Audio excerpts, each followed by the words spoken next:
Hope coming down here to meet me wasn't too inconvenient for you, Hoshino-san. I'm Senda from Bato Detective Agency.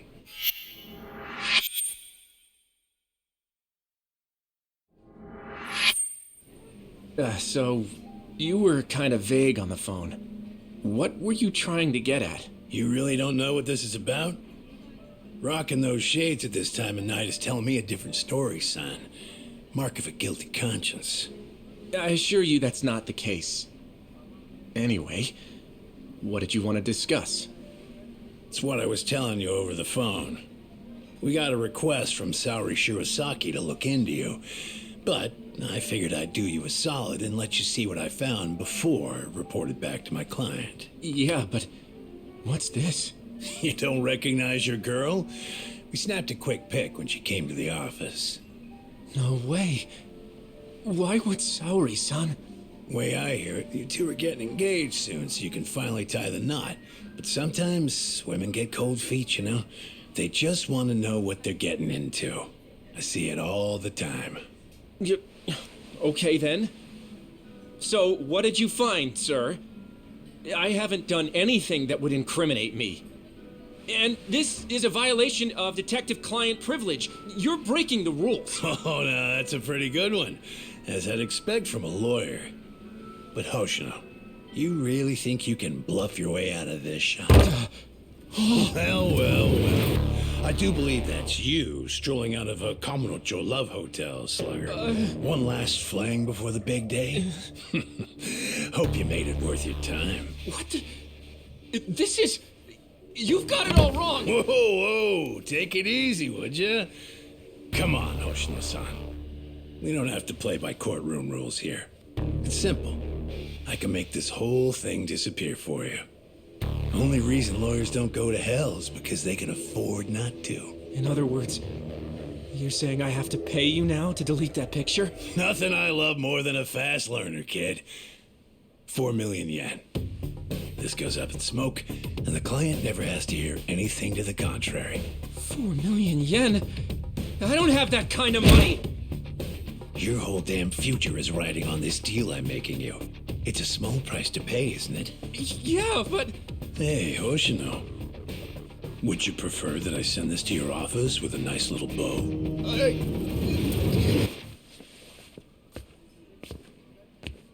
So, you take the client's money up front. Then you shake down the mark for another 4 million on top. Man, you corrupt detectives really rake it in, don't you? Who the fuck? Shit. You were in the Matsugane. And you're Shiro Senda. You were a former lieutenant in the Bato family. And right now, you're on my turf.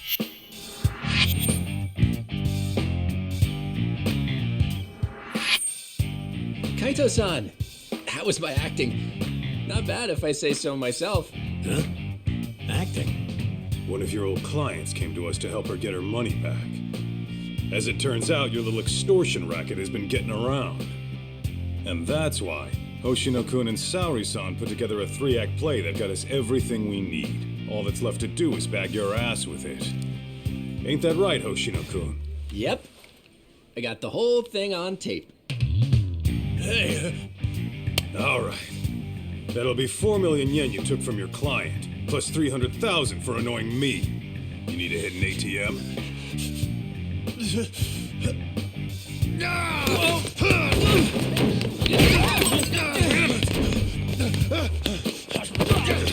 get back here!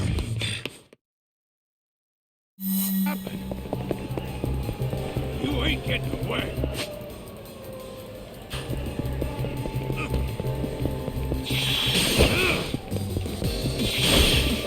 The hell's your deal? Damn it! Hey, hold up!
Good. Still in one piece. Shit. Now then, Senda-san. Your office is in Kamurocho, right? How about you give me a little inside tour?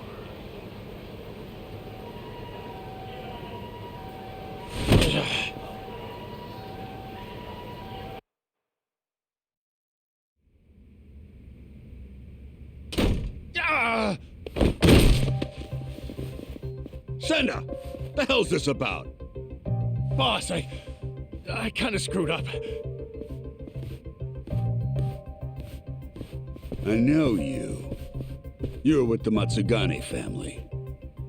The name's Kaito, and I'm with the Yagami Detective Agency now. You call this dump an office? It's got the scent of illicit Yakuza business all over it. You trying to scare your clients? I take it you're not one of those clients. What do you want? You the head honcho around here? Igarashi's the name. I'm the Bato Detective Agency's chief consultant.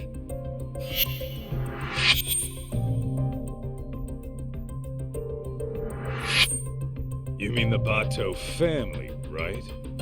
Didn't you guys used to call yourselves the Tojo Clan R&D? You dig up dirt on cops and their families, all to twist the long arm of the law. Seems going legit hasn't taught you a damn thing. And it's making us real detectives look bad. That shit won't fly around me. Hate to burst your bubble, but we got a customer satisfaction rate of over 80%. So kindly take your bitching and blow it out your ass. Then why don't I cut to the chase? I'm here for the million yen you grifted out of my client. Plus, 300 grand for the trouble. Make it snappy, and I'll leave a souvenir. You're screwed more than sideways if the cops hear it. Senda, you clusterfuck. Real sorry. Well, I suppose I should give you credit for leading a competitor right to us.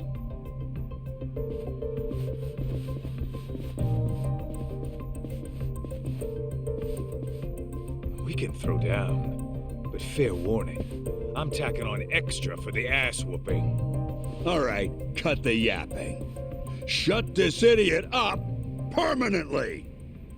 Here we go!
Well then, looks like our total comes out to 1.5 million.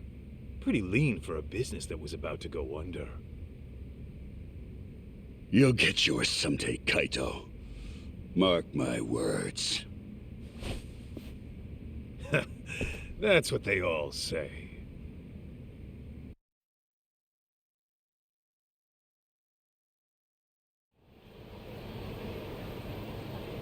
Oh, I can't believe you got my money back from those crooks. How can I ever thank you? No need. I was just taking out the town garbage. Your husband wasn't even cheating on you, was he? No, but they still threatened to tell him I booked an investigation. Believe me, you're not alone here. there's been a recent uptick of con artists operating as detectives. See, normally, ex-Yakuza have to wait 5 years before they can open a detective business. So they'll often skirt the law by setting up a civilian to be the agency's owner. I see. Actually, I did find it strange how much cheaper they were than other agencies.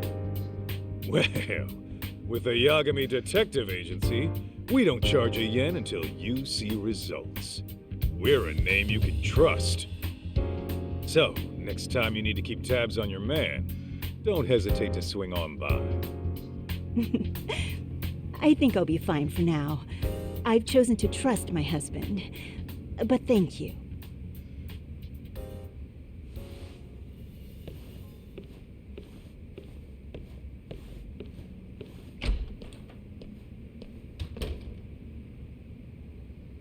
By the way, Hoshino-kun, how are things really going with Saori-san? Well, as far as I'm concerned, I'm in it for the long haul.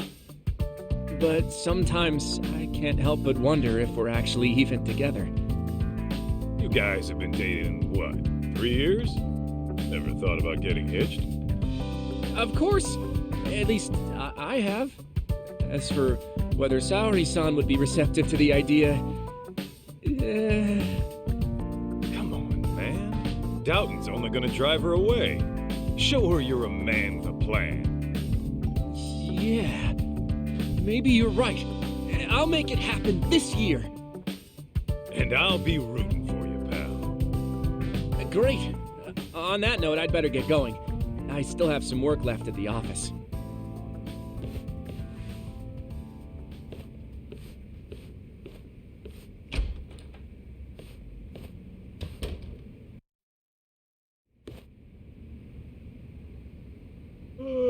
Oh, man, I'm bored.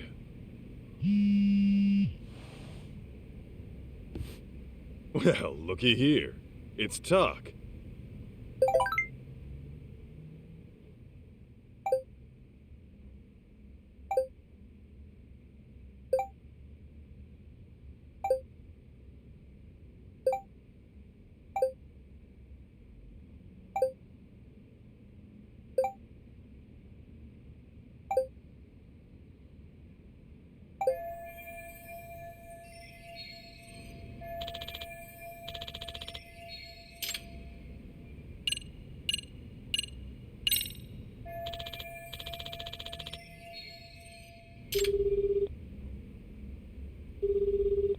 What's the good word, Kaito on a key? Just thought you might want to go have a drink. Right now? Yeah, thing is, I kind of have a dinner meeting tonight. A dinner meeting? Sounds pretty fancy for an arcade manager. Yeah, you're telling me. See, the thing is, we're opening up a new location in Ijincho. Managed to hit it off with a guy who rents us our equipment.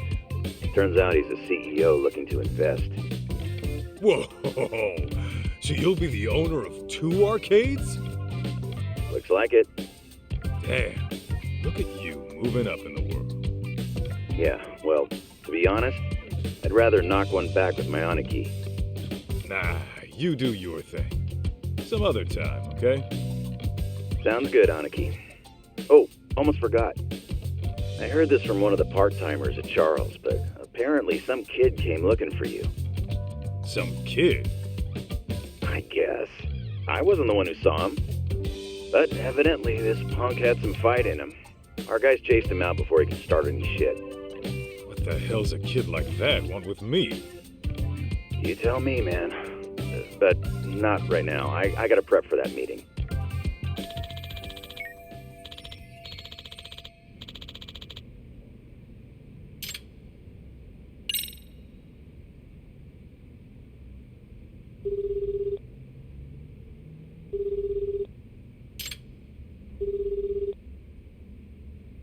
Greetings. You've reached Yokohama 99. Yo, it's Kaito. Wanna go get drinks? You, me, and Sugiura? I'm afraid Sugiura, she's not available. Right now, he's out looking into an affair. Huh. Okay, what about you? It's been a while, you know? Well, I do appreciate the invite, tonight's not good for me either. It's not? How come? Because tonight is reserved for anime, a very special one. It's the premiere of Love Star 3, the movie, Director's Cut Edition. I can hardly contain myself. Oh, come on, an anime? Can't you just record the damn thing? I don't think you get it, Kaito-san. A premiere only happens once, and then it's history. You have to watch the stream while it's live and keep the chat turned on. That's the experience. Huh? You gotta do what now? Oh, I know. Kaito-san, if you like, I can add you to our Love Star community. That way we can voice chat online while you have your drink at home. It's a win-win. I'm sure my friends would love to welcome you. Yeah, Tsukumo, I don't know. It sounds like a lot to me. I think I'm gonna sit this one out. Gosh, I was just about to give you a breakdown on Love Star's deeper themes. Oh well. Oh, the stream's about to go live. Until next time.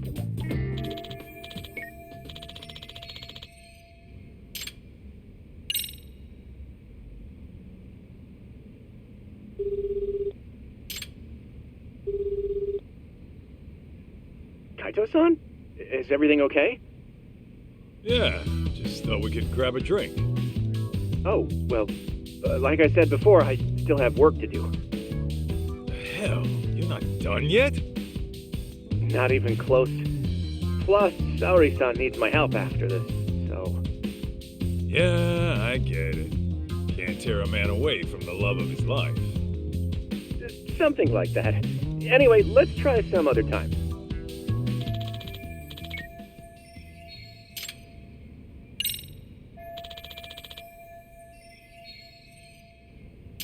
Well, I could always show my face at Tender. Maybe I'll bump into someone I know.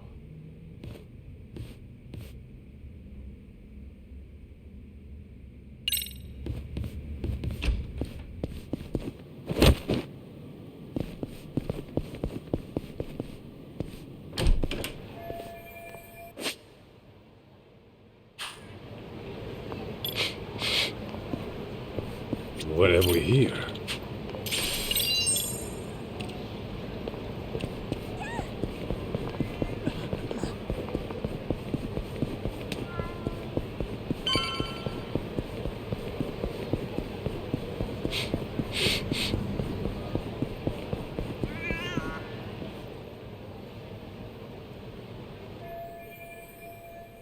Oh my gosh, was someone murdered?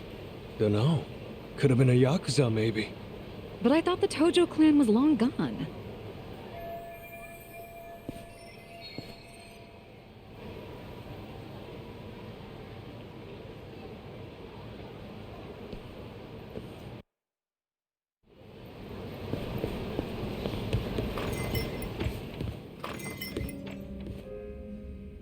Kaito-san, come join us.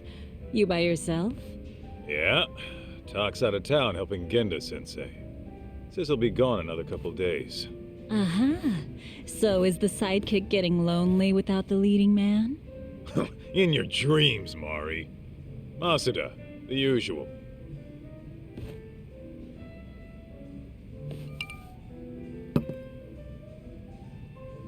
You see any shit going down outside? I overheard someone talking about a murder. Ah, that. Apparently, the victim was a young executive. Actually, there was a similar case a few days ago. It caused quite a stir. I believe the man was a CEO. Some killers out to eat the rich, huh? Who knows? Crazy world out there. Speaking of which, did you finish the job I found you? Oh, I kicked the crap out of those swindlers. And Hoshino-kun put on quite the show. Really? I wish I could have seen the pros at work. Know what else? I think Hoshino-kun and Saori-san are just about there. Fella was all riled up, saying this'll be the year. By that, you mean they're tying the knot? Yeah. The question is, will Saori-san give him a yes? I'd say she needs more time. If he rushes it, it might not turn out well. Yeah, I suppose your gut's usually right, Mari. What about you, Kaito-san? Any romance blooming in your life? Whoa! Since when was this about me? Because you clearly have no trouble talking to women, but I never hear what happens in the end. What happens in the end is rejection. Yeah? Well, maybe I like being a free agent. You call it rejection. I call it release. And even if I do keep getting shot down, so what? Every beauty who walks away is only making room for the next one. Oh, Kaito-san, you're gonna grow into a lonely old man at this rate. Honestly, Mari, that's all talk. Once Kaito-san falls in love, he falls so hard he can't even see straight. Why, I recall a time he even considered getting married. You're kidding! Kaito-san, a husband? Yo, could we not go there? Shoot, her name was on the tip of my tongue. I suppose it's been over a decade now. You two were living together, right? I think her name... Masada, look, that's a long story. Some other time, okay? Oh. Sure thing. By the way, you got any more gigs? We've been dry thanks to those fake detectives, so if you could hook it up. Actually, that reminds me. A man came by asking about you. He said he was looking for someone. He wanted me? Specifically? I don't know the details, but he wants to meet you. He's the CEO of some tech company. Oh, a tech company, eh? What's the offer? He said he's prepared to pay $2 million up front. $2 million? Well, that's mighty generous. Apparently, it's for any investigation expenses that come up. And when it's done, he'll pay an extra $20 million. 20 million? Depending on the outcome, he might pay even more. He must be swimming in cash. Holy hell. Sounds like a tempting offer, but do you really want to do it alone? Especially with your boss out of town. True. One look at you and the client might drop the case and run.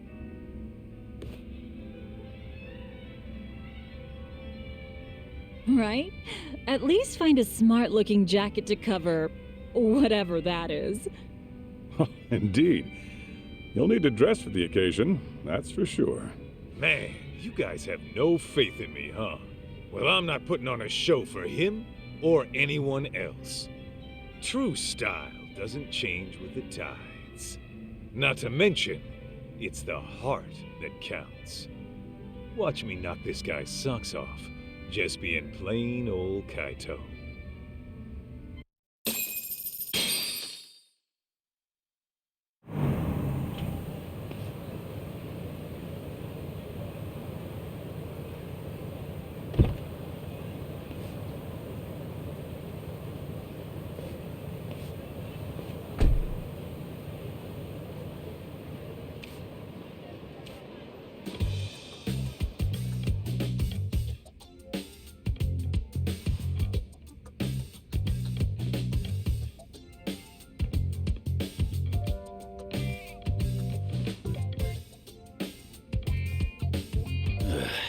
This tea's about to expire.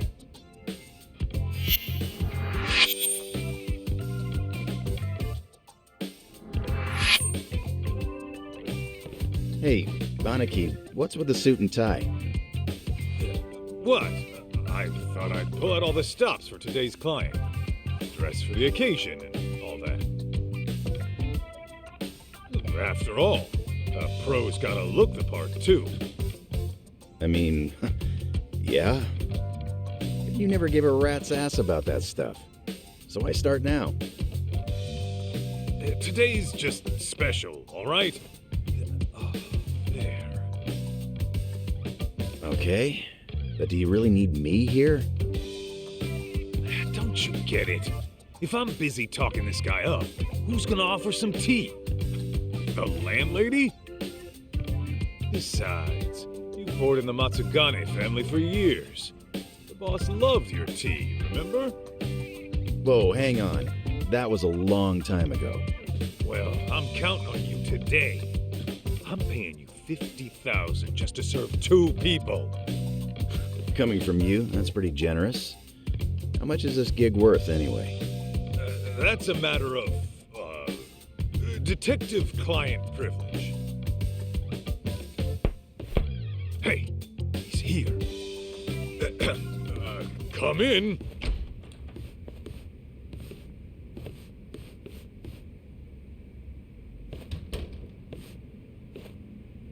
Hello there. I'm Kyoya Sadamoto, CEO of Image Interactive. Thanks for having me.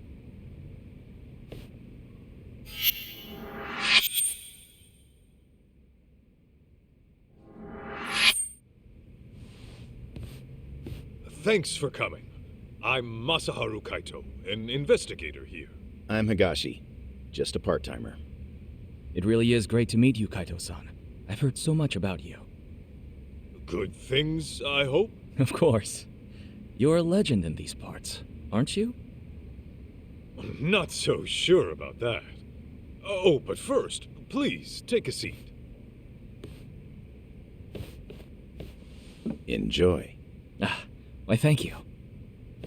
Well then, shall we get down to business?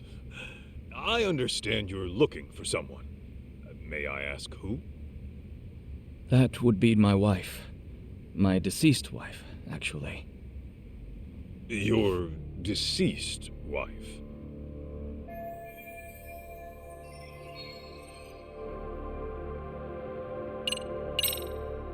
Can you give me some more details?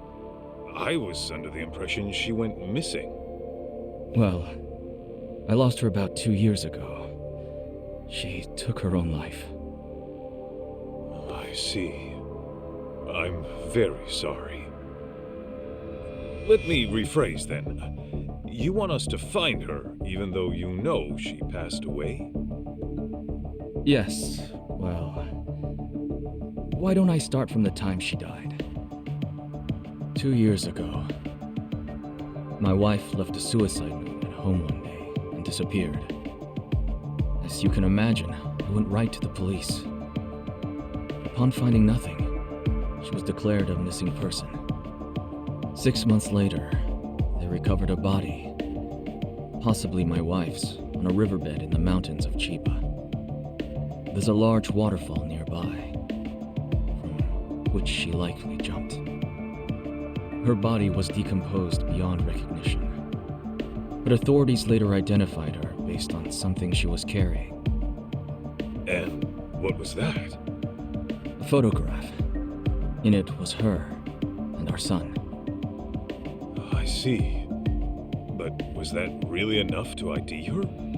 Wouldn't they have done some sort of analysis? Yes. I requested a DNA test be performed. Lo and behold, my wife was a near-perfect match. Then, at that point, her death was all but certain. Yet, you still believe she's alive? About a month ago, my wife's friend said she saw someone in Kamurocho that looked like her.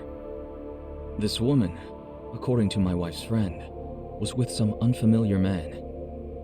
And when the friend called out her name, she froze. Then she immediately fled. Is it possible this was all just a coincidence? Believe me, I'd considered that. The DNA test had more or less cemented her death in my mind. But then I started doing my own research, and I found that DNA test results aren't always set in stone. Especially in cases where the body's in an advanced state of decomposition, the results can vary widely. I even came across an astonishing article in which someone's lost relative showed up after a DNA test said they died. After reading that, who wouldn't have hoped that their dear wife is still somewhere out there? Mind you, this woman was the spitting image of my wife. Her voice was a perfect match too. And this is coming from a friend who's known her for years. As she herself put it, there's no way it wasn't her.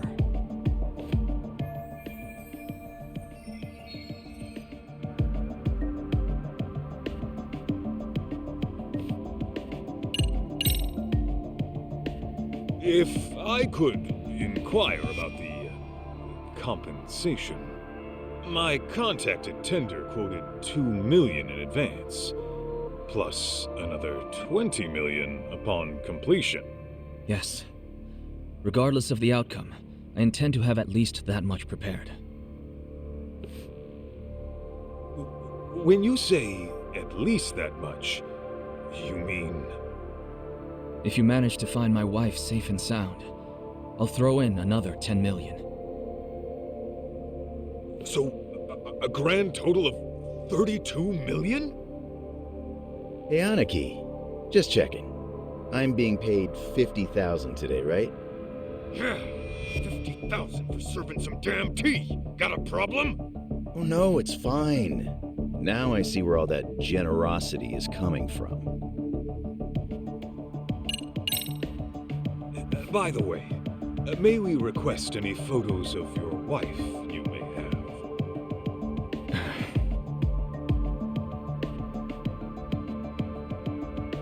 Sir? I've actually approached other detectives about this, but none of them could turn up any leads. Then I heard you were working as a detective, in Kamurocho no less. Immediately I thought to myself, if anyone can find my wife, it's him. Considering how well acquainted you are. Huh? You saying I know her?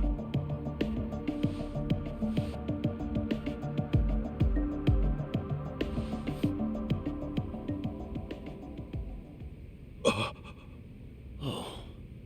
Aniki, isn't that...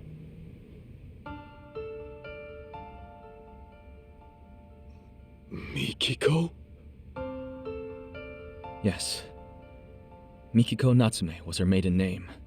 I understand you used to live together long ago. And that sums up why I'm here. Because of how intimately you know her.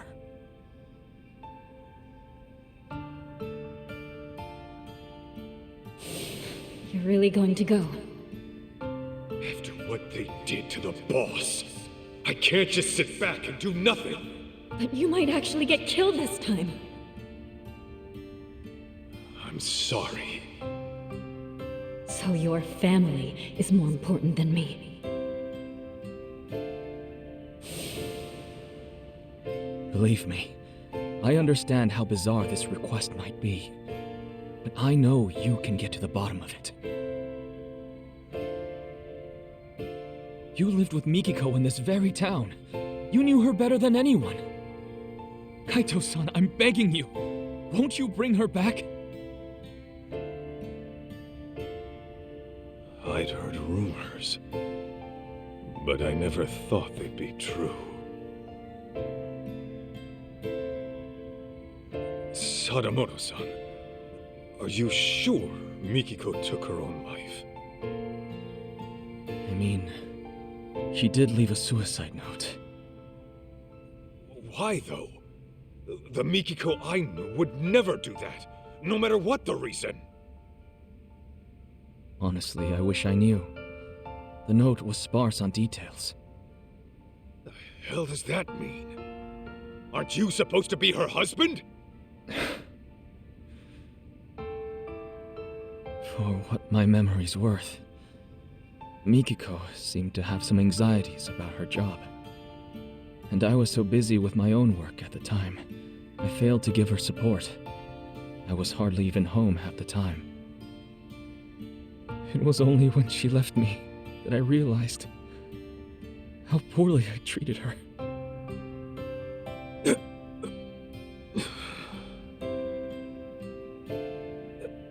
So, let's say Mikiko is alive. Then what? It's gonna be one big happy reunion? I don't really have an answer for that. I doubt she'd even want to look at me. But then again, we do have our son to consider. He's 14 already.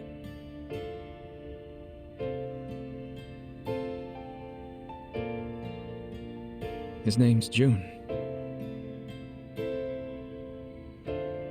So, Mikiko's got a kid and everything.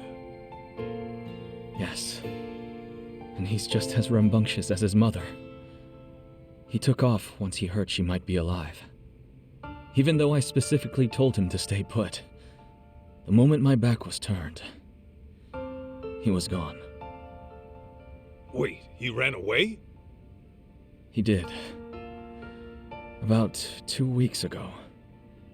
I thought he might pull something like this, so I set up location tracking on his phone.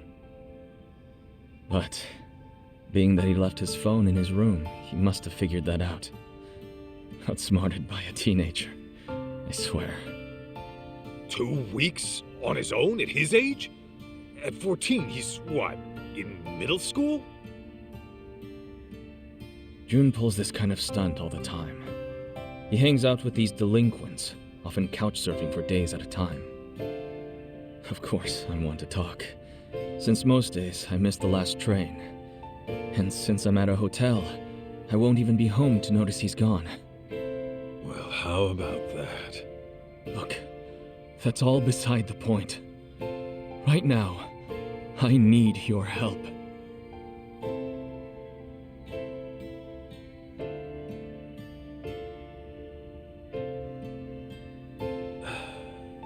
Hate to break it to you, Sadamoto-san, but I don't think I'm your guy. What? May I ask how come? I just don't think I'm cut out for it, is all. Come now. That's final.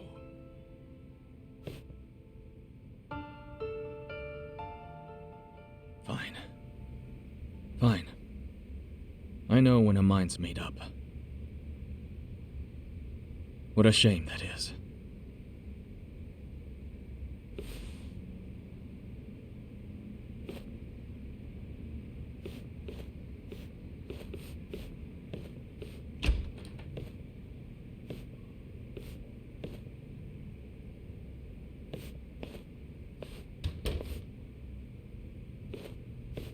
Aniki, you sure you want to let this guy go? That's 32 mil walking away. Not to mention the truth about Mikiko. I know what I'm doing. Okay, you're the boss.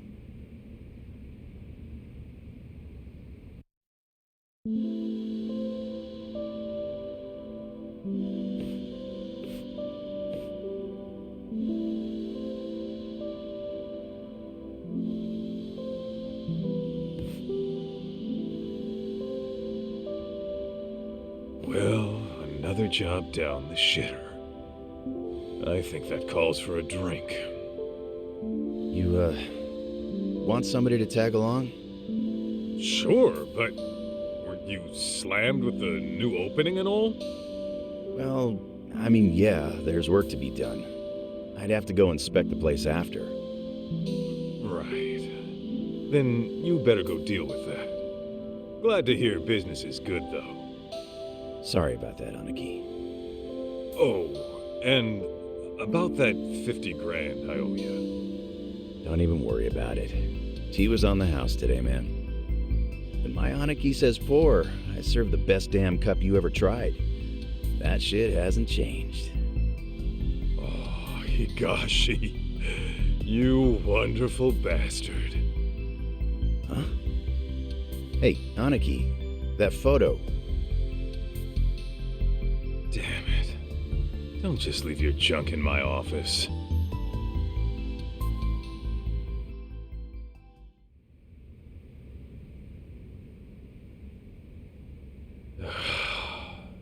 Should I just toss it?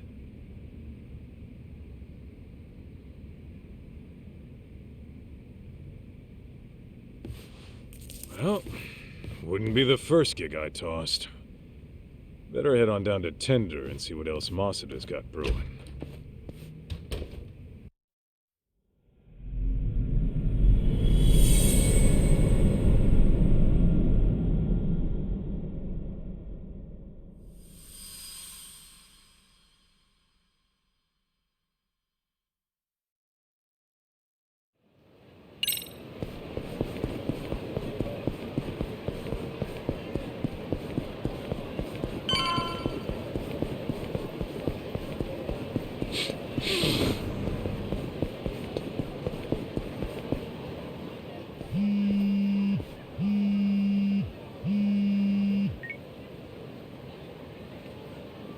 Aniki, you got a minute?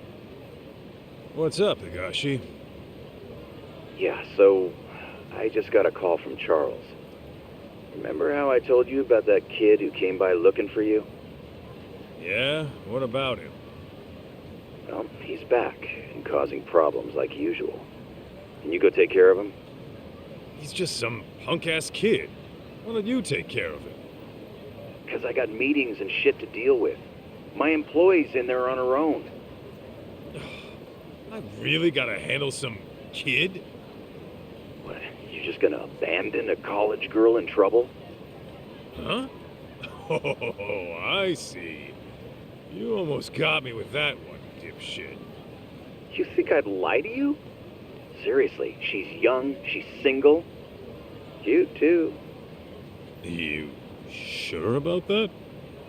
Yep. Oh, did I mention she's way into beards? She says she likes them bearded and burly. Guess I have no choice. If a lady, if my bro needs my help, I guess I gotta go save the day. You're a lifesaver, Aniki. I'm counting on you here.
Not messing around!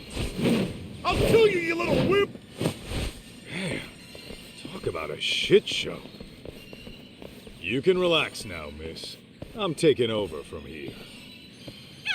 Are you Yakuza? No, actually, I was sent by the owner, Higashi. What's going on here? Oh, well, those men were being disgusting, but then that boy stood up for me. I'd rather be a wimp than a total piece of shit, not to mention an ugly one. Say that again, you brat! Too slow, dumbass!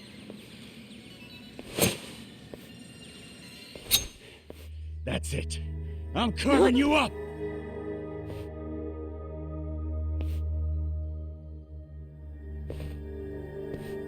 Step back, bud.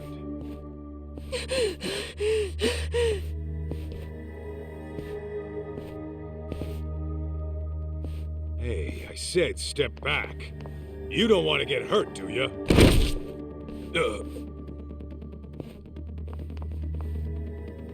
Hold up. Did you just pass out on me? Hey, miss. Mind getting this kid out of the way? Okay.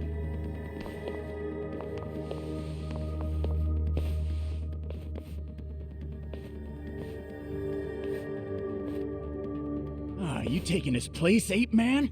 Then I'll just have to carve you up first! Here we go!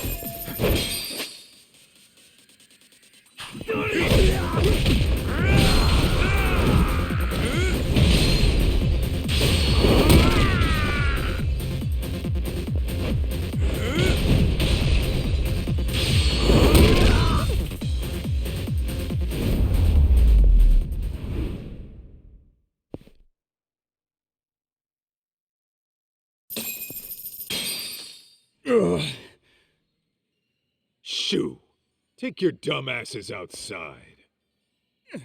Damn it!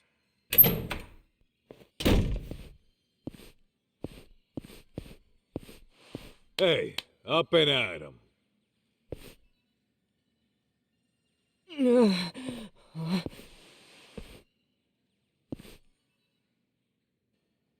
Huh?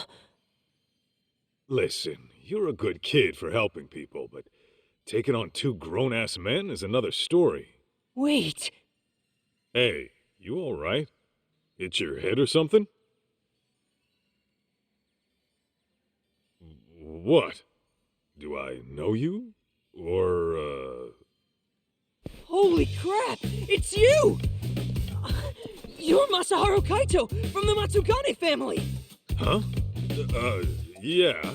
Well, I've been out of the family for a while now, but, Man, I've been looking all over for you. I'm Jun Sadamoto. Sadamoto. Why does that name...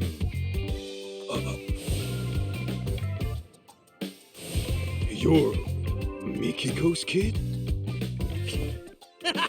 Guess we meet at long last. I heard you used to roll with the Matsugane family, so I've been asking people who looked the part what they knew. Should have seen my face when I found out you guys broke up.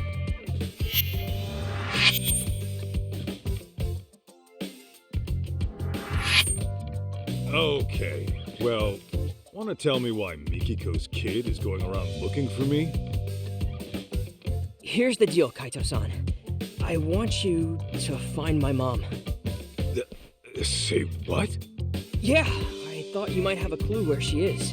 You two used to live together and all.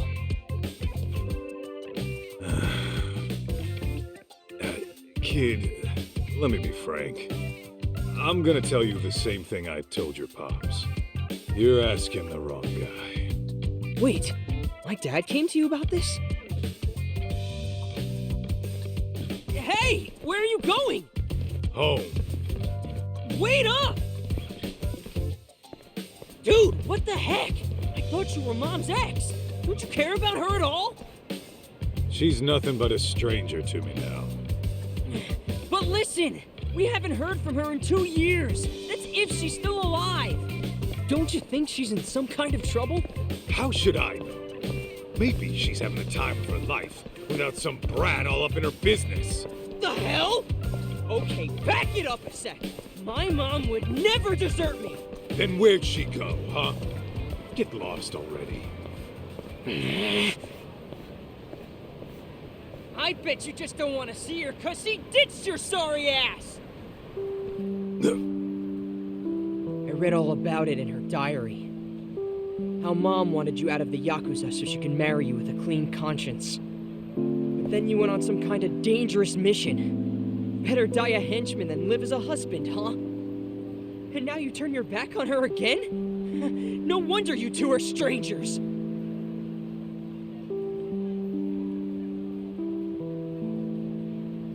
What? You want to go? Might want to ease up on the grown-up act, kid. Anyway, your mom and I are ancient history. So unfortunately, I can't do anything for you.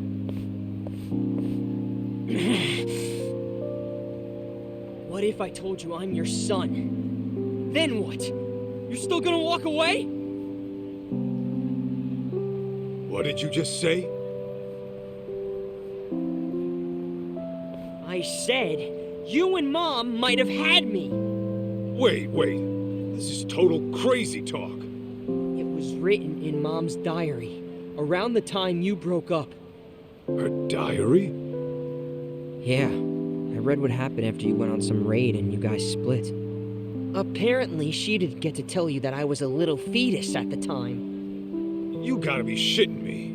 I am not shitting you! I actually think you're my dad. But then why? After all this time?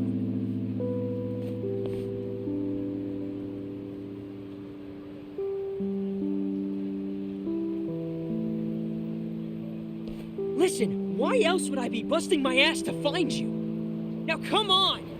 You and I are gonna go find Mom, and then she'll tell you herself!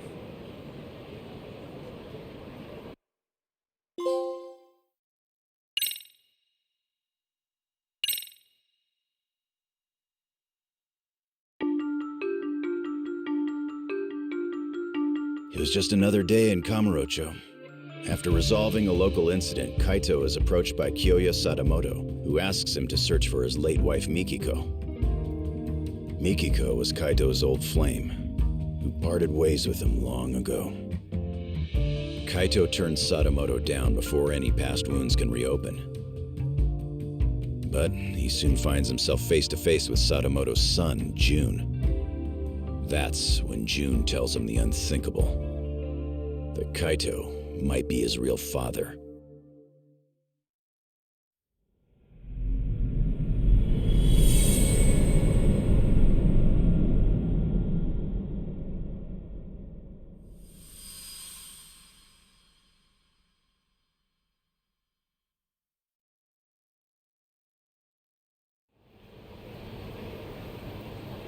Back in the day, the Matsugane family was on real bad terms with a rival. Like waiting for all-out war to kick off bad. One day, I got a call from the office saying they need me right away. So of course, I hauled ass over.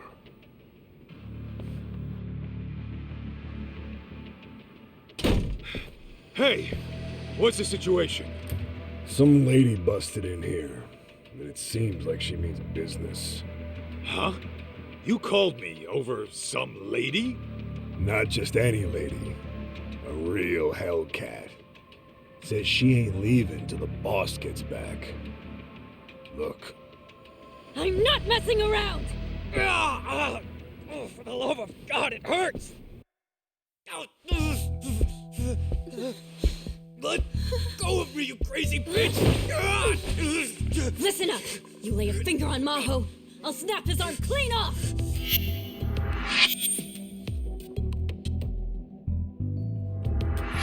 Hey sis, this is bad. It's real bad.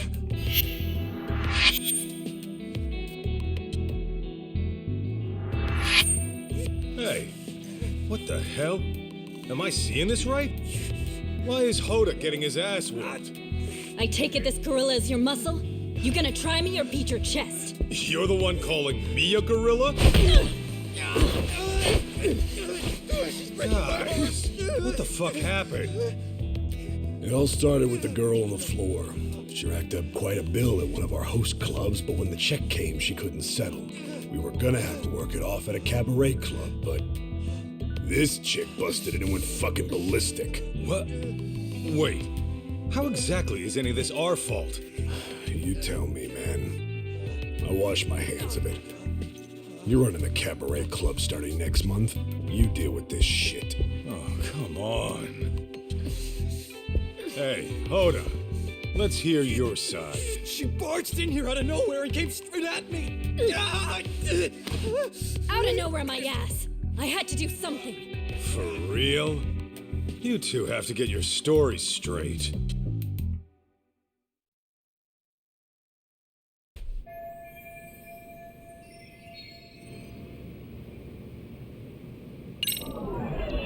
What have we here? Hoda, what'd you do to end up like that? Fuck, I don't know. She just burst in the office and told us to give her sister. Hang on. So her sister was already here? Yeah. She was supposed to start working at one of our cabaret clubs. But when this one busted in the door, she was already demanding to see the boss. When I said he wasn't here, she yelled at us to call him and let her wait in his office. Obviously, talking to you assholes won't get me anywhere. Huh? What are you staring at? Just wishing I could have met a foxy lady like you outside of here. What? Tell you what I'll do. I'm gonna take you to the finest bar in town, and we can hash this all out over drinks. Oh, and I've got just the place in mind. It's real cozy. Just try hitting on me again. Whoa, sorry. What have we here? Is this it?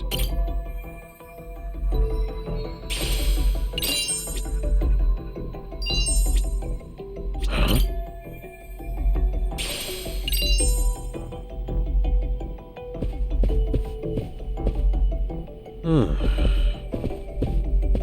What have we here? Hey, what happened here?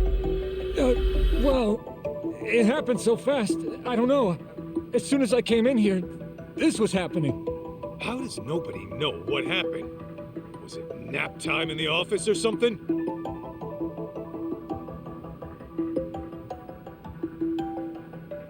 Fine. Guess I'll have to take a look around and make the call myself.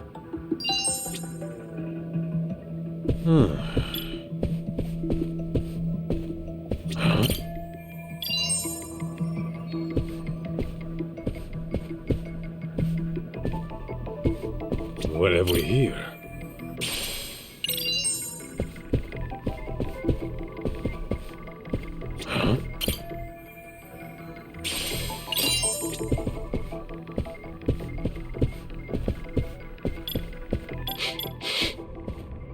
Is this it? Why'd this have to go down now? You busted my ass all morning to get it, and now they're gonna find it. If I knew this would happen, I would have put it in a locker. Just as long as they don't look behind the plate.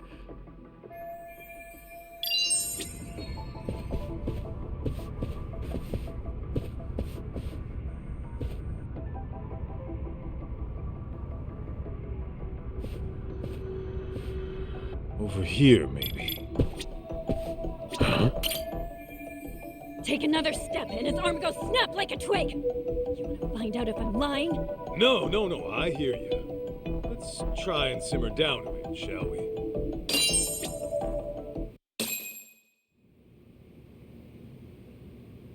All right. I see what's going on here, Mikiko Natsume.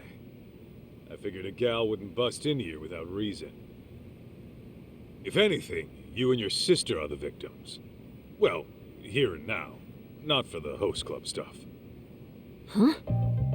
I'm saying these jerk-offs never learn their hospitality. I'd like to apologize for the rough reception.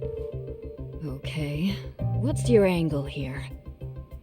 I know you didn't come here just to drag your sister off and leave her dead unpaid. At the very least, I'm sure snapping off limbs wasn't your first intention. You see this?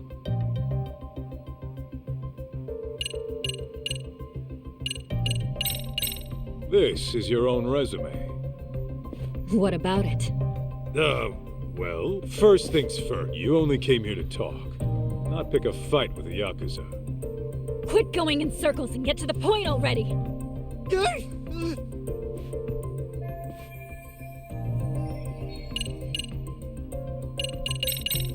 You're the one who brought those sweets, right? That alone tells me breaking Hoda's arm wasn't your plan A. Well, well. Guess you're the smartest ape of the bunch. So what? Well, I can also tell how your negotiations broke down. The evidence is right here in front of me.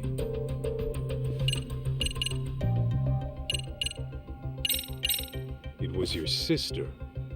Look how her top got messed up. Even though you kicked things off polite, it seems Hoda got hands-on at some point. Which explains why you got him crying uncle in his own office. Not bad for a Yakuza. You sure you're not a detective in disguise? If they ever kick me out, I may just consider it. But listen, Mikiko-san. You have to admit, your sister is partly responsible. If you're gonna play, you gotta pay. It's just basic business, you see?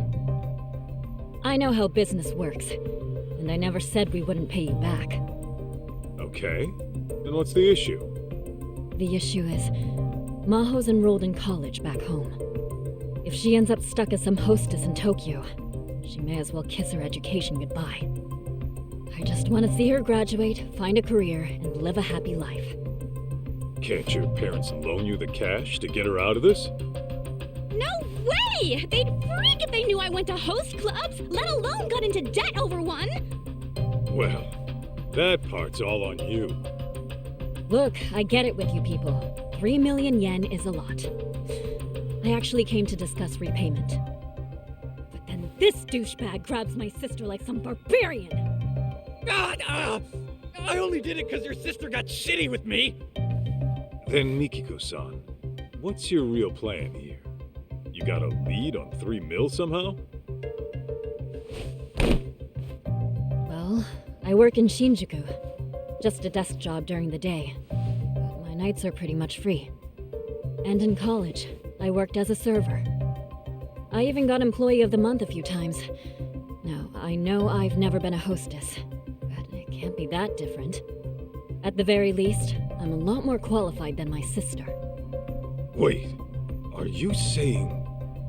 I'm saying I'll work for you instead. I'll even give you a start date. How's that for basic business?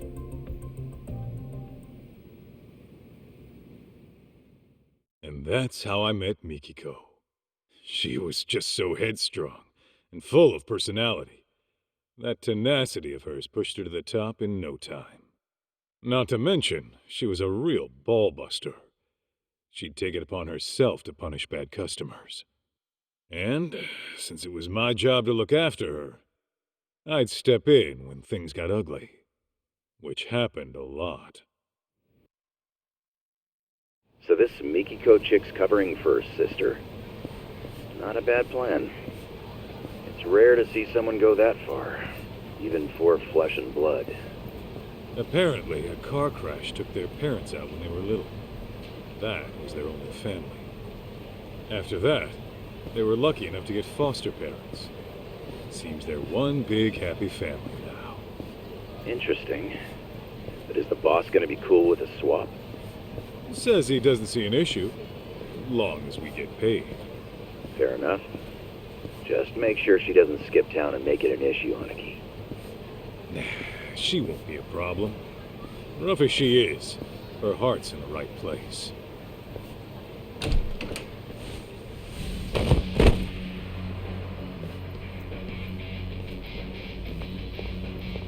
Hey, what the hell was that for?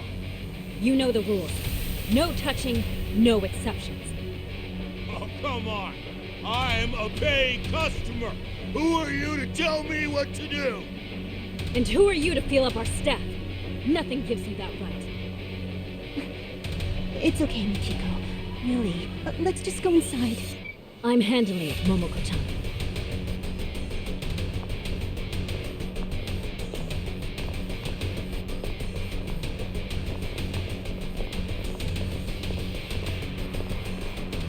We kicking this chick to the curb or what? Yeah, curb stomper if you have to. Call you back later, Higashi. Break time's over.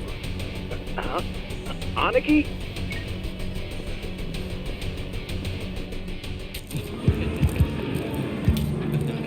Mikiko!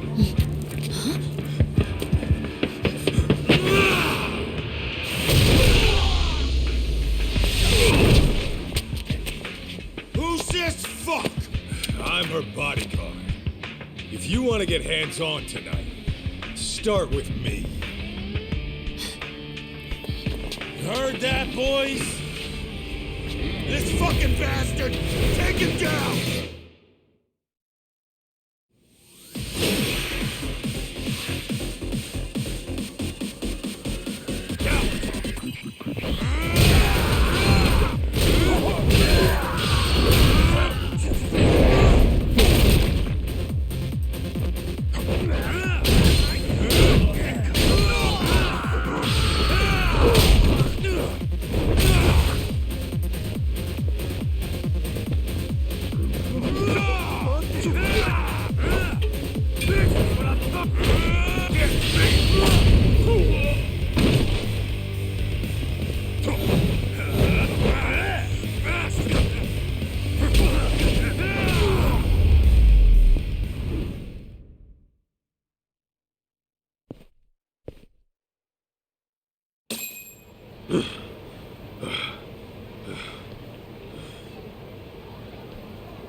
I'm really sorry. I just couldn't let them get away with what they did. No problem. Your safety is my job. Then I guess I'm in good hands, Mr. Bodyguard.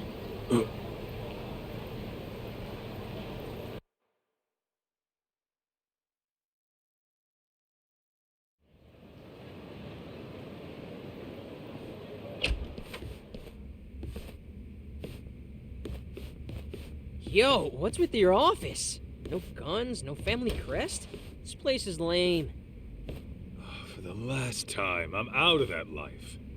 This is the detective agency I work at now. Oh, yeah. Whoops. But damn, it's grody in here. Do you guys never clean up? Kid, just take a seat, will ya? My name's June, not Kid. Hey, that's... Something your pops forgot to take home. Huh. Weird. Anyway, where are we at so far? Oh yeah, you were saying you're my kid. You know, you could call me your son, since that's what I am and all. Look, just tell me what you know, all right?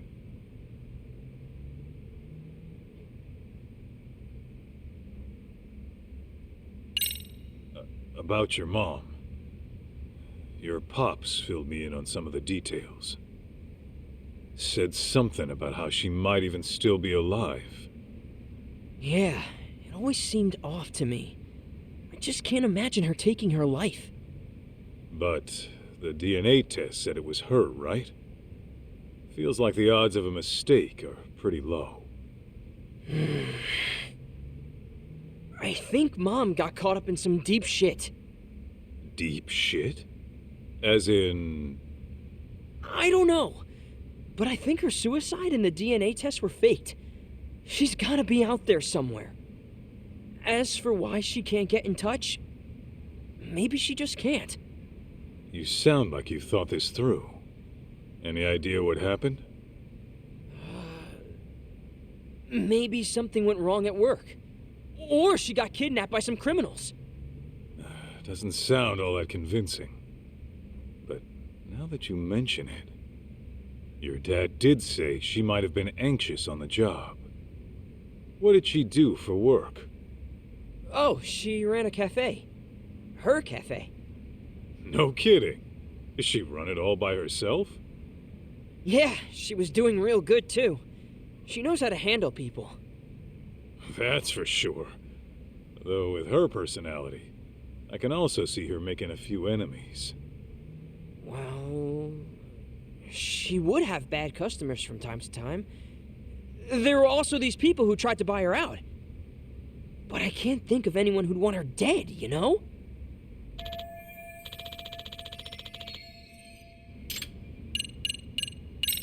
So, you think you're my son? And it says this in your mom's diary? Yeah, she writes everything in that diary. This one she wrote 15 years ago, I think. It was right after the two of you broke up. What exactly did she write? Stuff like... I don't know if I should keep it. I'll never see Masaharu-san again. I should get this taken care of, though. Hell of a thing for you to read. Honestly, I get how she must have felt. After all, the man she loved walked out of her life and into a life-or-death situation. How could she marry and have a kid when her husband could get killed at any moment? Yeah. Tragic, ain't it? Then she decided to listen to her parents and marry the guy we all thought was my dad instead. But at some point between your breakup and their marriage, she found out she was pregnant. That's probably why you never got word of it.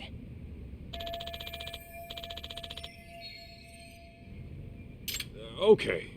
For the sake of argument, let's say you are my kid. That means your dad got married, knowing your mom was carrying another man's child? I guess so. Yeah? He's really the type who'd commit like that? Could be. Maybe he was just that into her. I mean, sure, but,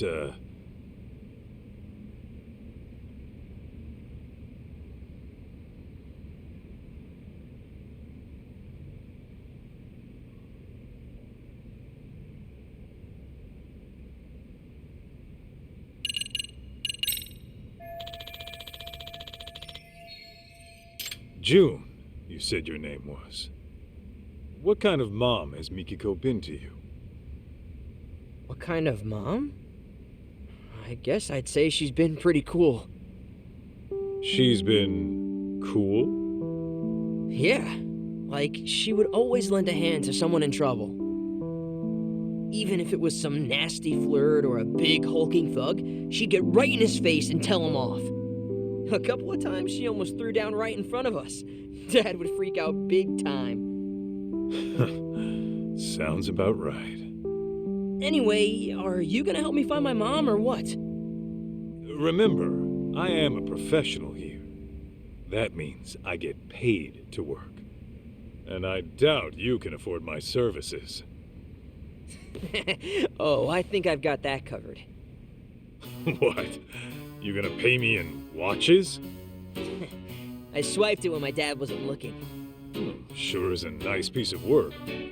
How much do one of these run? About 20 mil, give or take. Wait, how much? 20 million yen, man. Ha! 20 mil for this? Fat chance. I've seen shit just like this a block over for only 30K. You mean to tell me some idiot coughs up 20 mil to check the time? Never bullshit a bullshitter, kid. Don't believe me? Look it up. The brand's right there.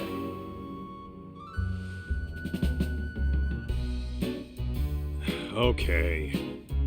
How do you even pronounce this? Bet it's some knockoff. Huh? Holy shit! Damn thing's over 19 million! Is this part of some vintage collection? Nope, that's just the standard model.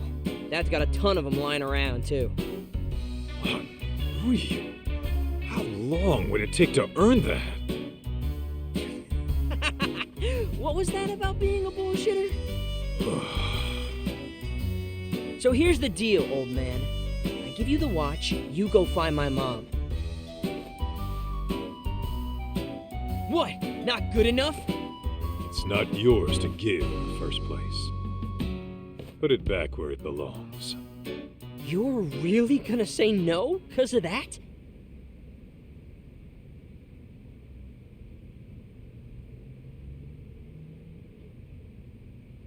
Hey! Come on! Don't leave me hanging! I'm leaving to go find Mikiko.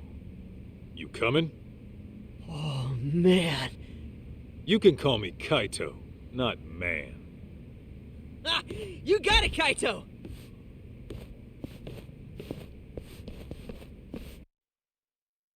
So, where do we start? Kamurocho's not exactly a small place. There was this one spot your mom used to go all the time. Cafe Alps, it's called. Yeah, I remember.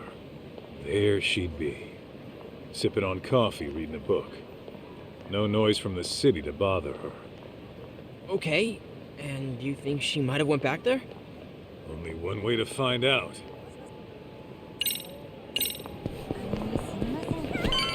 That way, huh?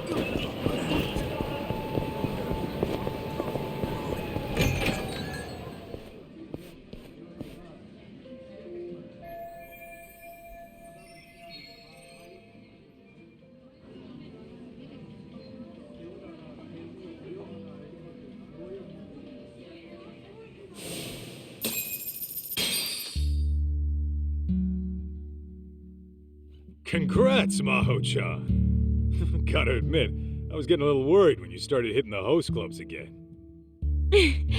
Sometimes a girl has cravings, you know?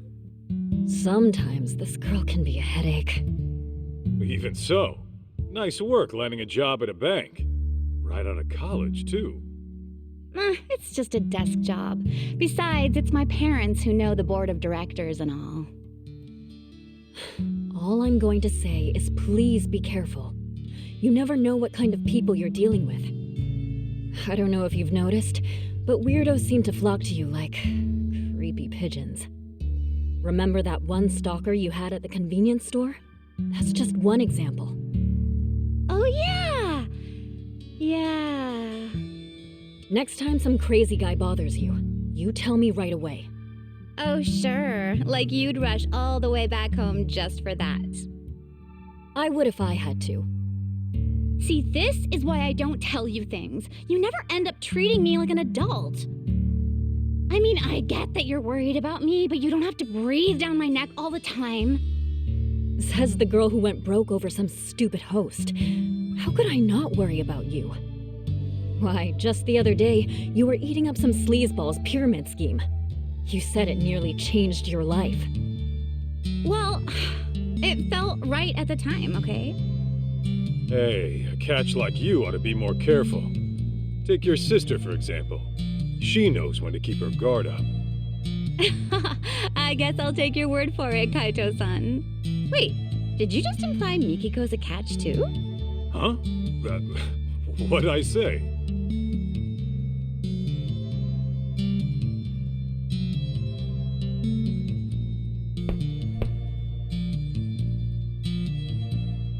Oh, shoot. I forgot they were waiting.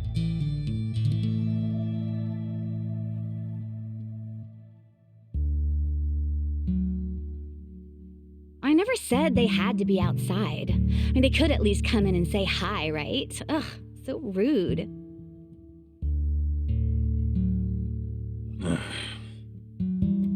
Sorry about them, Masaharu-san. Don't be.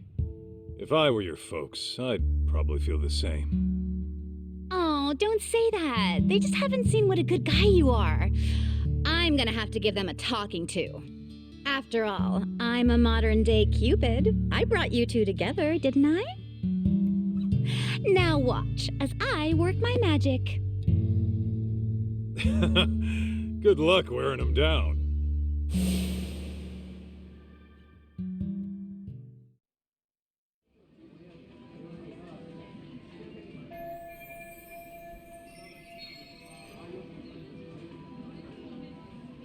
No sign of Mom.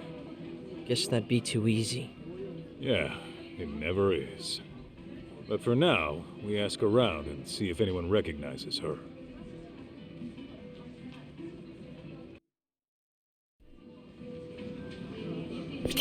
Hey, you got a minute?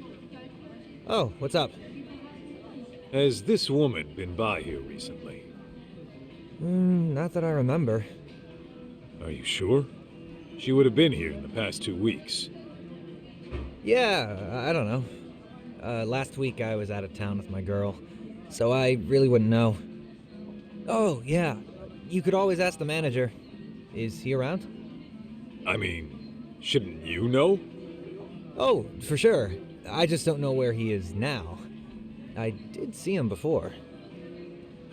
You know what? I'll go find him.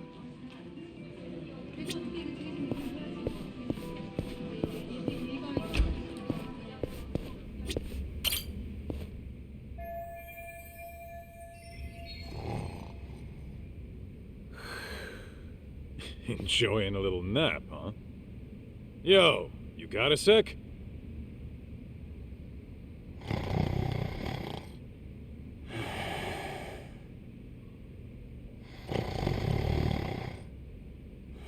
Hey!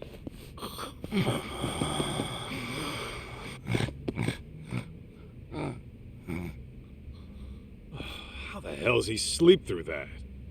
Maybe I need to find a new approach.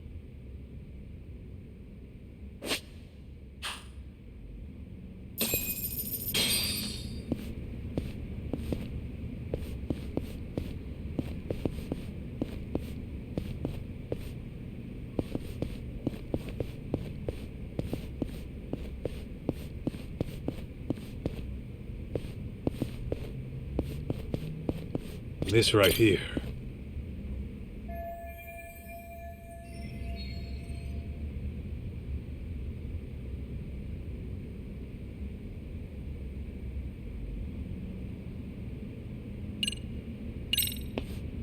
Wake up!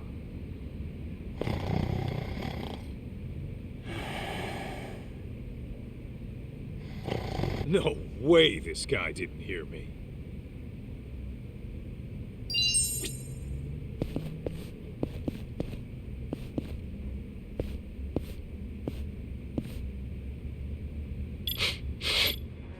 What have we here?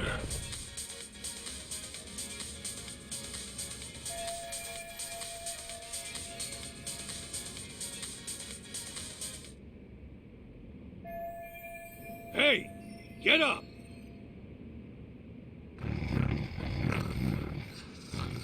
Wake up, goddammit! No more food, Kim-san. I'm stuffed like a cheese rangoon. Still not enough? I can't get any louder, and if I get rougher, I'll break something.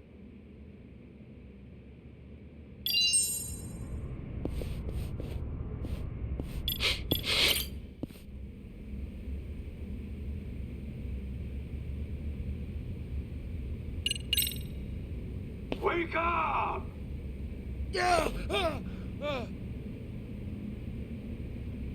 Oh, who might you be? Good morning to you, too.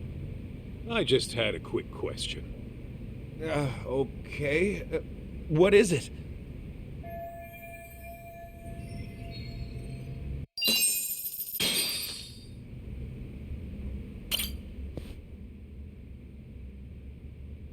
I'm Kaito, from the Yagami Detective Agency. I'm after a missing person. Who's missing? This woman. She been around lately? I remember she was a regular here for the longest time. Oh, this lady. You've seen her? Not recently, but she certainly was a regular. Mikiko-san was her name. Good, so you know her. What else do you remember? Actually, a lot. She stood up for me on multiple occasions. I'm sure you know the types we get around here. If anyone started making trouble around her, she'd march over and walk them right out. Yeah, she was a pistol, all right. Oh, and you! You and her were together, weren't you? That's right. You two had your favorite spot by the window. Hey! I told you put it out! What now?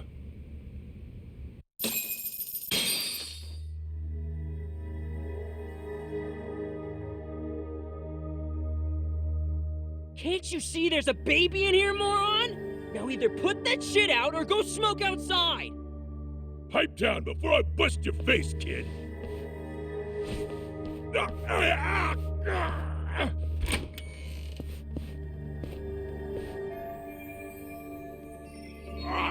Let go, damn it! Hey, teach this little shit a lesson.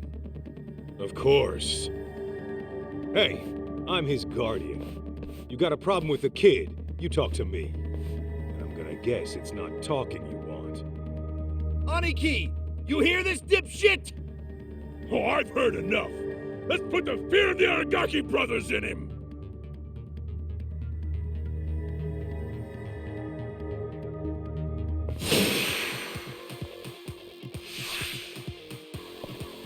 Get meat!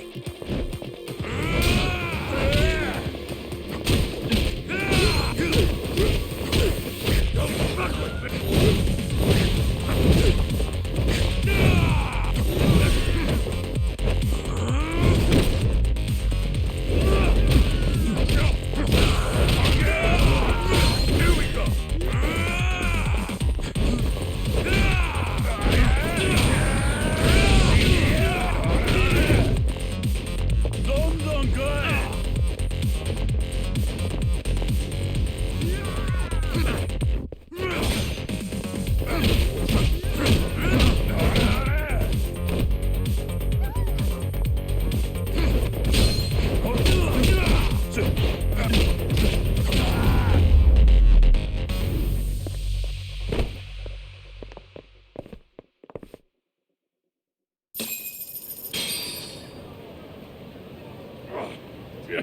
Damn it! This ain't over yet! Yeah! Kick the bricks, you dusty old scrubs! June, I know you mean well, but use your head sometimes. Not everyone's gonna go down from an arm lock. Yeah, read you loud and clear. Although, your technique was spot on. Where'd you pick that one up? Oh, Mom taught me that a while back. So that was the Mikiko special. Yeah, she knew all kinds of stuff. Kickboxing, self-defense, you name it. Mom was badass. Reminds me of a story your mom once told me. Some little shitheads were picking on your aunt, right? And instead of telling the teacher, she trained herself at a dojo till she could take him down herself. Guess you two had something in common. You both kick ass. Boom! Pa! You fire off punches like a rocket launcher. You seriously gotta teach me how you do that. Why? So you can pick even more fights? Self-defense is all a kid like you needs. Weak.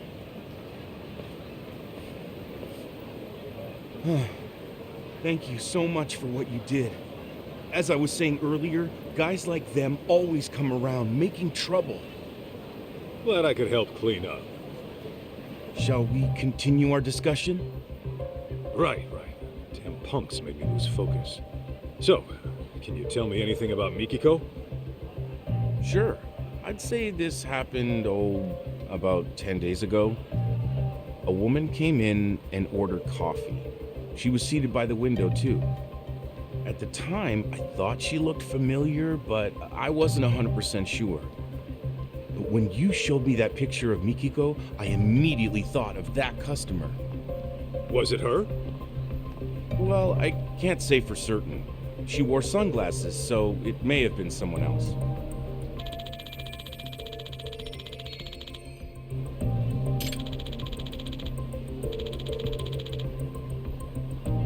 Got it. Are there any other details you remember? What else?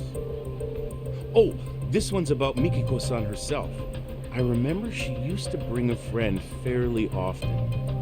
Maybe she might know something more. I believe she knew this friend from a cabaret club. Oh, you don't mean Momoko-chan? Momoko-chan, that's the one. I haven't seen her in a few years, but she might still be around. Last time I heard, she was running a bar in the Champion District. Yeah, Momoko's. I used to pop in there sometimes. Nice! Then I guess we know where we're headed. Thanks for all your help today, boss man. Oh no, this was the least I could do. Please, come back again.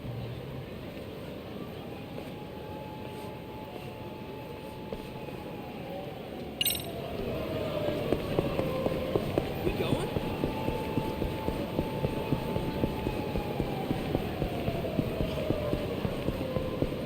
Lead up, Kaito!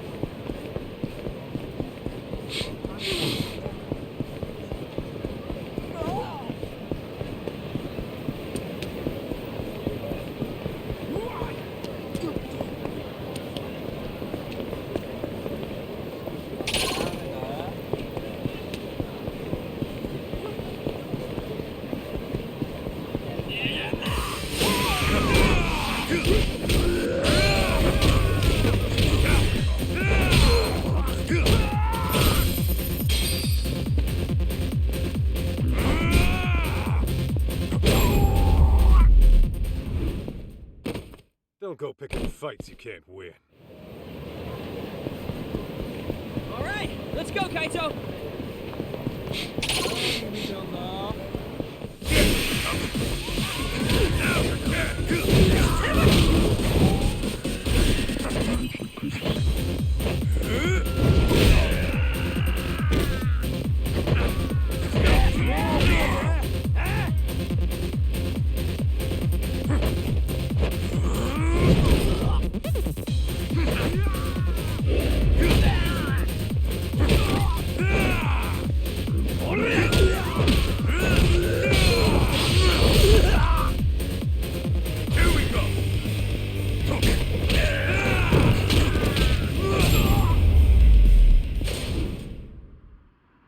Got a little workout in at least.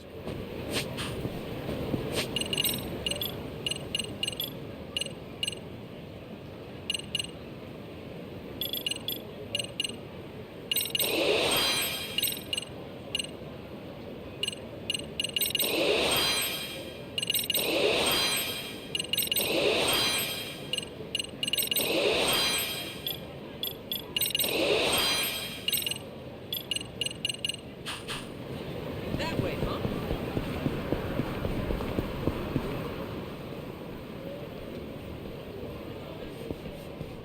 By the way, Kaito, I've been curious. How does one join the Yakuza anyway? Say what? Maybe I want to find me a family, so I thought I'd ask the expert. Is it just like they do in the movies, where you swear an oath to your boss over a cup of sake? June, please don't tell me you're serious. Yeah, and what if I am? Then you're even dumber than I thought. No kid should even think of wanting that life. Well, I'm not a kid anymore. Oh, really? Yeah, really. Okay. Then say goodbye to having your own bank account. Or a place under your own name. Any Yakuza you see is probably dead broke. That's how bad the police have them now. Trust me when I tell you. Give it up. Not sure I buy all that. You've been out of the game for a while, right? How much wax do you have in those ears? Found you, little bastard! I knew I'd track your skinny ass down! He a friend of yours? Ooh, this asshole? I caught him beating on a homeless guy, so I figured he needed a lesson in empathy. Didn't last long when I twisted his arm, though. You just love getting into shit, don't you? Listen up, shit stain! It's time I got some payback! What, you want round two? This time I'm breaking bones. And I'm chopping limbs! Get ready to bleed!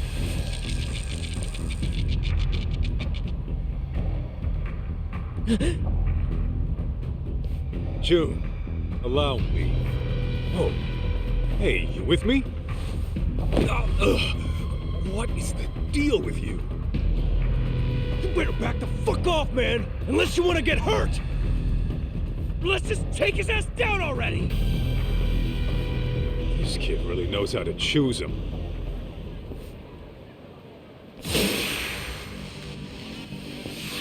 Get me!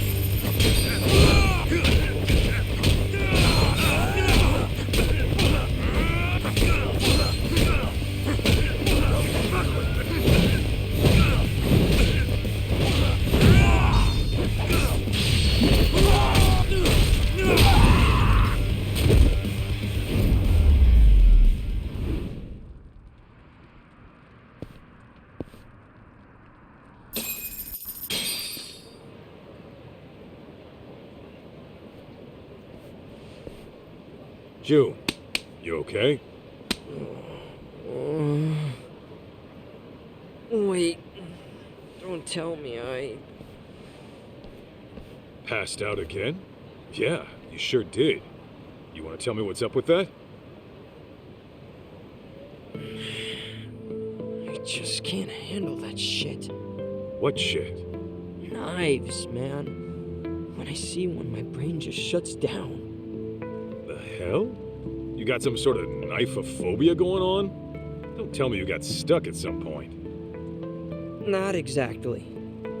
See, I was messing around with my dad's knife collection one day. And like a dad, he warned me never to touch them. But as a kid, of course, I was gonna. Okay. Well, as you can guess, my dad walked in on me. And man, was he pissed. Which naturally got me pissed, so I started talking back. That's when he put the knife to my arm. You saying he cut you? A little. Enough to draw blood, anyway. You get it now, June? Knives were made to hurt. A person can die if they're not careful around them. I don't want you touching these ever again. Understand?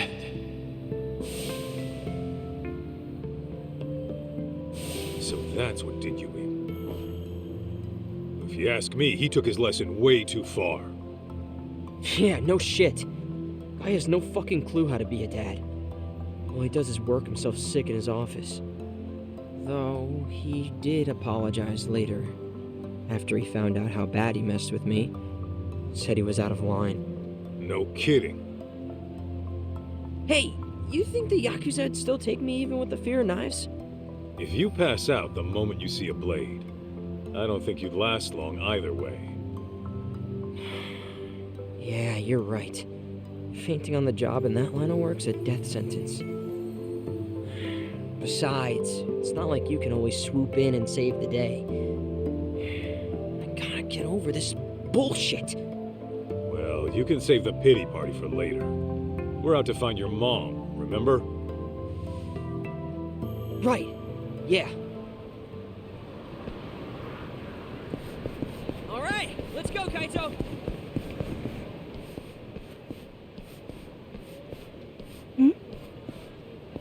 Hey there, Momoko-chan. Kaito-san. Gosh, it's been ages.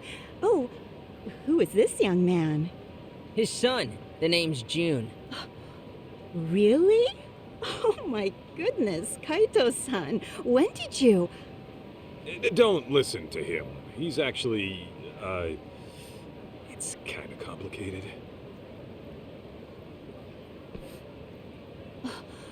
So Mikiko-chan might be alive? You're sure?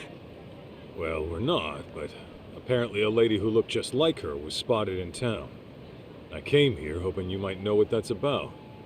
After all, you two were pretty much inseparable. Before she disappeared, did she reach out to you at all? I can't really say she did. All I remember is she never forgave herself for what happened to Maho-chan. Wait, what happened to Maho-chan? Oh no, you haven't heard? I think it was 13, 14 years ago. Anyway, it was tragic. Without even seeing it coming, Maho-chan passed away. You're kidding. Oh, not Maho-chan. How'd it happen? Well, according to the reports, it was arson. Imagine your last moments being trapped in a fire. Arson? Oh, God. What a way to go. Their foster parents died that night, too. Why these horrible things happen, I'll never know. Mikiko-chan took it especially hard. Of course she would. Her sister was really all she had left. After that, Mikiko-chan changed. It's like all the sadness in her heart evaporated from that point on. She'd say things like she'd kill the bastard who did it, as if the only thing driving her was anger. They ever catch the guy who did it? They did. Apparently it was a stalker who'd been after Maho-chan a while. He hung himself immediately after. Bastard just did himself in, huh? Bet Mikiko really hated that.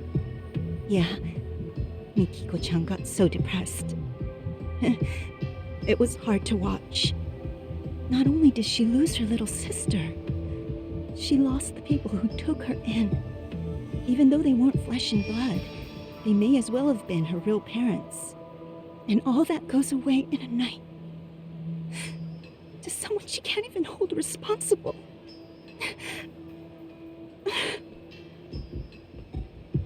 June, did you know this?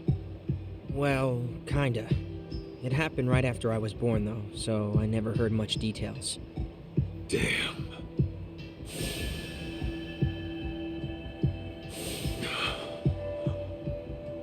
You okay, Kaito? Yeah, I'm fine. We've got a job to do, don't we?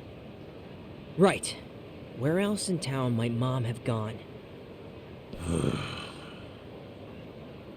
Hey, what about your special spot? Have you checked there yet? Huh? What special spot? Seriously? I'm talking about Kamuro Theater. Mikiko-chan told me all about it way back when. Although, wasn't it called something else back then? Oh. Hey, what was this special spot of theirs? It's where Kaito-san asked your mom to go steady. Whoa! For real? Mm-hmm. If I remember right, he took her to a movie, then confessed at the downstairs cafe. Yeah. Anyway, the place has been remodeled since then. Cafe's not even there anymore. But isn't the place itself still important? Those memories will always be there. I mean, maybe, but would Mikiko even go there after all these years? She might have if she came all the way back to Kamurocho. After all, she described it as one of the happiest times in her life. Did she really? Well, it's not like we have any other leads. Might be worth a shot to check. Yeah, I suppose we could.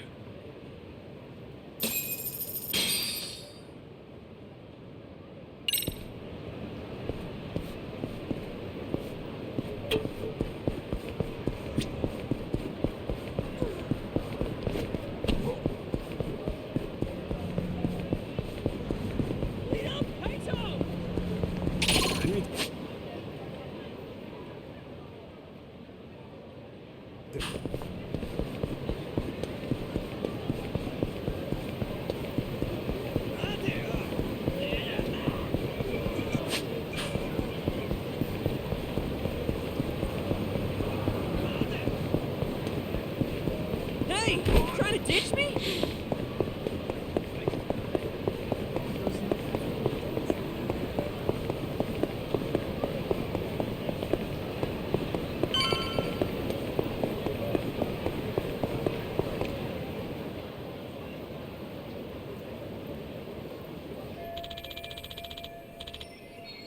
So, what's our move? Guess we head inside and ask around. Although it is a long shot considering we're looking for a look-alike here. The odds of some random moviegoer knowing her don't sound too great to me. How do we go about this then? Well, we gotta play it smart. Find someone who might have been here a month back. You really think we'll run into someone like that? Well, we're about to find out.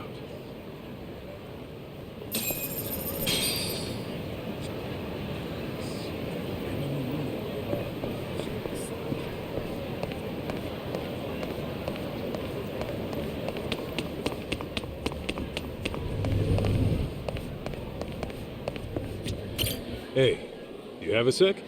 I'm looking for the woman in this photo. Who's that supposed to be? My mom. She's actually gone missing. Oh no, I'm so sorry. The thing is, she was seen here in town about a month ago. We wanted to know if she's dropped by. You recognize her? No, I can't say I do. I see. Oh, but I know somebody who might. Who? Our cleaning lady. She's been working here forever, and she's really good at remembering people's faces. Hey, that's some good news. Where can we find her? I saw her heading toward the roof not too long ago. Okay, the roof it is. Really appreciate the help.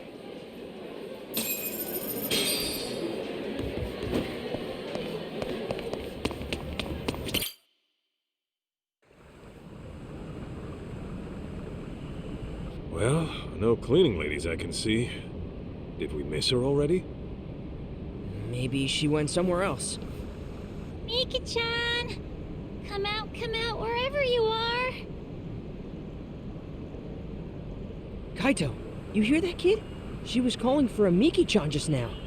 I highly doubt some little girl is out here calling her mom. Come on, we should at least ask. Not like we have any other bright ideas.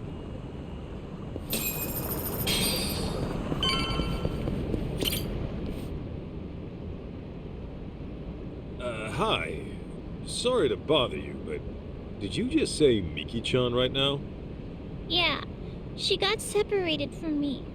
She your sister? No, my cat. Your cat?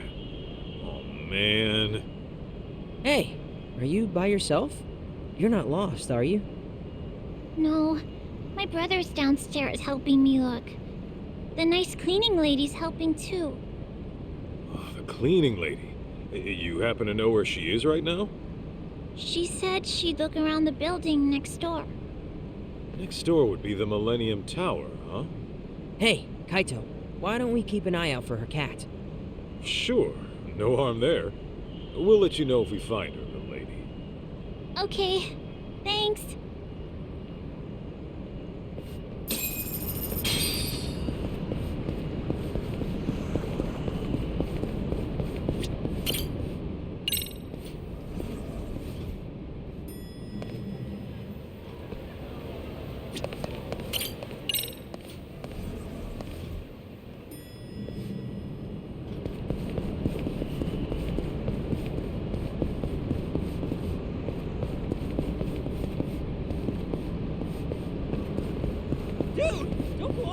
yourself.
This right here.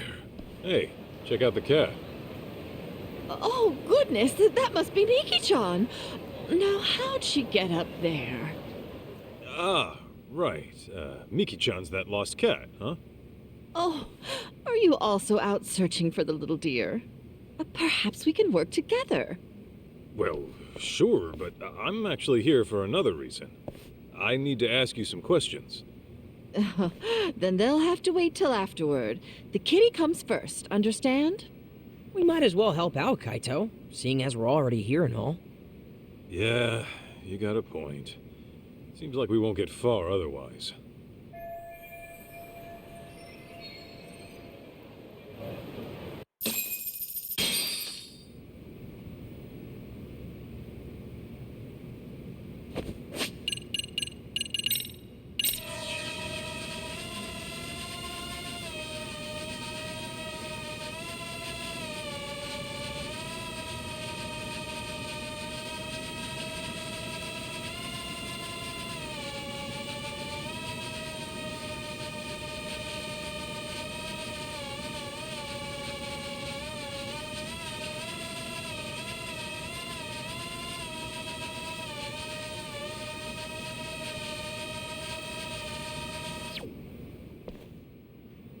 Hey, I think she likes it.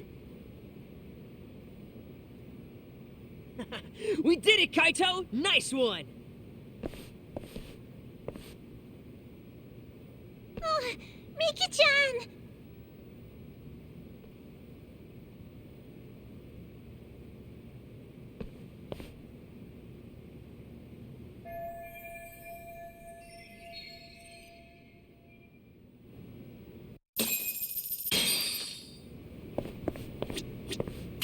Ma'am, would it be all right to ask you a question? Certainly. What can I do for you? I'm Kaito from the Yagami Detective Agency. We're looking for the woman in the picture. My, what a sweetheart. Who is she? She's my mom, who's been missing. Missing? Oh my, that's awful. Thing is, she may have been sighted here in town not long ago. She has a bit of history with Kamuro Theater, so we were thinking she might have stopped by. And since you work here and all, we were wondering if you've seen her. Oh, I've been working here about 4 years now. But I can't say I've seen her around. Damn. Although, now that I think on it... What is it, miss? Something good? I remember. It was that picture. The same? Yes. This was nearly 2 years ago. A man was going around with a picture asking if the woman in it had been found. What you're doing right now reminded me. Really? A man was looking for her 2 years ago? A year and a half, to be precise. It seemed serious. Wait a minute. Mom disappeared 2 years ago. If someone went looking for her half a year later... Wait, what does that mean? Ma'am, could you describe this man you saw? What exactly did he ask you? It has been a while since we spoke. But you know... What is it? He did give me his contact information, in case I learned anything relevant about the situation. Really? Do you still have his information?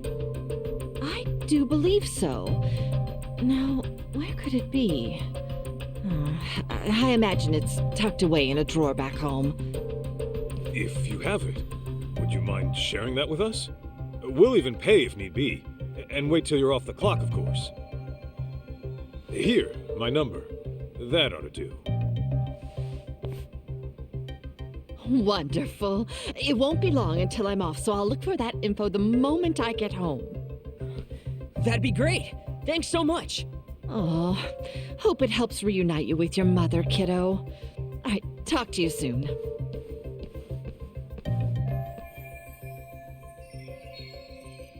And with that, we head back to the office.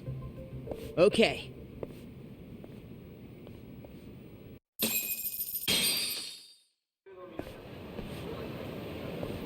Oh, hey. If it isn't that Bato agency shit for brains. Kaito! Wait, what's that kid with you? June here's my client. What do you care? You two acquainted or something? Kidnappers, Kaito. Or at the very least, stalkers. Are they now? Yeah, they've been following me around since yesterday. Bet they know my dad's loaded and want me for the ransom. They say shit like, we're decent people, just come with us. We'll even buy you some video games. Bunch of creepy old geezers, and he's their head idiot. Hey, watch your mouth. Haneke's not a head idiot. That's right. You're the head idiot here. Can you two shut your pie holes? You're not making us look any smarter. First blackmail, now kidnapping. There a crime you won't do? Makes me sick to think you call yourselves detectives. I ain't here for a lecture. Just give us the kid, or you're in for a world of hurt. You're not laying a hand on my client. You want him? You have to go through me. Oh, you are such a goddamn pest, you know that? Boys, exterminate this asshole! Here we go!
really thought you'd get away with nabbing a kid his age. Worth a try.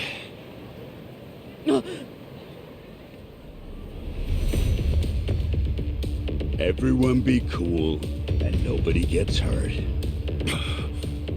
Haha, the classic misdirect.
That's all you got?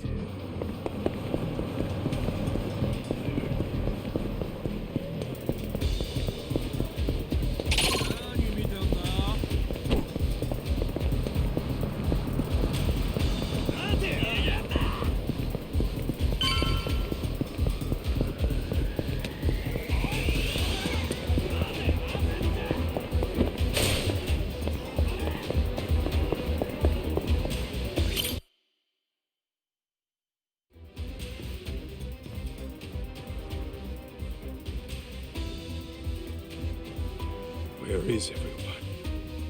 What's with all the boxes?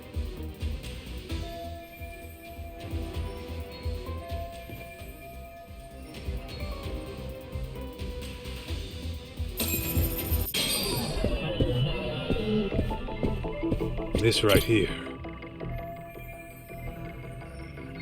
Huh?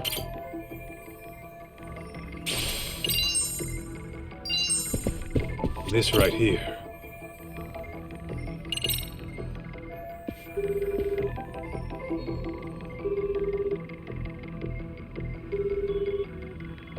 Hello, and thank you for your business. This is the Bato Detective Agency, yes? How can I help you today? See, I actually lost the address to our new place. People say I have the memory of a goldfish, so... Oh, gotcha. No worries. Happens all the time. Let me go ahead and pull up your info. Yeah, that'd be great. Let's see. Says here it's on Senryo Avenue. As for the building number, one moment.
All right, let's go.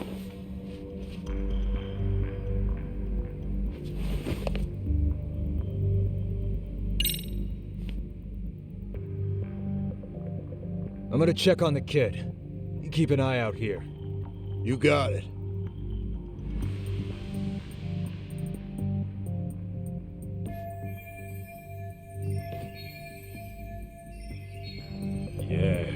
Yeah. Lama?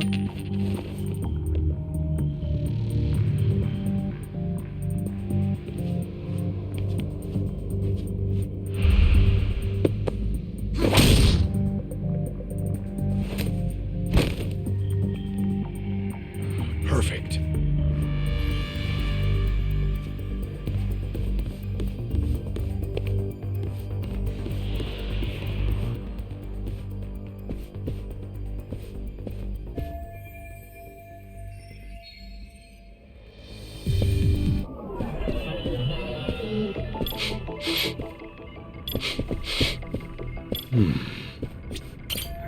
What day is it today?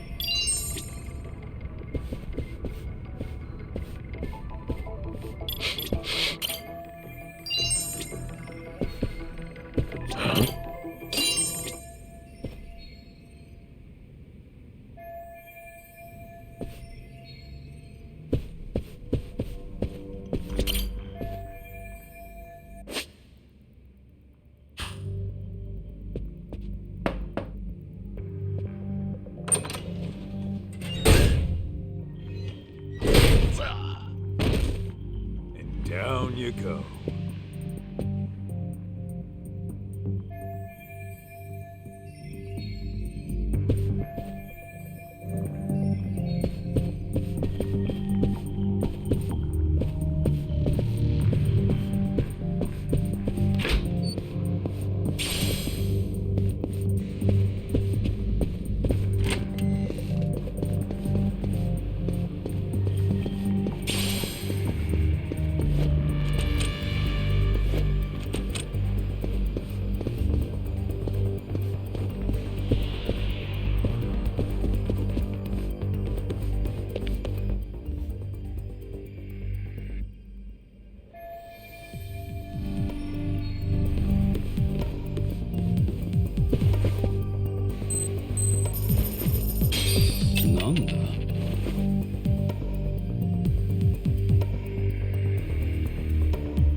Still alive, right?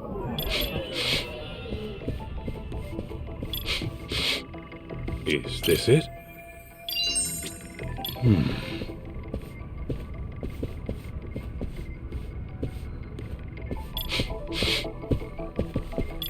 What have we here? Is this it? Huh?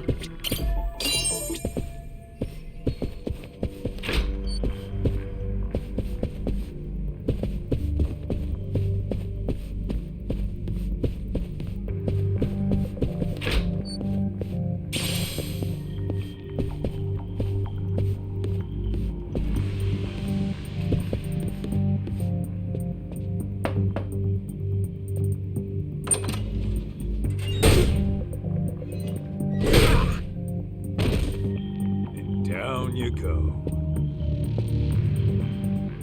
Sleep tight.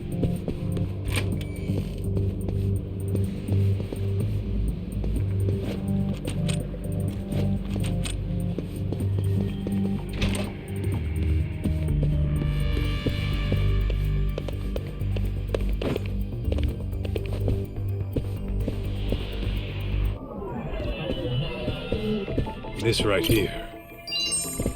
Huh?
Lights out.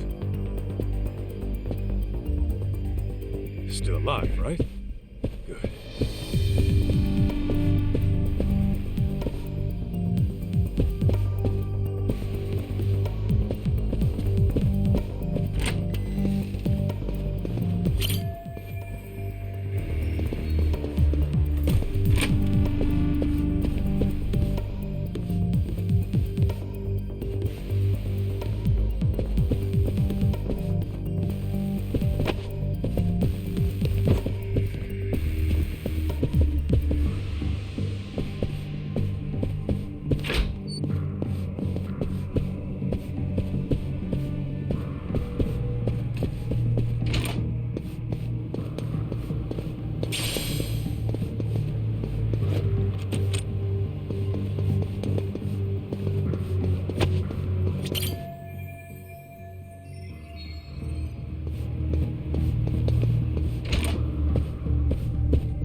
Perfect.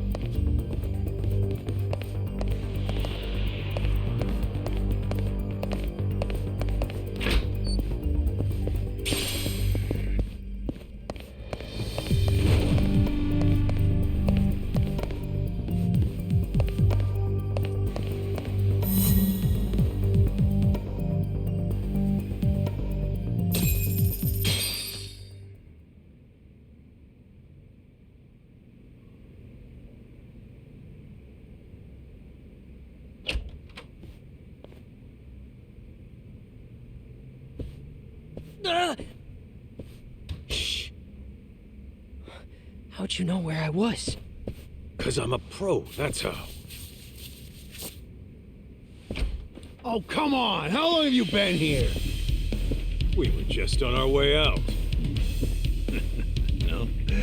Well, I suggest you stay and play. I brought in a special guest for the occasion. Should I even bother to ask? Fudo-san! See him? It's that Kaito schmuck I told you about. You're up! You're a heavy hitter?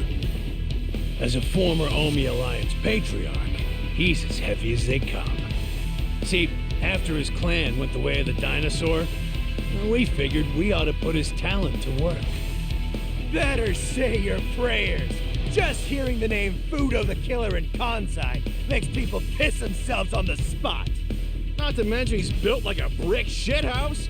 You're just a little skid mark to him. Kaito? These dickheads might actually have a point. Can you take him? In a heartbeat. So, heard you used to roll with the Tojo clan. Is that right? That was a lifetime ago. I'm just a detective on the straight and narrow now. And that brat must be your kid, huh? Well, not exactly. The name's June, you big oaf! Ha! Cute. Well, I may not know what brought you here, but unlike you, I don't get paid to think. I get paid to ruin you. So don't hold it against me when your son sees me rip you apart! You done posturing? Then let's do this!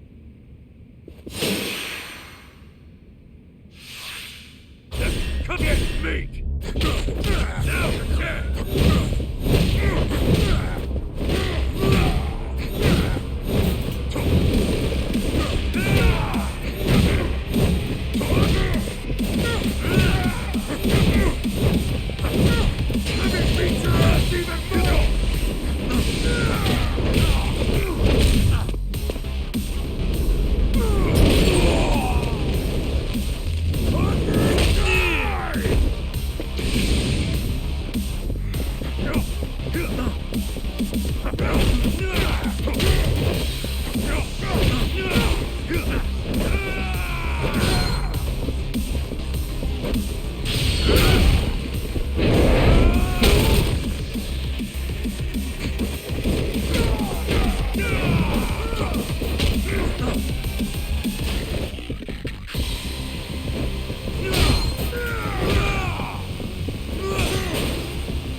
Kaito! You're a beast!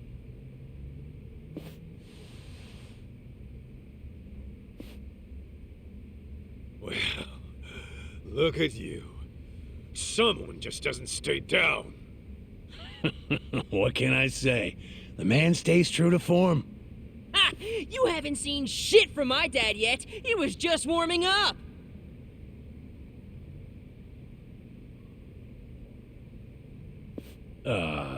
Fudo-san? Your name's Kaito, ain't it? Yeah? You got a good kid there. My son should be about his age. But he's done with his old man now.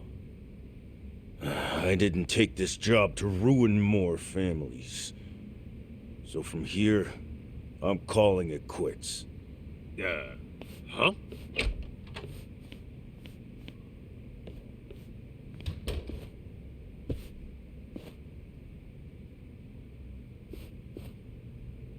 Shit. Sentimental old bastard. Looks like I've got no choice. I really hate to do this, but the kid comes with us no matter what. Even if you die!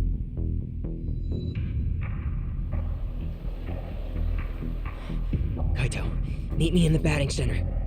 What? Hey! If you want me, then come get me!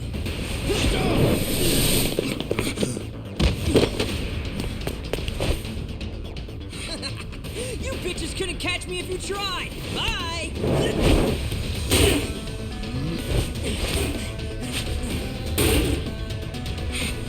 Go get his ass!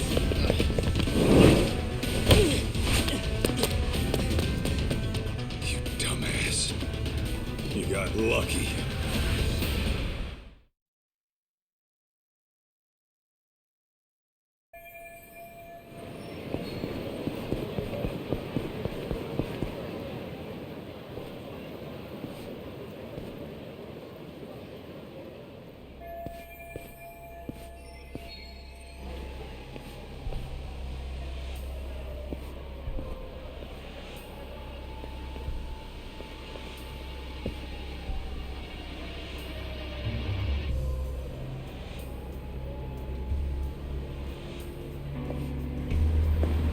Hey, genius.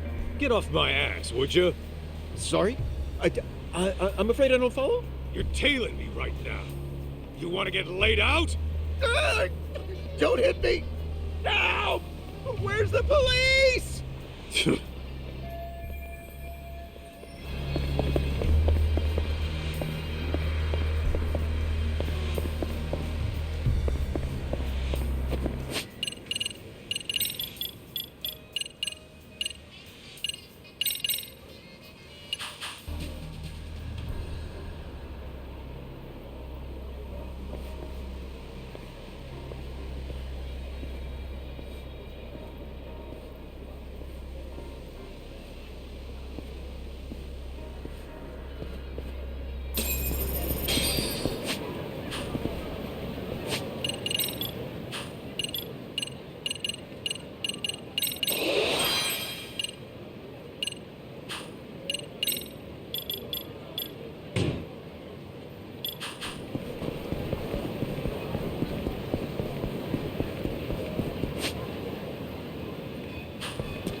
Hey!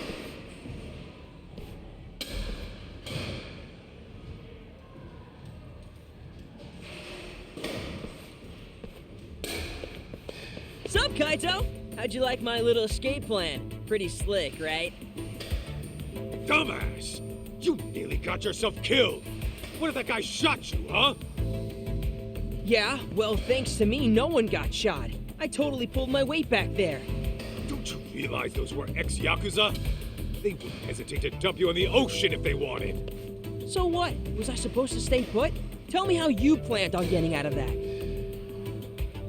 Well, I was working on that, okay? See? You would have been toast if it wasn't for me. Admit it.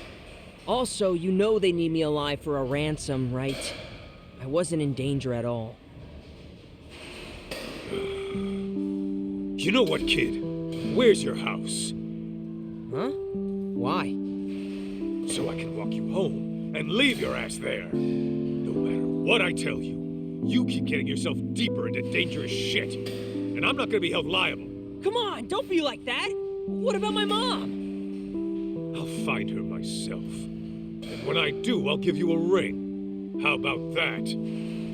Dude, chill. Why are you flipping out on me? I was just trying to help out, okay? God, I'm glad I don't have kids.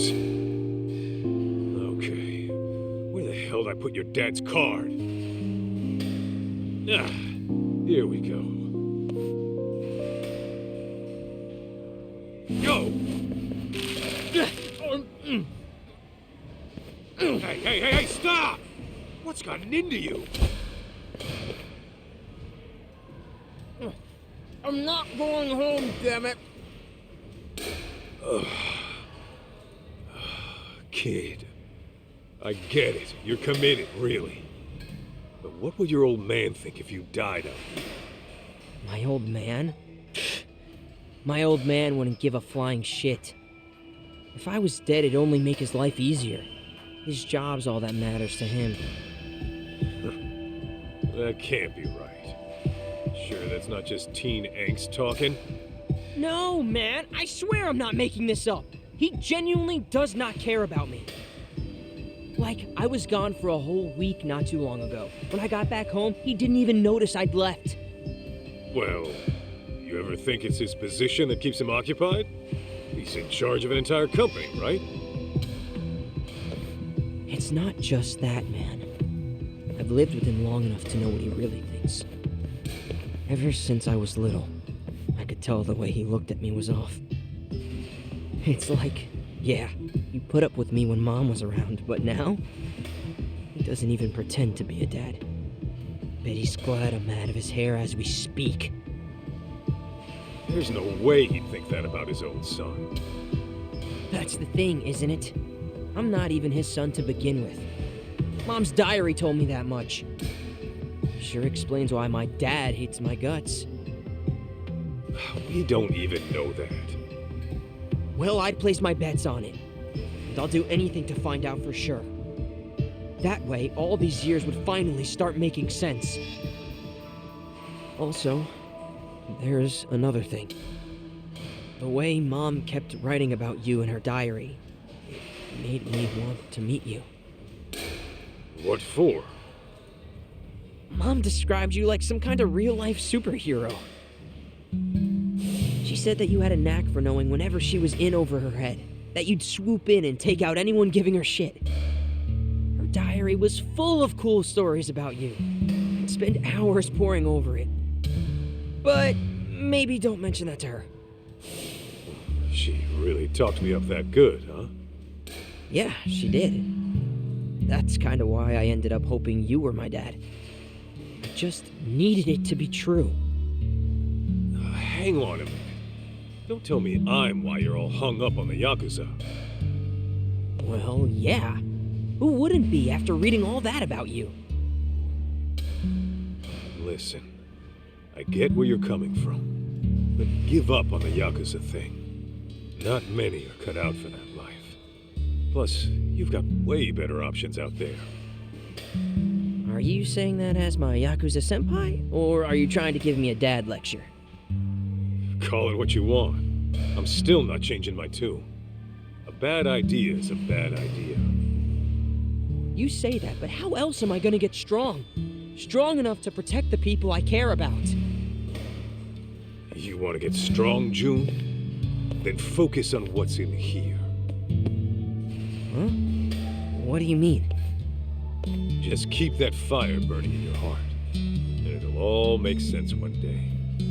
Well, then I'm gonna tag along with you until that day comes. Sound good?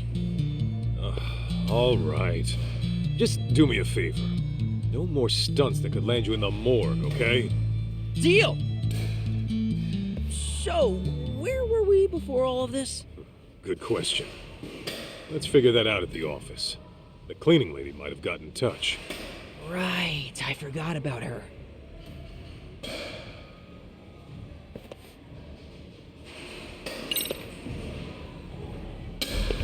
That way.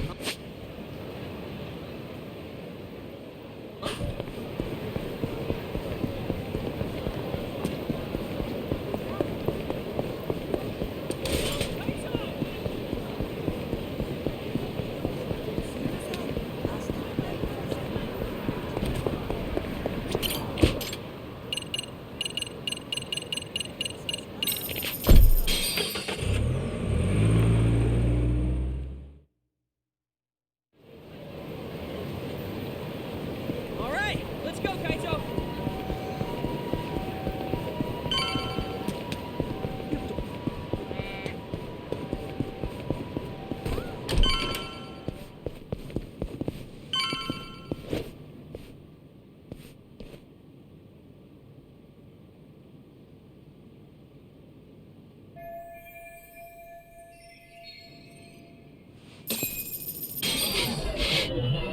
What have we here?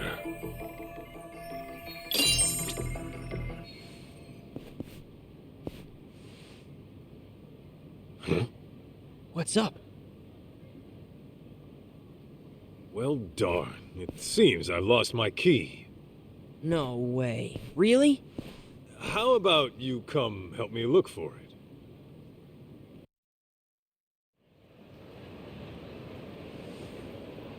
Maybe we should go to the police, see if anyone turned your key in. I never lost the key, June. Huh? I could smell cigarettes coming from the office. And not the brand we smoke. Oh, that's weird. All the brands smell the same to me. Hang on. You better not be smoking.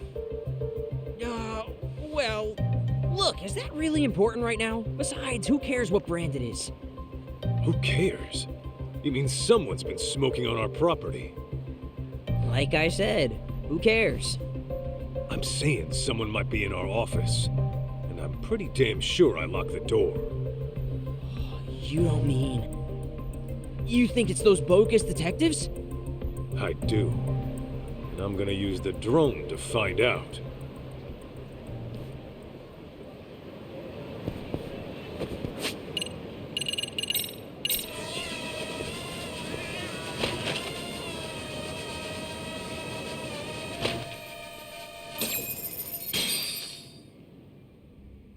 How slow can his giant ass be?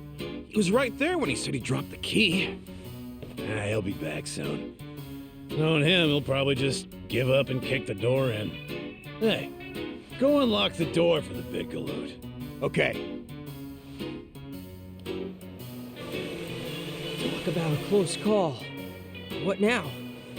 We do the smart thing when dealing with burglars. Hello, officer? I got a problem here. Some armed robbers just broke into my office.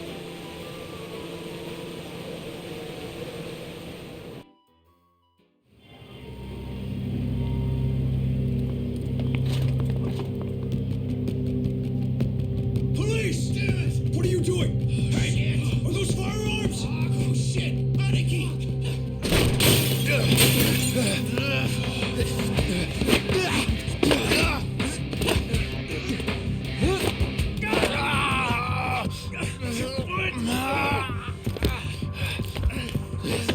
Aniki, let's get out of here! Hey, jackass! You're supposed to tuck and roll!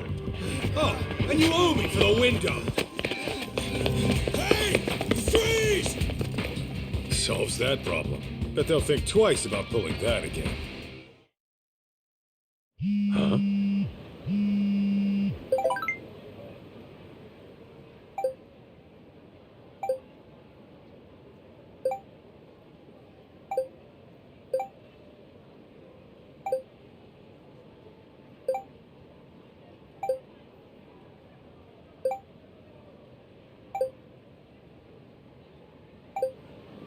June, we've got a lead. It's from the cleaning lady. What she got for us? So, the guy who was going around looking for Mikiko? Apparently, he's a doctor. He gave our cleaning lady friend his number, too.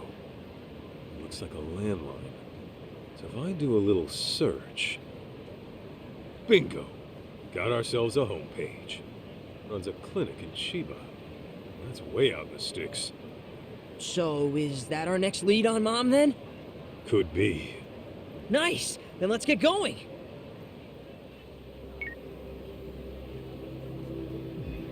Right. So, about the detective and that kid looking for Mikiko Sadamoto. What next? Hail him. Don't let him catch wise. On it.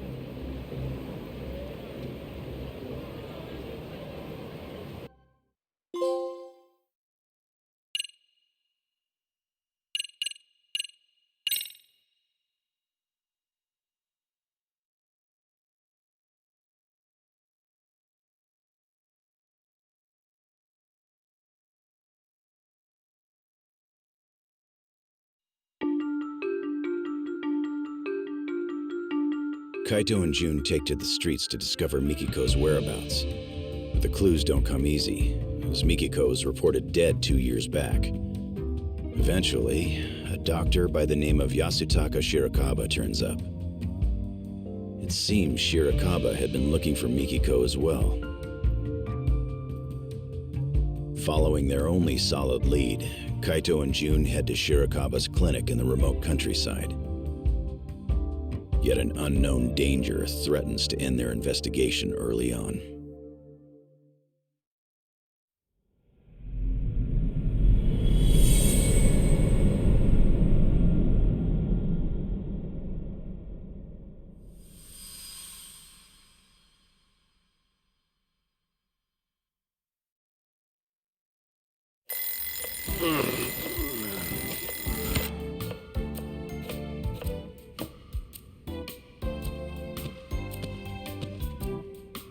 Wow, I even moved the alarm and everything.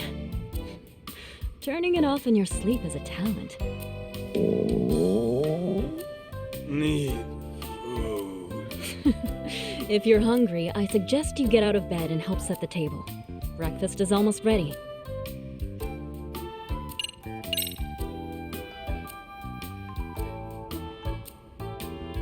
Need food. Good morning, sleepyhead.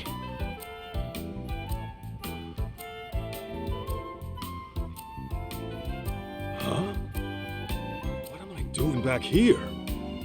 Wasn't I just out looking for... Still in dreamland, I take it. You do always sleep like a rock. Now come on, breakfast is almost on the table. At least give me a hand with the plates. Sure.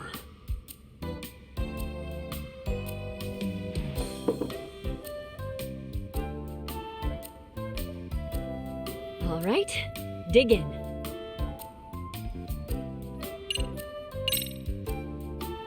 Thanks for cooking.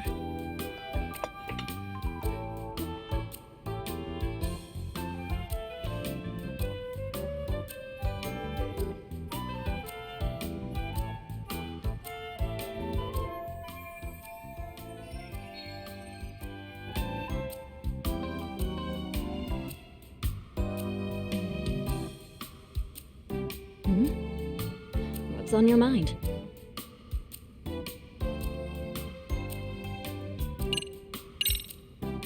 Say, Mikiko, What? would you make me breakfast tomorrow, too? I suppose I could. Oh, nothing. Just thought you looked nice this morning.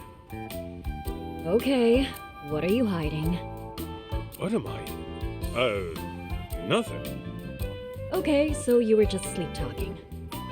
Hey, I'm wide awake here. Then tell me, did you wake up for me or the food? Good question. Gee, way to ruin the moment. Mikiko, we gotta talk about the raid. Huh? Listen, the boss is like a father to me. So if it came down to it, you know. Mealtime is a peaceful time. No drama at the table. We established that when we first moved in together. Right. I guess I forgot. Sorry.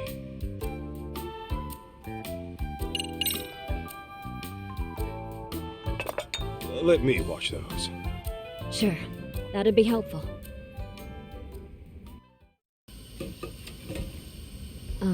Masaharu-san? Can we talk about today? What's up? Actually, never mind. You sure?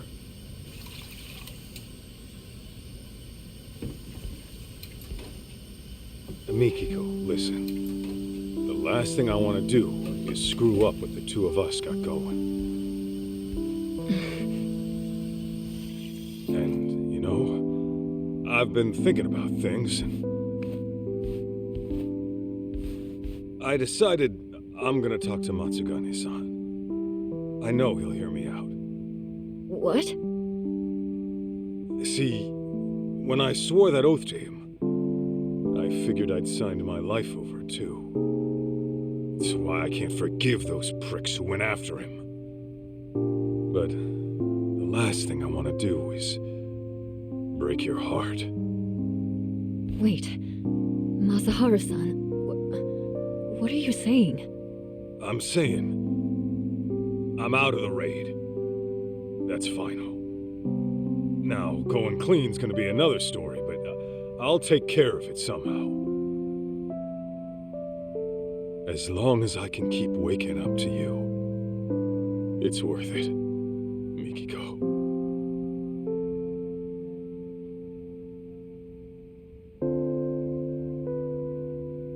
Oh, what have we here? Am I interrupting something? Huh? June, I thought I wouldn't see you today. Sleep well?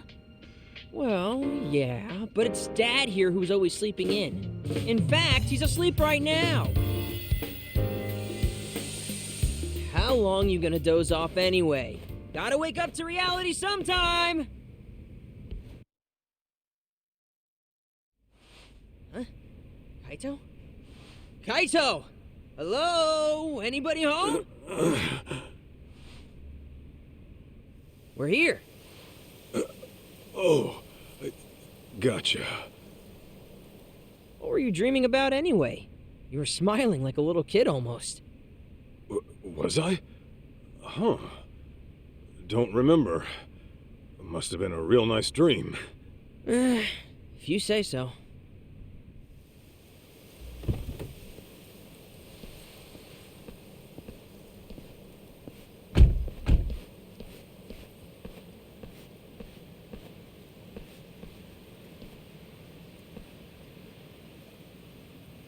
Hey, my mom's still out there, right? Well, she sure wouldn't have done herself in. You and I both know that. Right. There's no way she'd disappear without a good reason.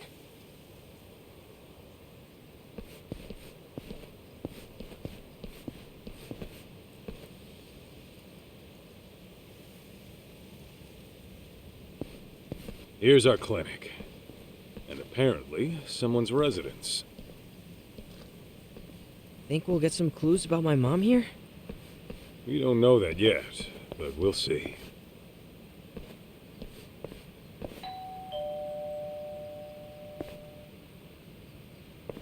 Yes? Sorry to bother, but I'm a detective out from Kamurocho. The name is Kaito. What would a detective want with me? Well, this is where my search took me. Mind if I ask you a few questions? Does it have to be me, specifically? What is this about? I'm looking for a lady by the name of Mikiko Sadamoto. She's my mom, by the way. I thought she was dead, but it turns out she might just be missing. You're her son? Give me a moment.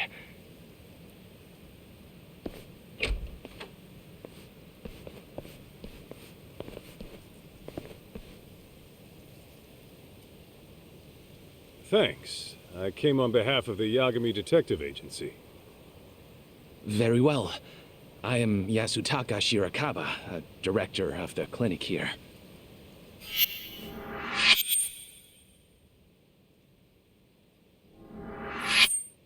So, you're really Mikiko's son? Yeah, my name's June. I take it you're familiar with Mikiko, then? Well, that depends on what you mean by familiar. Here, why don't we all have a seat?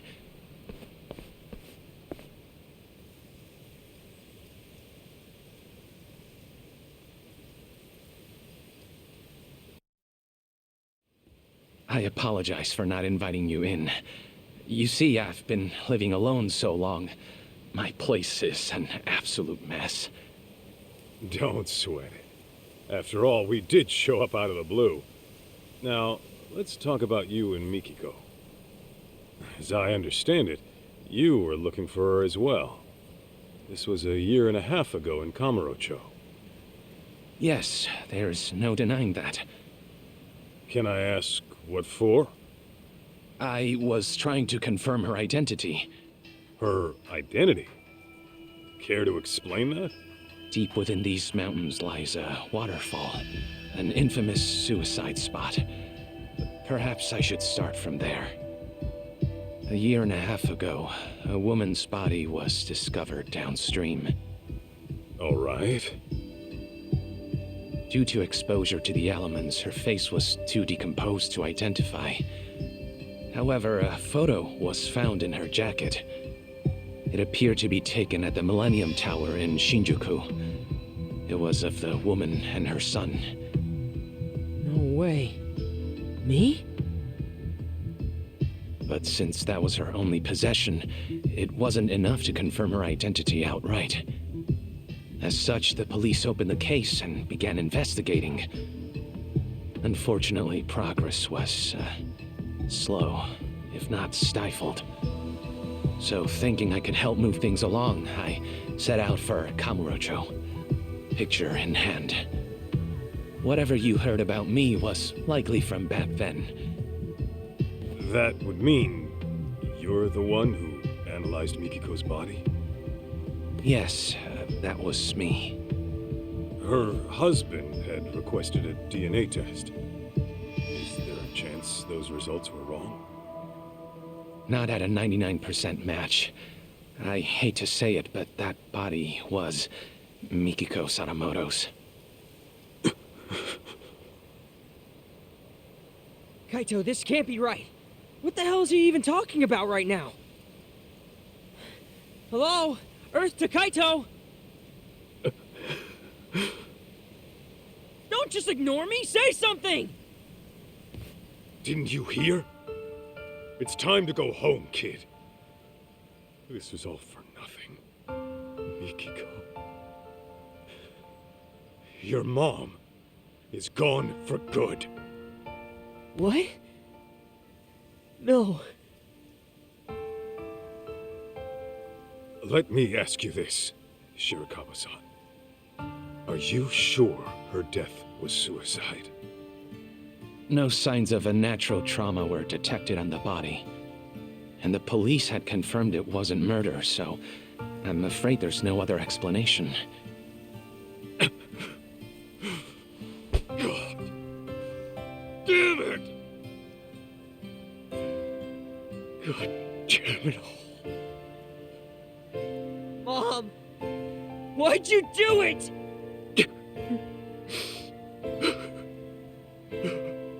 I certainly wish I had better news to give you. especially since you traveled all this way. The least I can do is call a cab and save you a walk to the station.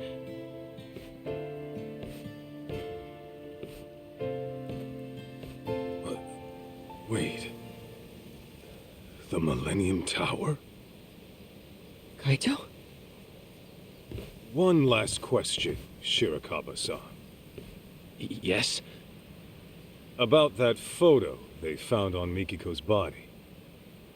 Was that the only one? Just her and June at the Millennium Tower? Nothing more? I believe that should have been it, yes.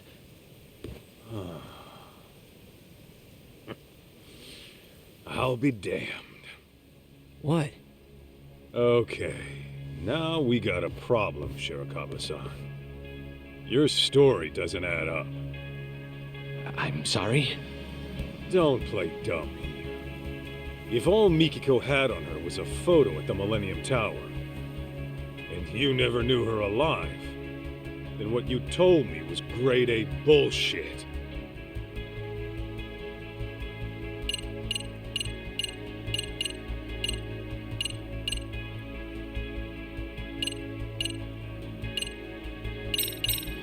Take a look at this. You tongue-tied yet? Pardon, but, Oh! Think back to when you went to Kamuro Theater. Maybe you'll recall a certain cleaning lady. Seems you approached her 1.5 years ago about Mikiko. You knew the place meant something to her, right? Problem is, how would you even know that in the first place? Everything you knew about her came from a single photo, taken at the Millennium Tower. In fact, that was your only clue to her identity. Didn't you say as much? I'll tell you right now. Mikiko did have a connection with Kamuro Theater. But that's nothing a stranger, much less some random doctor would know. Unless, of course, you found that out from Mikiko herself. Quit blubbering and tell me the truth! I understand. I'll talk. I think we should all go inside. That alone might help clear things up. Huh?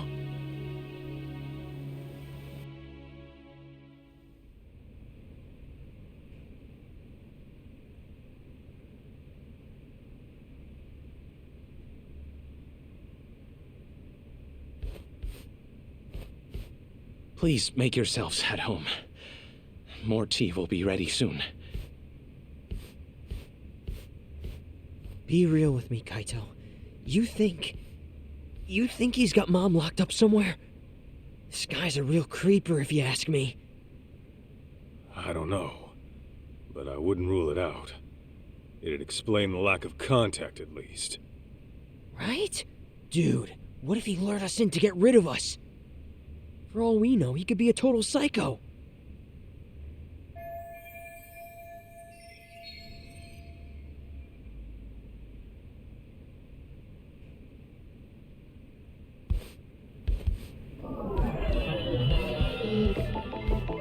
This right here. What have we here? Oh, look at this. That's your mom, ain't it? When do you think it was taken? I don't know. But my mom used to wear her hair short. Guess it could have grown out since then. Who took it, though? And why is it here? Wait a sec. If this was taken after my mom disappeared... Then yeah, she's still alive. But this shot alone doesn't say much else.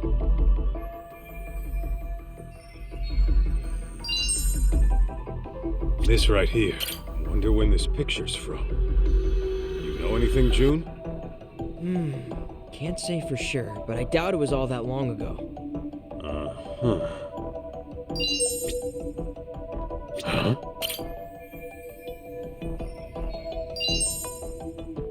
Is this it?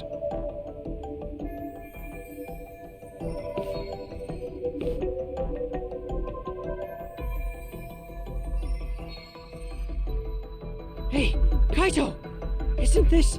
Mikiko, alive and well. Shit just keeps getting stranger. Why would Shirakawa lie about her death? And why hasn't Mikiko reached out to her family? Yeah, it doesn't make any sense. I'd say Four Eyes owes us some answers.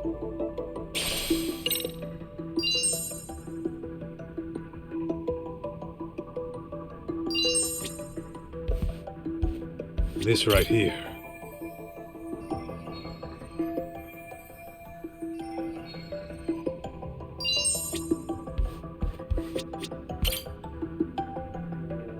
Is this it?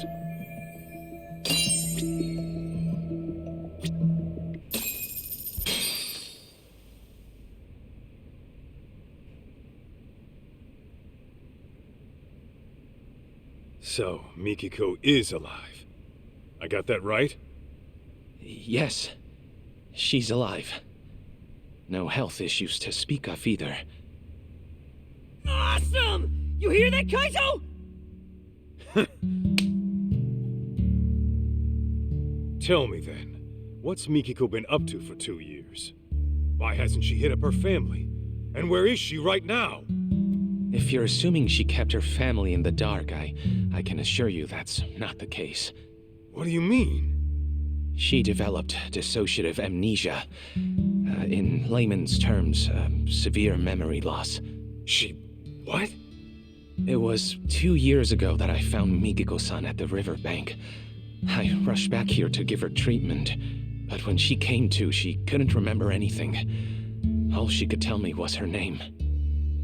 Damn. If it was amnesia, no wonder we never heard from her. Okay. Can you tell us where she is now? I don't quite know where she is. She left some time ago. What? She's gone? You've got some beans to spill, Doc. And I ain't talking edamame.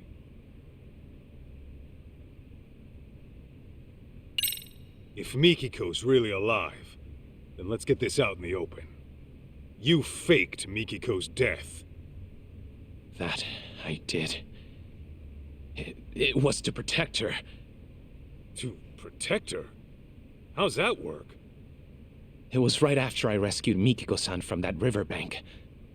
Some unfamiliar people showed up in our area, real unsavory types, and they had a picture of Mikiko-san. They went around asking all the locals, have you seen this woman? I was no exception. But then Mikiko-san, who had seen them from a distance, started trembling. What'd they look like? They were young, in their late 20s to mid-30s. They had numerous piercings, dye jobs, and flashy clothes. Intimidating would best describe them. In all honesty, they looked like a street gang. People you wouldn't want at your doorstep. Damn it! I bet they tried to kill my mom 2 years ago! I had similar thoughts. Perhaps Mikiko-san ran afoul of some very bad people in her past. And to make it appear as suicide, she was pushed from the top of a waterfall. But afterward, they couldn't find her body, and her death was never reported. That's why I assumed they came snooping around to confirm whether they finished the job. So, that's when you went ahead and faked her death? Yes, but only to throw those people off her trail. Got it. So, rather than holding her against her will, you were trying to keep her safe. Something doesn't sit right, though. Why didn't you call the cops straight away? Another thing, Mikiko-san was very hesitant about me getting the law involved. Actually, to be more precise, it wasn't the police that scared her, but rather the outside world. It was as if she were terrified of someone out there discovering she was alive. How? I thought she lost her memories. Let me give you a little background on that. When a person develops amnesia, they don't lose their memories. Rather, they lose touch with them. This can happen for several reasons, but for dissociative amnesia, it's usually triggered by extreme stress or past wounds. In any case, an amnesiac may avoid a perceived danger without quite understanding why. But the condition doesn't grant a clean slate. Those painful memories will still be alive in their head. And sometimes they'll resurface as instinct, directly influencing their actions. Huh. Well, you're the doctor. Guess I'll take your word for it.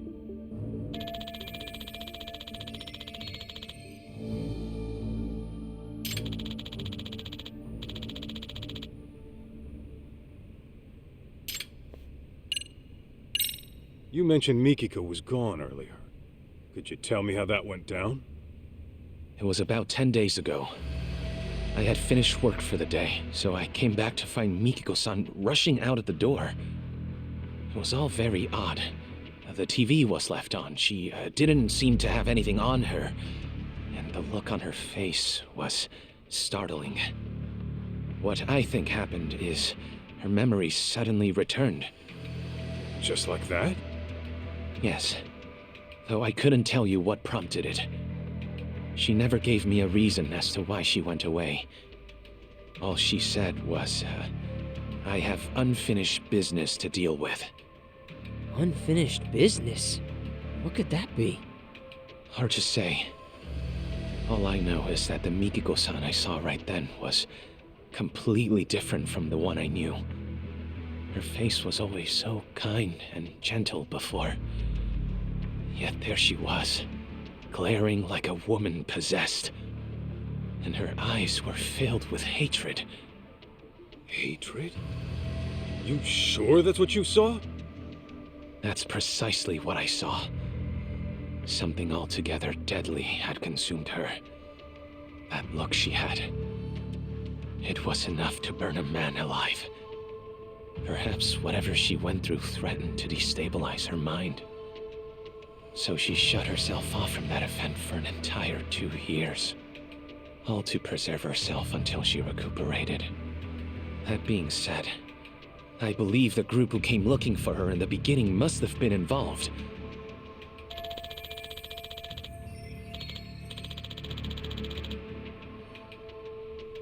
Back it up a sec.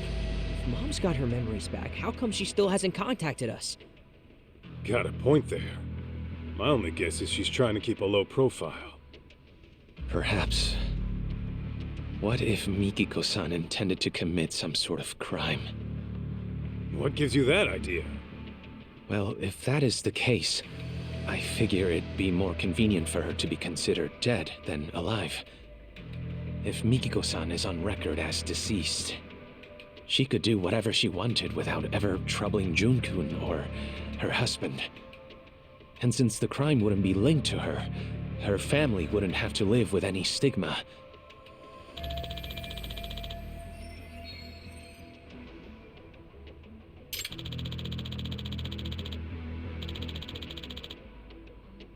Alright, this is getting way too crazy. Kinda freaking out here.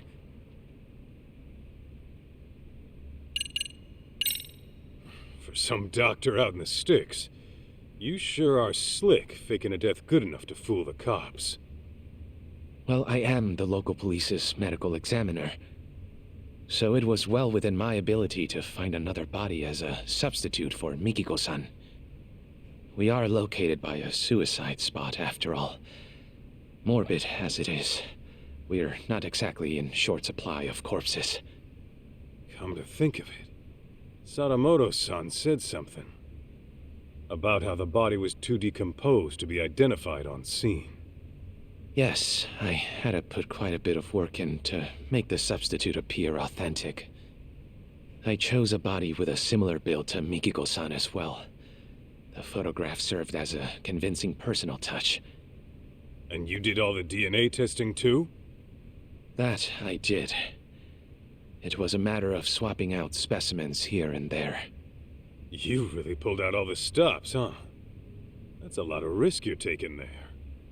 Maybe what I did was unacceptable, but I assure you, this was all for Mikiko-san's safety.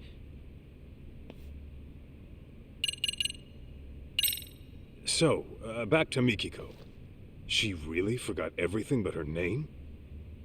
As far as I'd observed, yes. She couldn't recall her address, her date of birth, loved ones, nothing. I discovered Mikiko-san with nothing but the clothes on her back.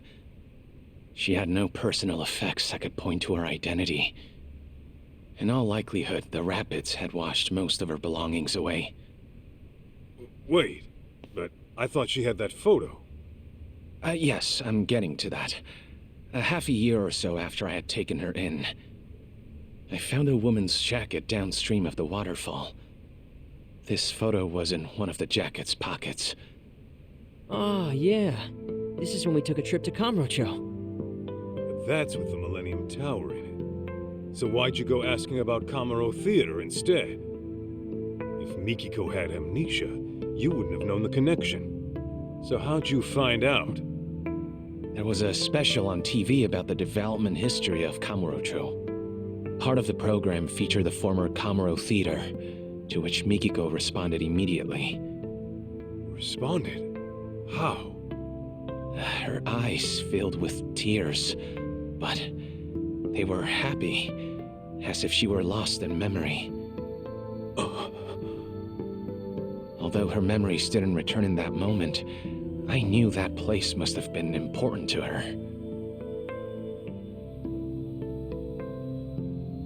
That picture over there was from when I took her to see Kamuro Theater in person. Roughly 2 years had passed since I'd found her, but her memories were still buried away. Fortunately, she'd gotten well enough to venture outside every now and again.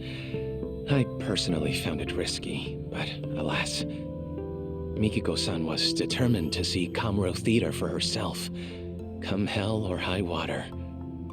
Shirakawa-san, how was she when you took her? Did she maybe act different? I'd say so. And mind you, the venue had undergone drastic changes since she last saw it. Nevertheless, she still seemed quite nostalgic. I think deep down in her heart, she knew what she was seeing. The peace on her face told me that. That's so.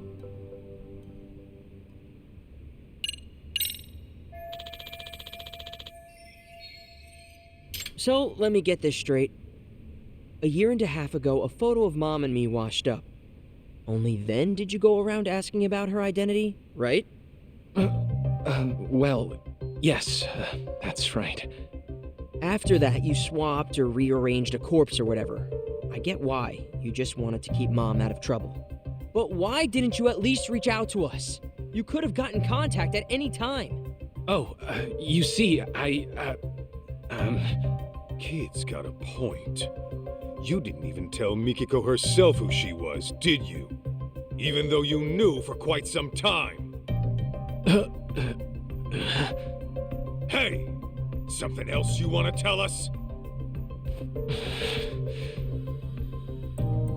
Forgive me! I know making excuses won't help. But you see, from the moment Mikiko-san came into my life... Don't tell me. You're in love with her. What? Yes. Ah, jeez. When I met her, it was love at first sight. Soon enough, I was utterly smitten. Nothing could take my mind off her. It wasn't long before I began wishing her happy little life could continue forever. But that's when that picture of her washed up. I thought if Mikiko-san remembered who she was, she'd walk right out of my life, without a moment's hesitation.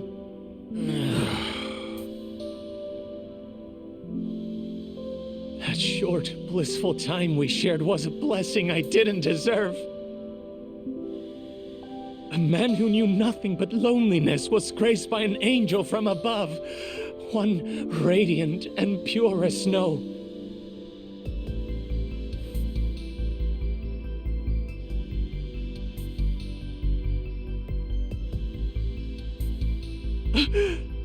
Forgive me! Forgive me for being a hopeless fool. But I promise you, I kept things decent.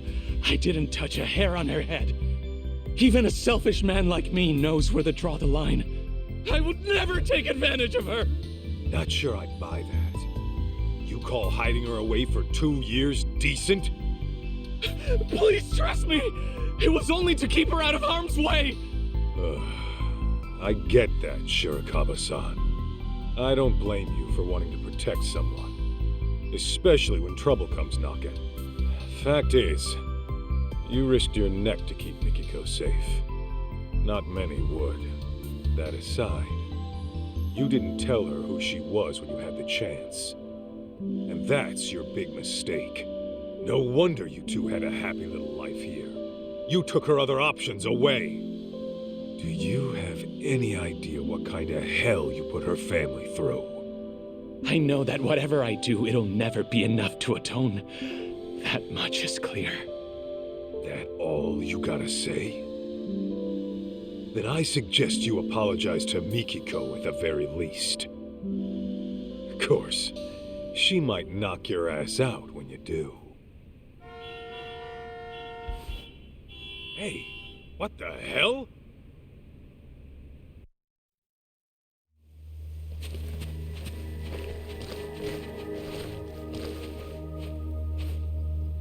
Greetings! Is Mikiko Sadamoto-san around? Who the hell's asking?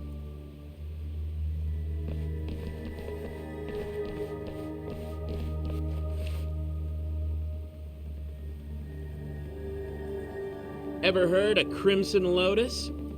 We're a friendly group from Shinjuku just swinging by for a visit. Anyway, I'm Nishio, the group mouthpiece, if you will. Crimson Lotus ain't ringing any bells. You supposed to be some kind of gang? Actually, I believe they're the group who came asking about Mikiko-san 2 years ago. Really? Weren't you looking for Mikiko Sadamoto too, over in Kamurocho?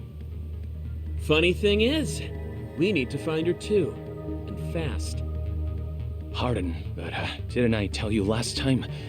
Mikiko Sadamoto-san unfortunately passed away. I just finished telling these people the same.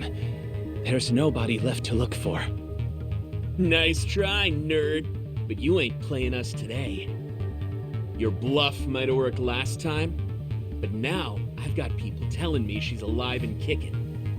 And we can't just let a killer run free, can we? A killer? Yeah. Fucking broad had the nerve to bump off some of our higher-ups. Quit talking out your ass. Dude, I shit you not. You really never heard of the young elite serial killings in Kamurocho? The victims are our founding members. Legendary badasses, all of them. And there's evidence of that chick at the murder scene, so, yeah. We're trying to pull the plug on this bloodbath. Impossible. Don't tell me. This was Mikiko's unfinished business? To get back at Crimson Lotus. Right. Anyway, we're gonna need to peek inside the house now. Thanks for being chill about it.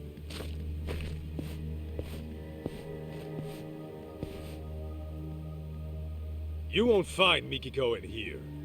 Take it from us, she's nowhere. I call bullshit.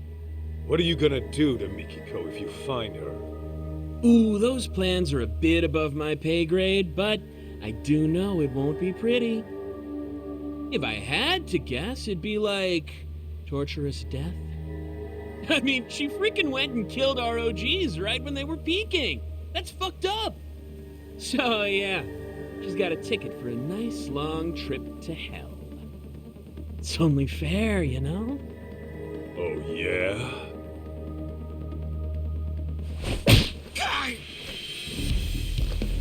Then I'm sending my foot on a nice long trip up your ass.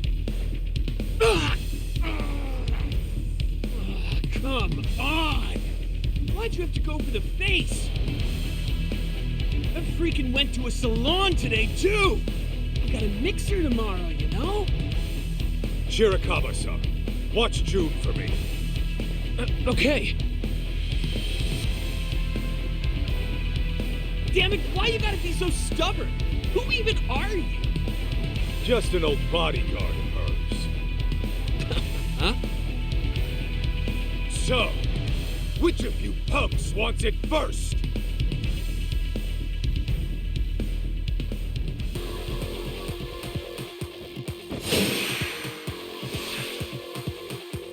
Here we go!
What the hell, man? Was that karate? And not half bad by the looks of it. Yeah, thanks. I've been practicing a while.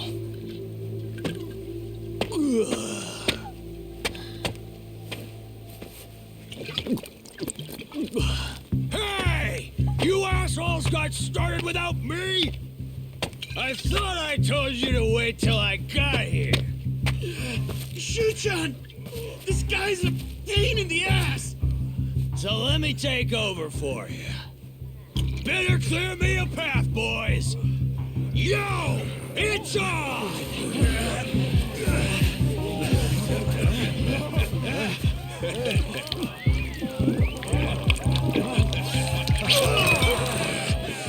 Now I'm fucking ready! Serious? You're just drunk, dude. And you must be Kaito-san, huh? I'm the front man for Crimson Lotus. Kenmochi is the name.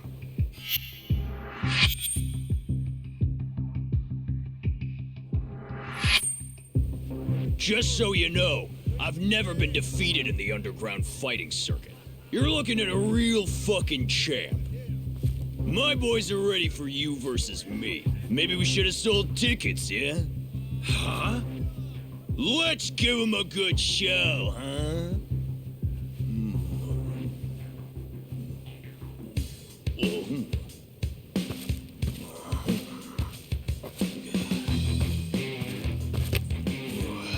Sorry about this, big guy.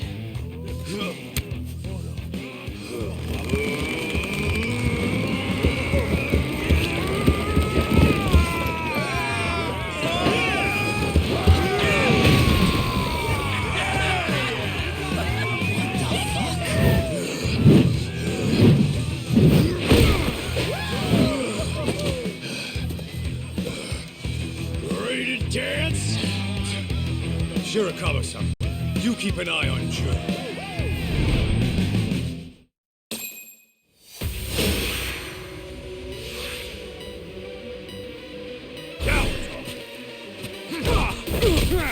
This is what I'm talking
Well, aren't you a tough bastard?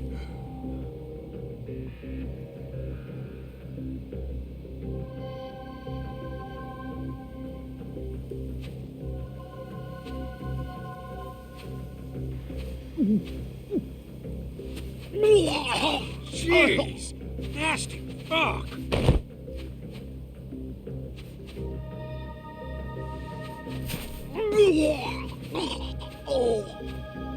Shuchan! More booze, dipshits! You hear me? Top shelf shit only! Shushan, please get a grip. Any more and you'll start barfing blood. Why don't we just call it here? No! More! I need more. Gentlemen! Hate to be a buzzkill, but party's over for now. Handshakes all around, and to all, a good night.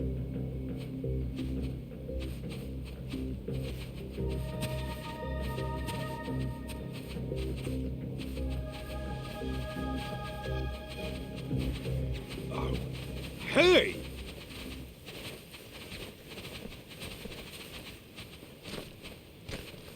What the hell was that? I don't know. But I should probably call the cops in case they come knocking again. Hey, Kaito. What they said about Mom being a killer, you think that's true? Doesn't matter. Our goal is to find Mikiko, whatever she's caught up in. I mean, I know that. I'll drive. I'd like to get to the bottom of this as well. Oh, you sure? Shoot, that'll save us big on train fare.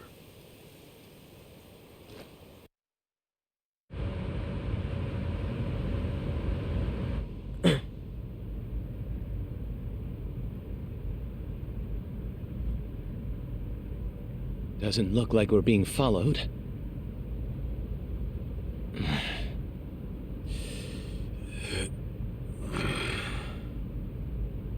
So, what sort of relationship did you have with Mikiko-san? Huh? Where's this coming from all of a sudden? When Mikiko saw Kamuro Theater on television, she looked like she was lost in the past. And the moment I told you that, you wore the same look, except yours was more sullen. So, I'm guessing Mikiko's connection to the place had something to do with you. Perhaps you two were involved romantically? Good guess. So you were then.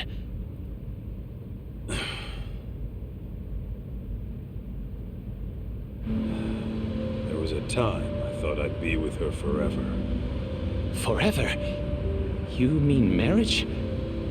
What happened? Well, I happened to be with the Yakuza at the time. As you can imagine, Mikiko wanted me out. Easier said than done. My boss had taken a bullet that nearly prompted an all-out war. I couldn't just up and leave. Do you mean to say you chose the Yakuza over Mikiko? In the end, yeah, that's what it was. And for Mikiko, it was the last straw. I was out on a raid when she left. Came home to a note in an empty apartment. Kaito-san, let me ask you something. Do you still love her? Even now? Love her? You know she's got a husband, right? That isn't what I'm asking. I'm asking how you feel in your heart. Ethical issues and legal ramifications aside, you can't always choose who you love. So I think it's okay to be honest with yourself. At least listening to your feelings isn't a crime. Uh-huh. Besides, I'm sure it wasn't easy letting a woman like Mikiko-san go. Am I wrong? Yeah. And what makes you think that? Call it a hunch. But am I wrong?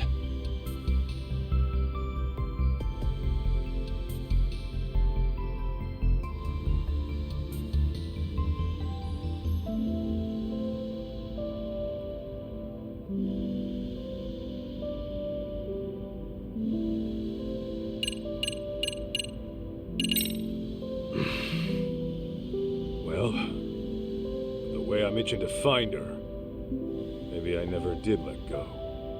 Then that would mean you still love her, yes?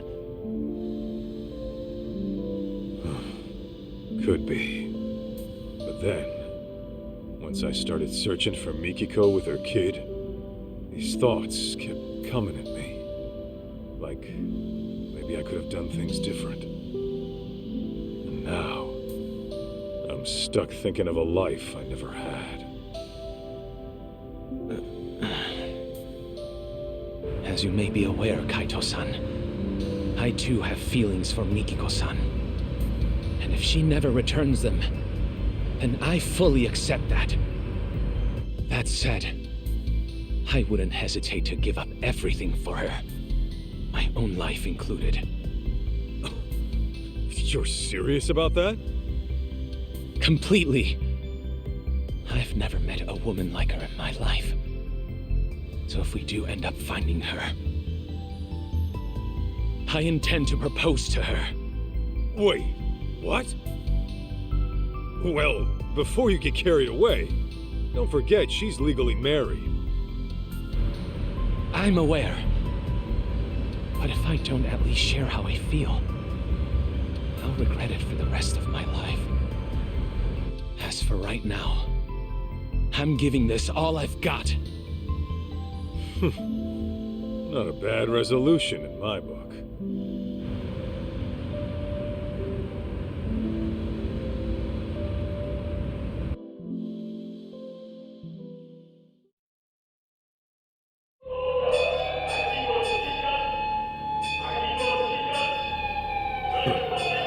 City's lively as ever. There were certainly plenty of sirens.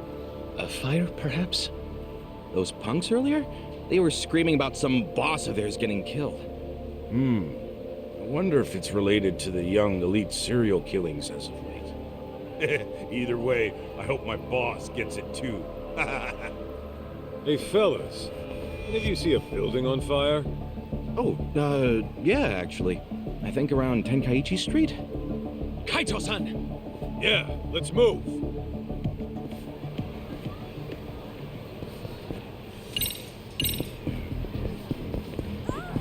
Let's proceed.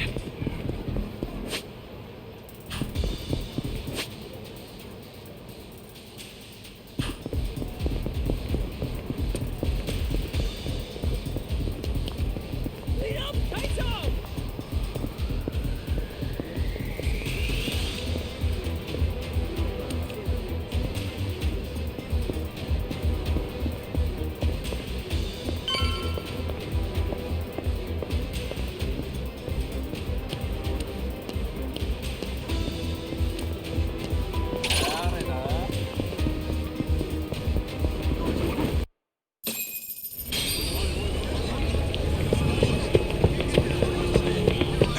Stay back!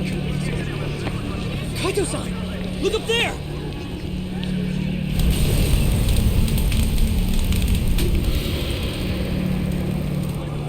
Mikiko! What is she doing? Joe! No! Let us through! I told you it's not safe! Crap! I should be able to get up through there. Shirakawa-san, watch June for me!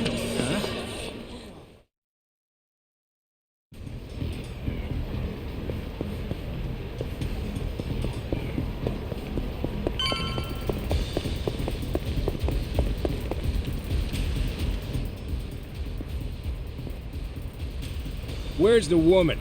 We can get around her from up here. Hey, you blockheads are Crimson Lotus, right? Huh? shit, it's that guy from the doctors. Sorry, but your little plan's getting shut down. Here we go!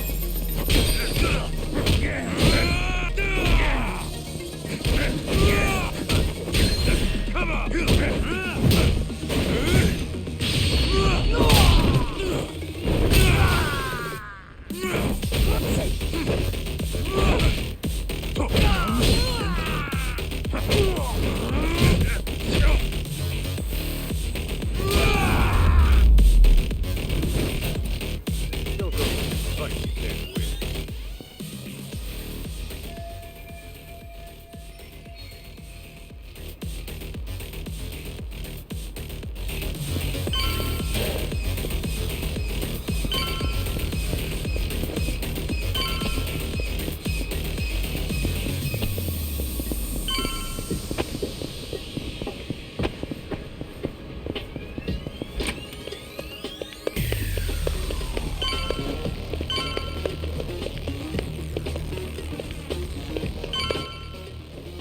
Huh?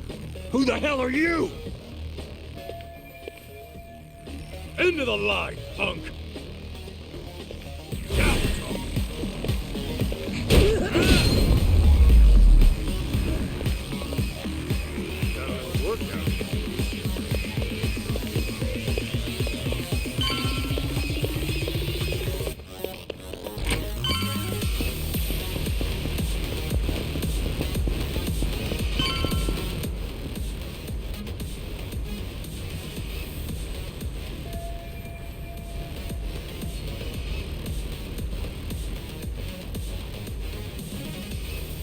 Damn it! I can't tell what's going on from here! Get out of my way, asshole! Hey, that's my line! Come on!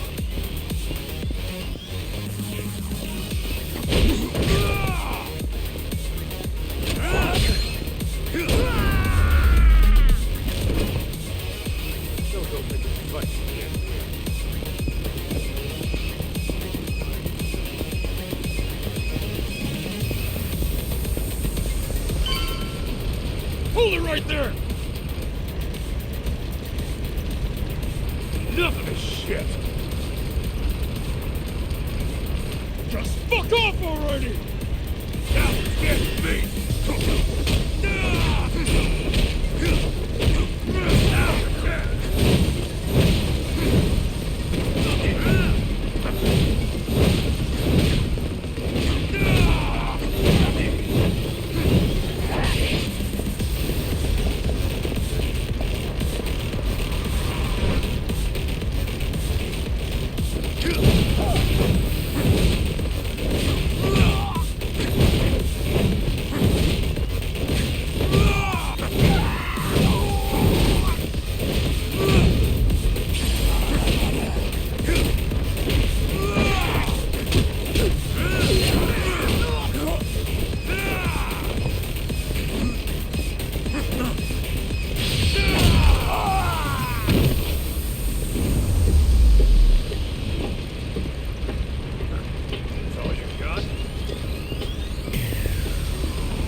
The others in Crimson Lotus!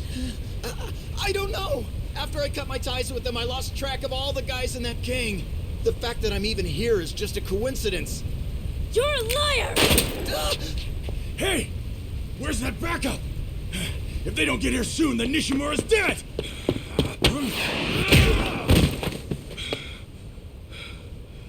Mikiko! Masaharu-san?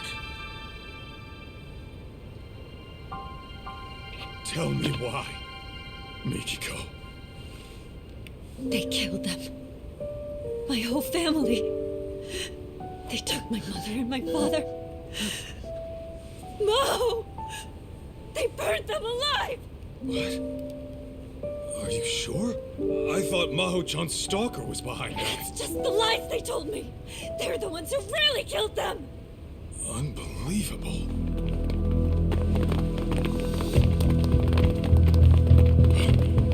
Ashizaki-san! Damn you!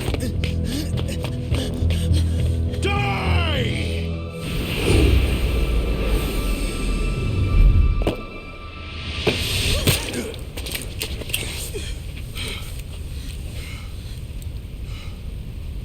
Shit.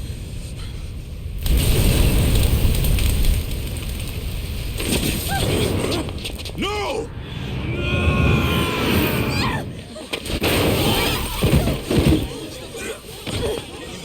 Hey! Don't try to move! We'll get you an ambulance! Mikiko, you okay?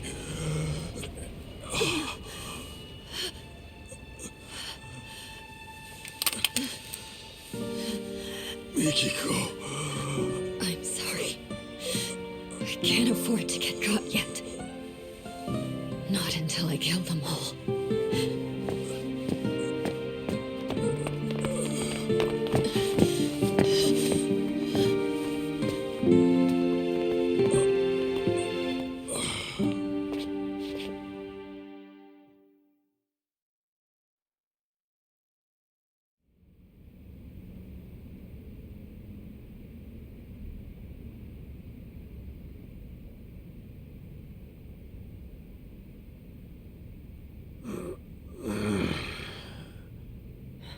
Oh, he's up. Wait. Where's Mikiko? What happened after I went down? Well, the owner of that security company got shot to death on the roof. His name was Ashizaki.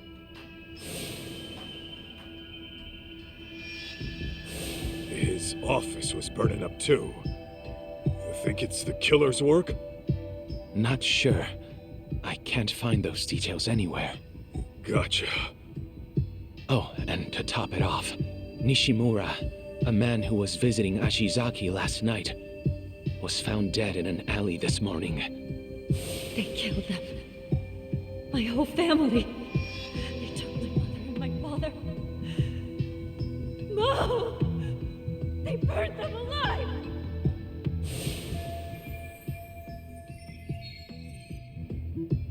By the way, Kaito, the police came by earlier.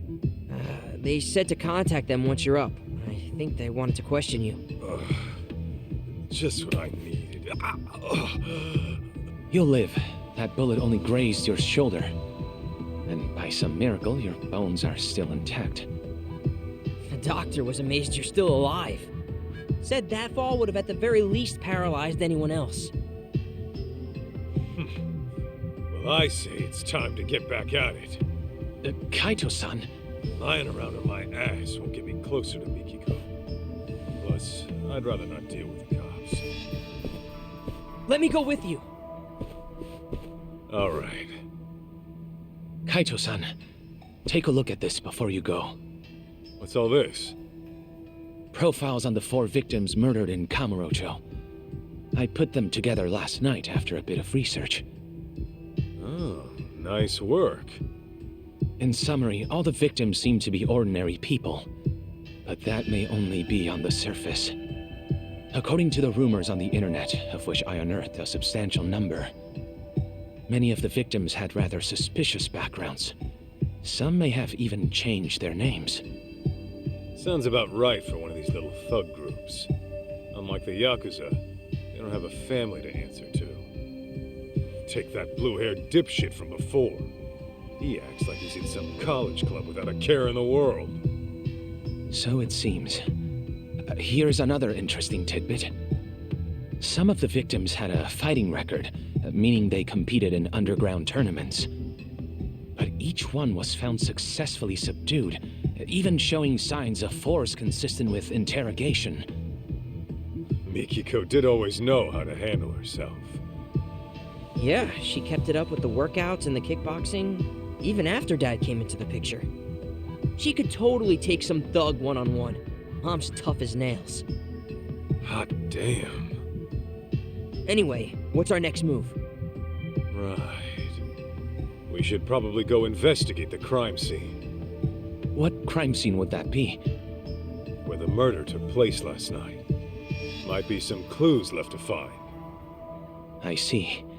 Though I imagine the scene's still quite busy. Will the police really allow you on site? Oh, I'm hoping to avoid the cops altogether. I'm gonna sneak into the place. Ah, well, I suppose that's one way to do it. Catch you later, then. Mind serving as our alibi while we're over there? I'll give the police a good answer. Just make sure you find Mikiko-san, and keep her from dirtying her hands.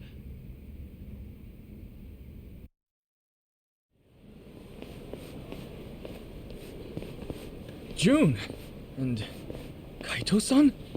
What is this? Crap. Oh, don't worry. We can explain. But, what brings you here, of all places? Well, one of my police contacts got in touch. Said a boy here matched June's description. Well, June, what do you have to say for yourself after you go wandering off for days on end? Yeah, like you even give a shit! Just go back home by yourself! June, can we just... Never mind. Actually, you and I might want to have a talk, Sadamoto-san. It's about June and Mikiko. What's going on with Mikiko? Well, I'll just put it out there. Turns out your wife's still alive. She's alive? My Mikiko? Where is she? Is she alright? All right's not exactly how I put it. It's pretty complicated to explain. Complicated? To think all that was happening. And Mikiko, possibly a murderer? I know she's out for some kind of revenge. She's aware it was really Crimson Lotus who burned her family alive. I see. That's very difficult to process. We had always believed it was Maho-chan's stalker that did it. Yet now some sinister group emerges. Kaito-san, does Mikiko really believe Crimson Lotus orchestrated this stalker story or whatever? That's what she said. It's likely the stalker got pinned as a scapegoat for the whole thing. Now, can you give me anything on your end? How's Crimson Lotus fit into all this? Nothing's making any sense so far. It couldn't be. What? What's wrong? To tell you the truth, this may have been set into motion even before the arson. You see, Mikiko's family had been under pressure from a certain real estate broker to unload their property. As I recall, that broker was flush with foreign capital and seeking land for a sizable new complex. Mikiko's parents stood to profit quite substantially, were they to take the offer. But I was told they rejected whatever came their way. This went on for quite some time, and then the tragedy happened. Got it. So Crimson Lotus really was behind it all. Mikiko's parents had to die because of some land deal? Yes. Although a group like that may have planned to kill them all along. Anyhow, once Mikiko's family was gone, their land was inherited by a distant relative. And since they wanted nothing to do with any stigmatized property, they sold it to the broker in the end. So maybe Mikiko got too close to the truth, and it nearly killed her. Yeah, that ought to explain it. If that is the case, then Mikiko's in the right. If I knew who killed my family, why, I'd hunt them down myself. Taking lives of innocent people, all for profit. What monsters!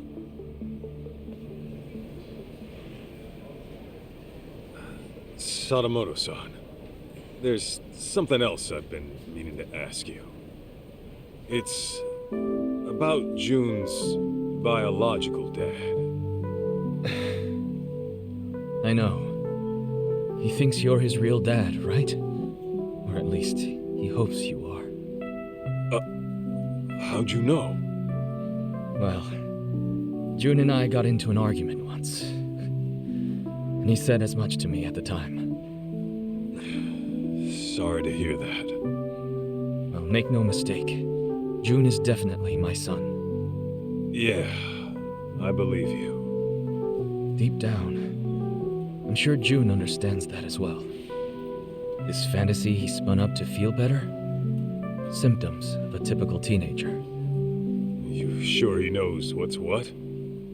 I am. This is nothing but a phase he's going through. I think it was right around elementary school when it started. He began stealing away Mikiko's diary, reading it over and over in secret. And you, the Yakuza with a heart of gold, were his favorite character. Right. June told me that himself. It's because I let work take priority. Even when June was little, I never spent the time with him I should have. And whenever the stress from work got to my head, well, let's just say I reacted poorly, even to a child seeking daddy's attention. So I fully understand why he latched on to Mikiko's writings. It's nothing I'm surprised or jealous about. The boy needs an actual father figure. That said, I hope you'll forgive me for letting him believe what he wants, at least for now. Of course, it's pathetic for me to be saying that. Shoot, it's from one of the board members. I don't mind going after your son, Sadamoto-san. And when I find him, I'll send him on home. But you're gonna need to set him straight. Excuse me. Yes, this is Sadamoto. Right. Thank you for your help with that contract. Send me an invoice for your expenses. I'll cover them. Yes, that sounds excellent. Although there's one small issue. You see that shit? It's always the same. Who'd want a stuffed shirt for a dad? Don't say that. He's a busy guy. Well, now that that asshole's gone, how about we get back on the case? All right.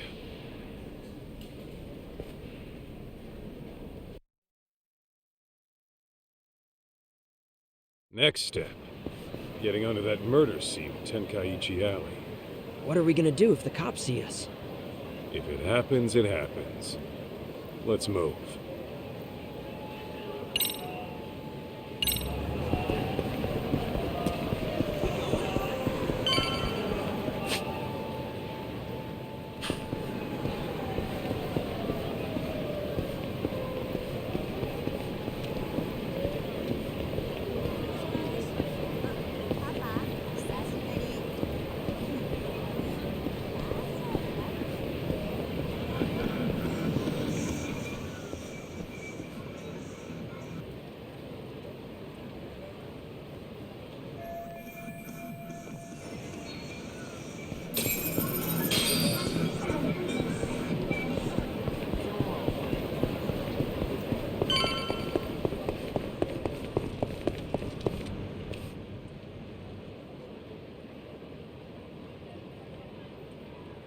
No good. Knee-deep in cops. Can we get around them? Only if we make that eye sneak in. June, you wait out here. Any Bato guys show up, just shout for the cops and they'll scatter. Right on. Good luck. All right, let's go.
Is this it?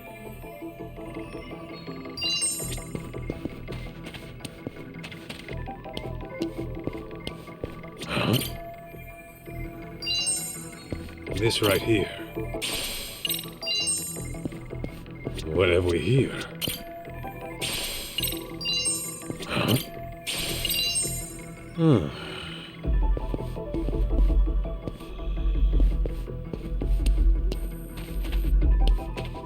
What have we here?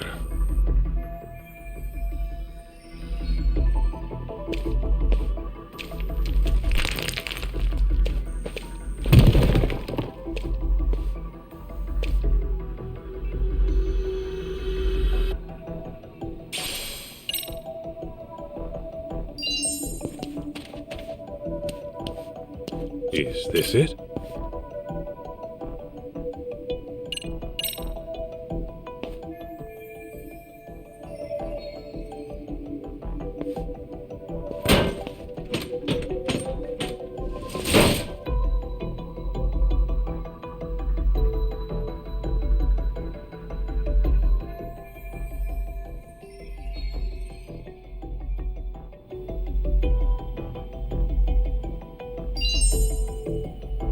Let's see.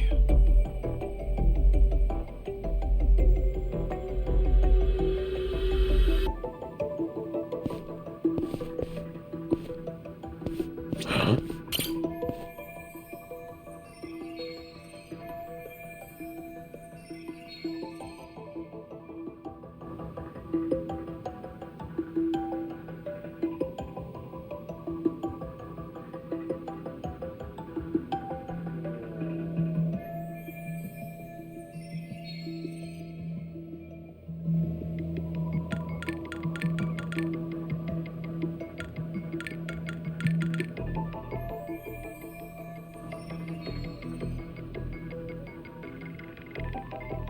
Huh?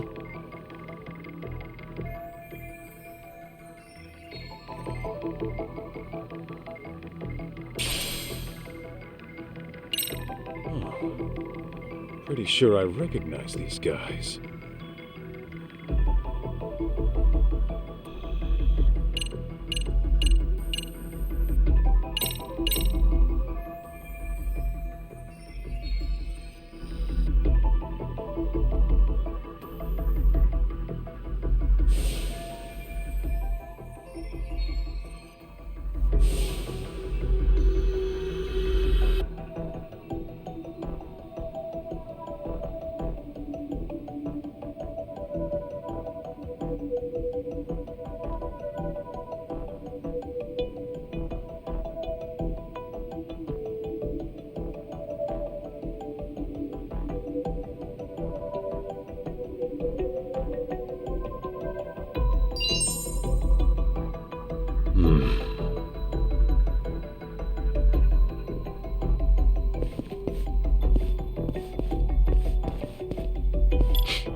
Is this it?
Checkmate.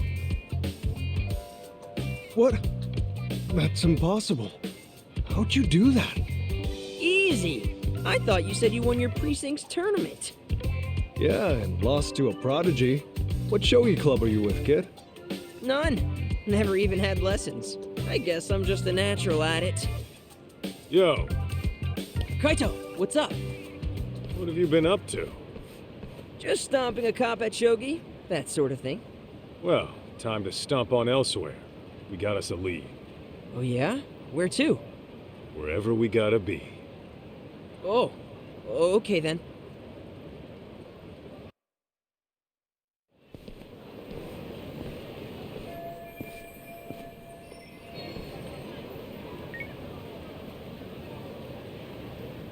Hi, how can I be of service? Tsukumo, you're good with computers, right? Think you can handle pulling some data from a burnt-up hard drive? It all depends on its condition, but it's certainly not impossible. Well, you mind taking a look? And make it quick if you can. Sure, not a problem. But I have to ask, what sort of case did you find yourself in this time? Right, about that. I should probably fill you in. Got a feeling I'll be asking more favors. Here's the deal.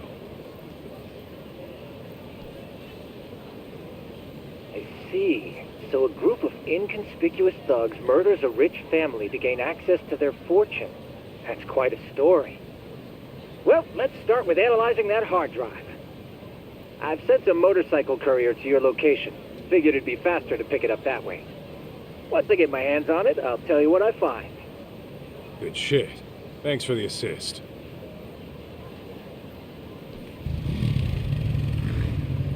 All right. Now, let's go have us a stakeout. With any luck, your mom will show up. Oh, live stakeout! I've seen that on detective shows before. Don't they get boring after a while? Well, if that's your attitude, you can just hang back at the office. No, I'm going to.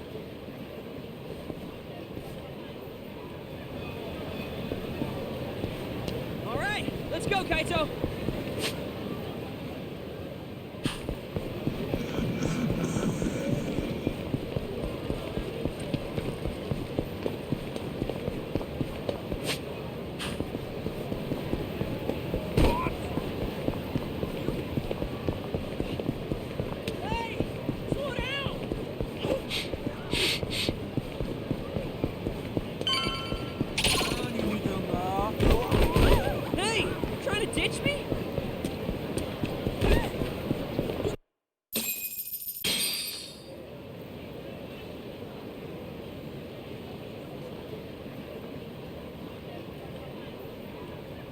Hey, aren't people gonna think we look weird?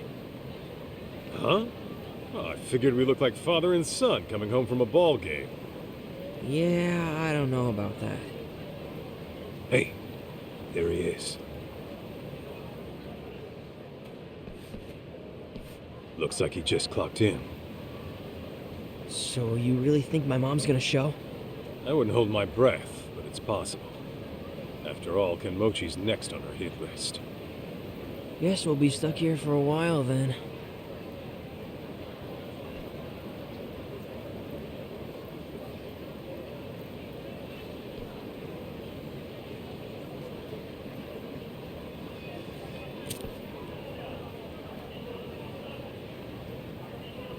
Huh? Who would have thought we smoked the same brand? Yo, didn't I already tell you you're too young? Knock that shit off. Man. Come on, let's change up locations. What for? Might raise some eyebrows if we stay in one spot too long. We gotta change our clothes, too.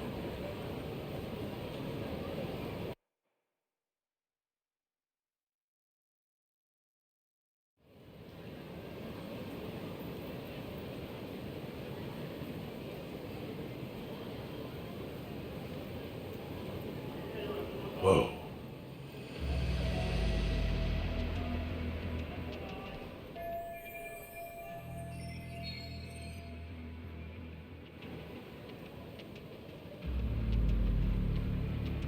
All right, let's tail him.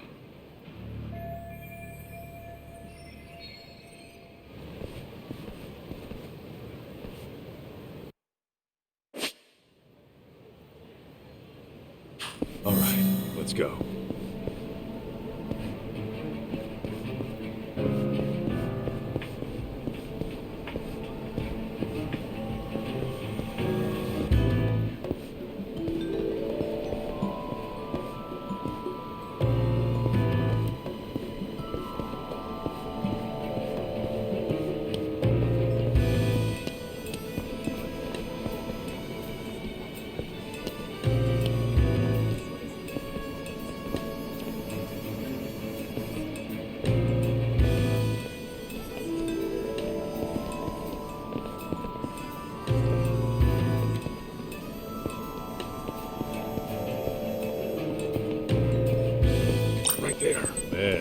There are lots of folks here. I'm probably fine.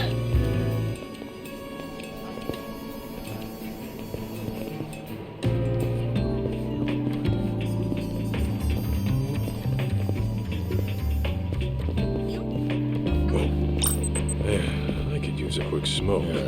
Probably nothing.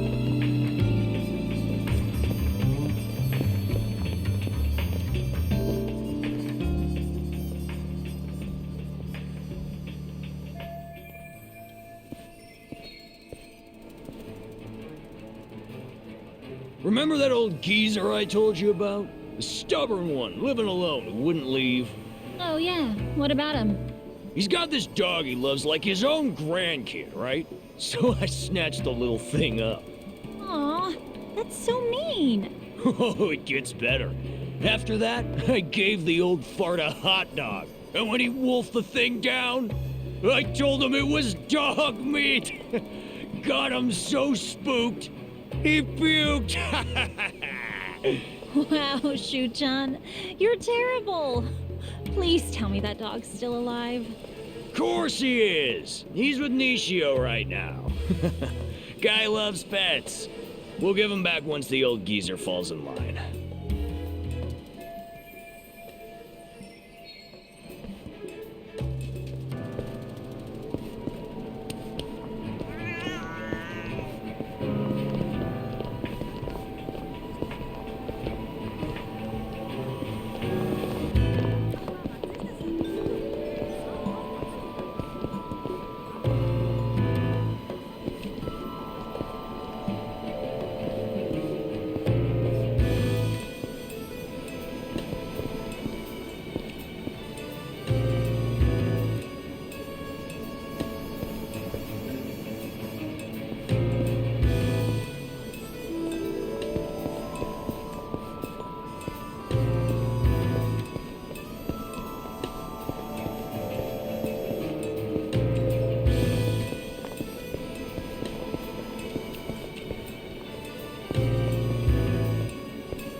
Anyway, Nishio tells me he's discovered the magic of blind dates.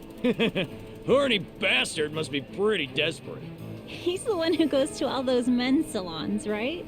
Yeah, not that it does him any good. He'll be a dirty rat dog till the day he dies, and all the ladies know it. I tell him it's his mind, not his looks that needs polish. Ought to take that boy on a spiritual retreat or something. Oh, what if he has some kind of revelation? Can he still be in your gang?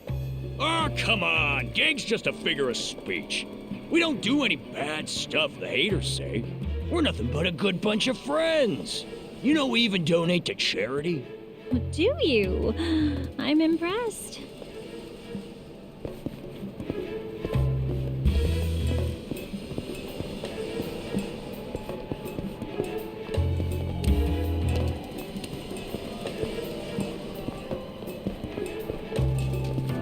Oh, no service? Must be seeing shit.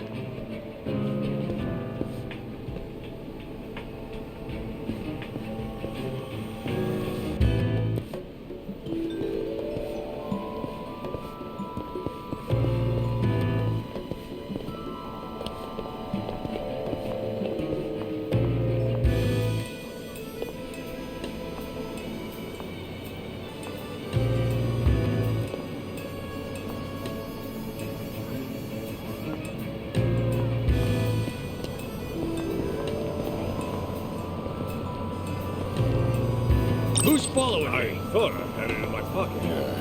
Probably nothing.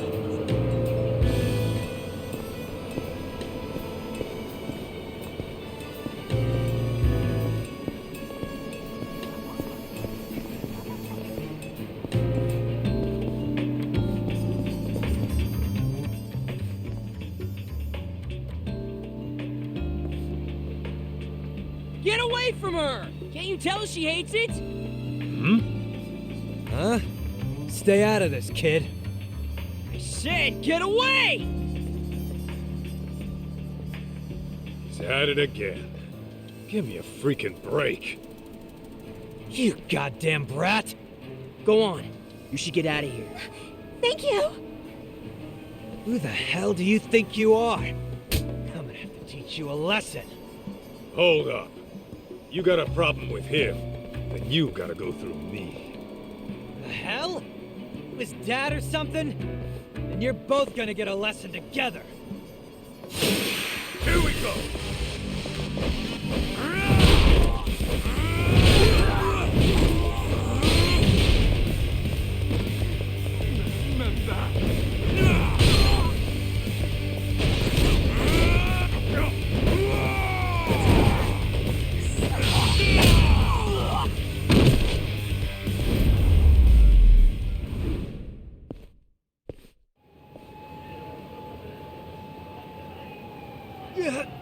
Damn it!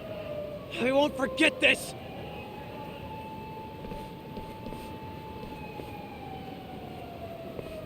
Sorry. I know we should be going after Kenmochi. True. But you made the right call, so don't sweat it. Oh, okay. Anyway, Kenmochi shouldn't be too far. Let's hurry up and find him. Yeah.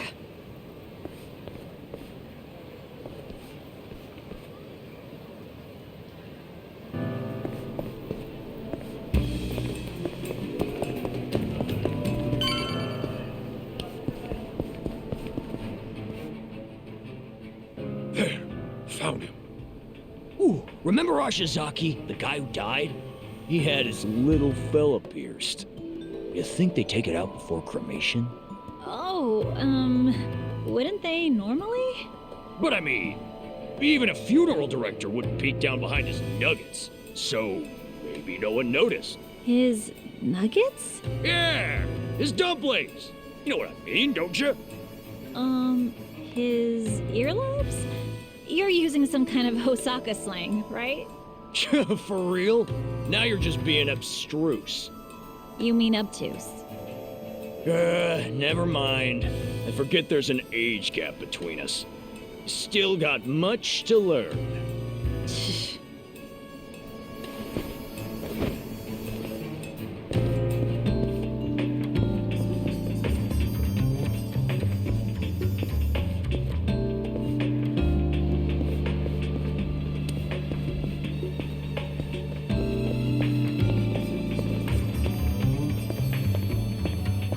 Better make sure I don't get caught. I'm probably fine.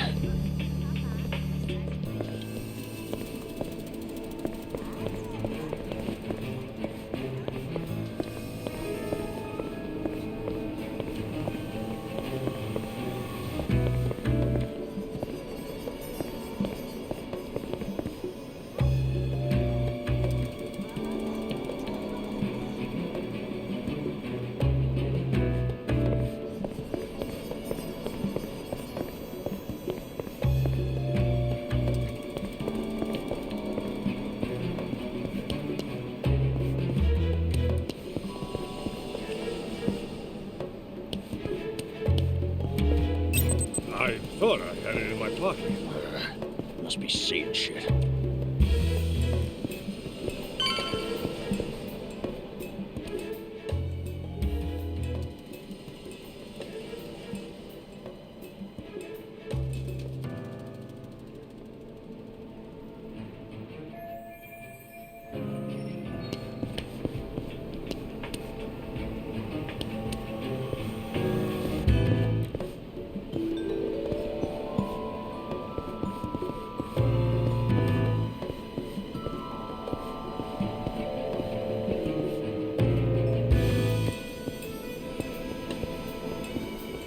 Right there. Man, hungry.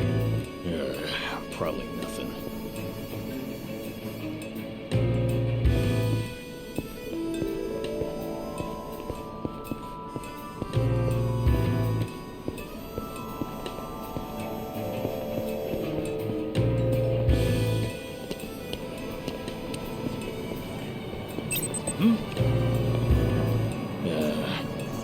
probably fine.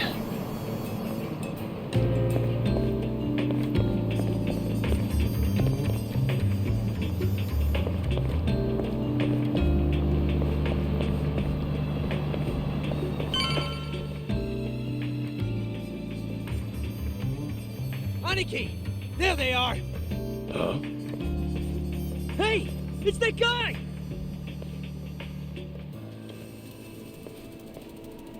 So you're the one who messed up my boys. I'm here to return the favor. Now die, bitches!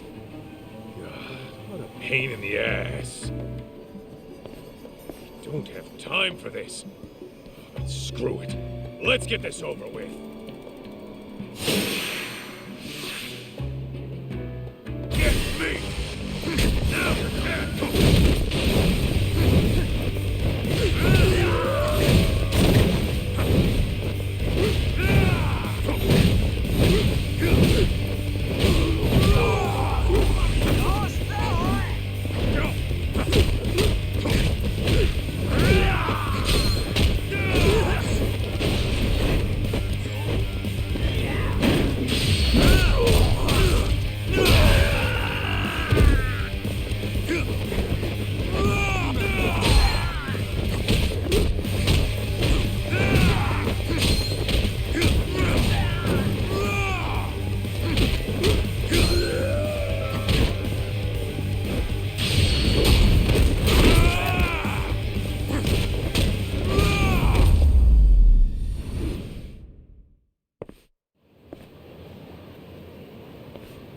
Oh. Wasting my goddamn time. Come on, Ju. Let's hurry and find Kenmochi.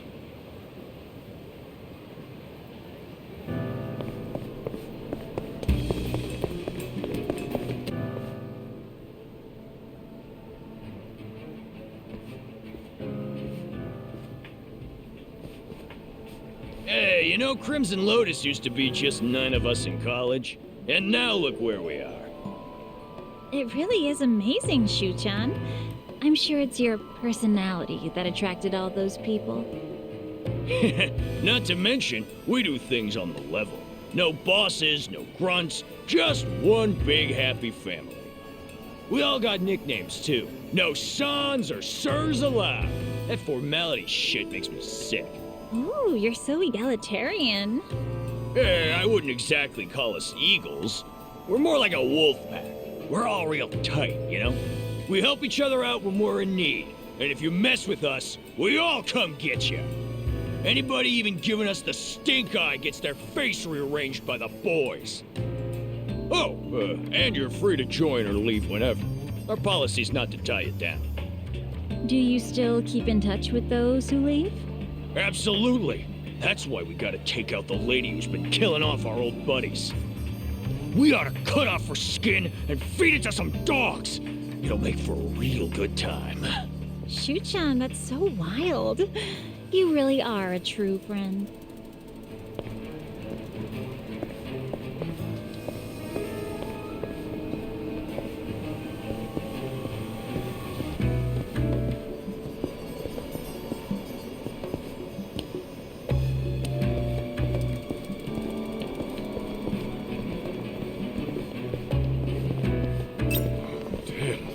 Cold out today. I'm probably fine.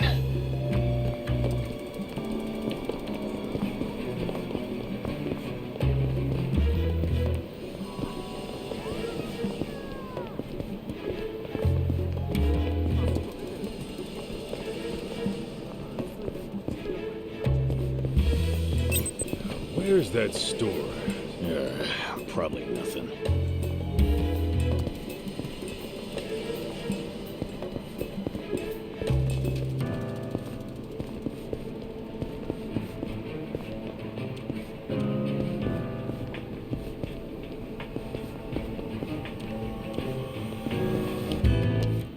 Oh, sure. Make You sure I ain't don't shady get at caught.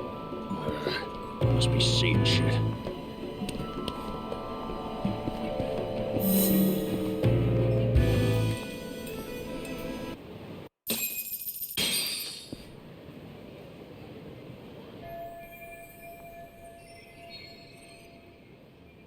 Hey, where are they going? Nowhere you should worry about. Huh? Isn't that... What's up?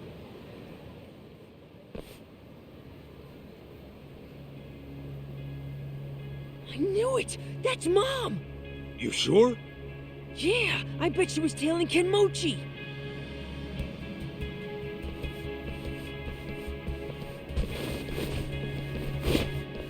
Shit, they set her up. What? That bastard got himself tailed on purpose to lure her out. Let's go!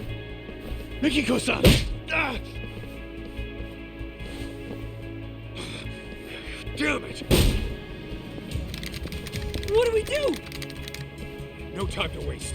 I'm busting in. Wait a minute! What about me? Just head back to the office.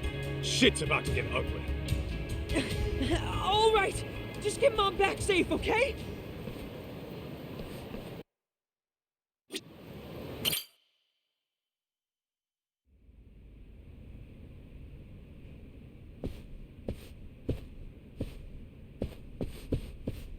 Yo, it's Senda, right? With the Bato boys? Kaito, what are you doing here?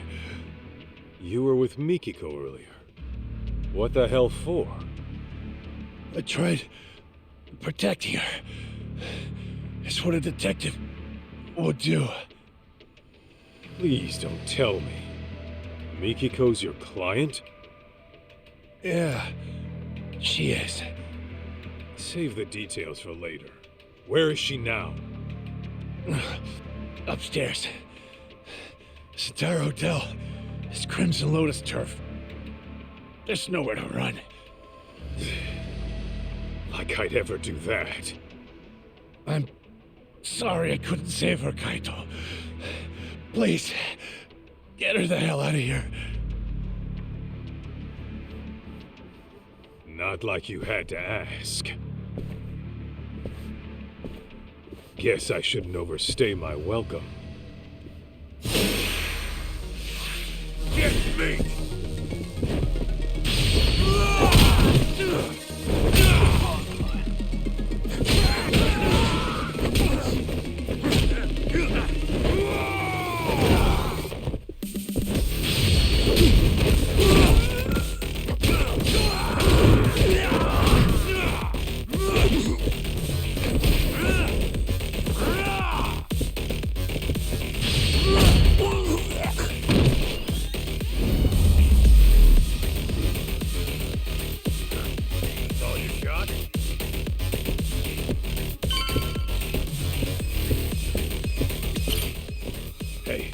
You're not gonna be much use like that.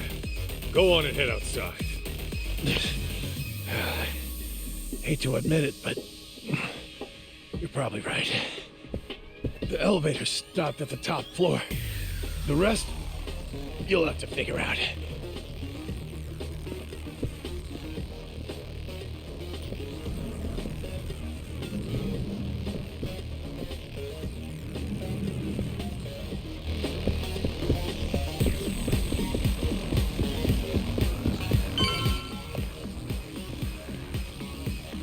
Huh? Hey, it's Kaito! Don't let him near the room! So that's where you're keeping Mikiko, huh? Get out of my way, asshole! Here we go!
motherfucker!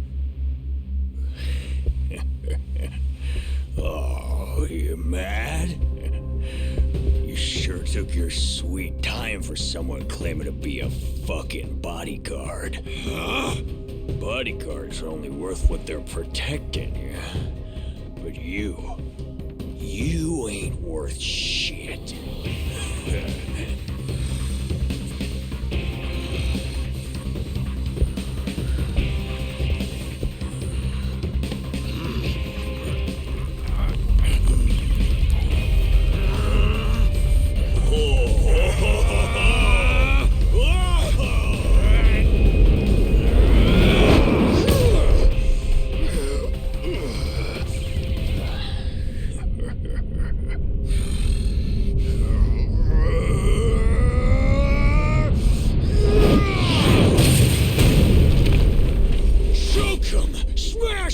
Nailing them right in the chunk, no holes barred!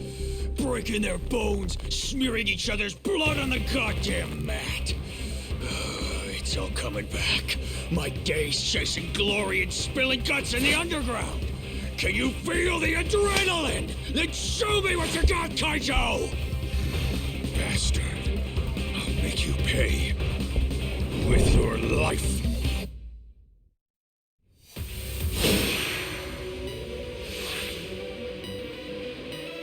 Get me!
Jeez. You don't know when to quit.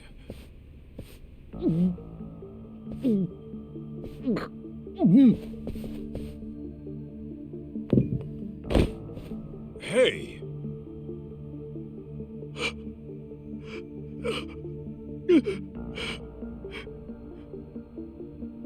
What the?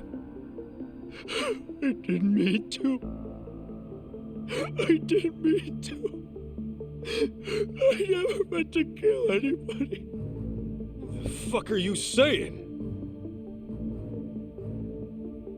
Nobody was supposed to be home. He said they were on vacation. But then, I burned them alive.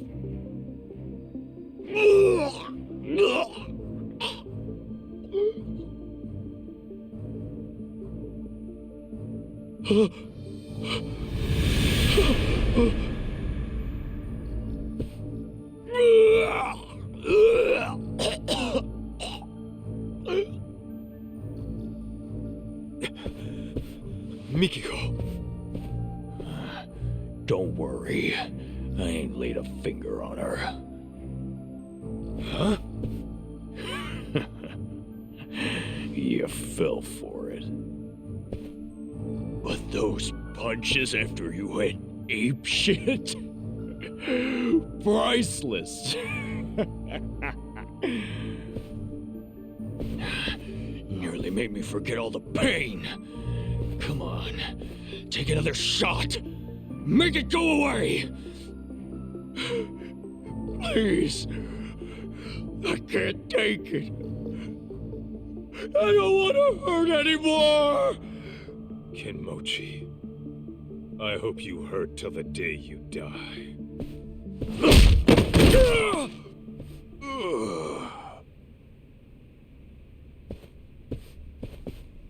Sorry I'm late, Mikiko.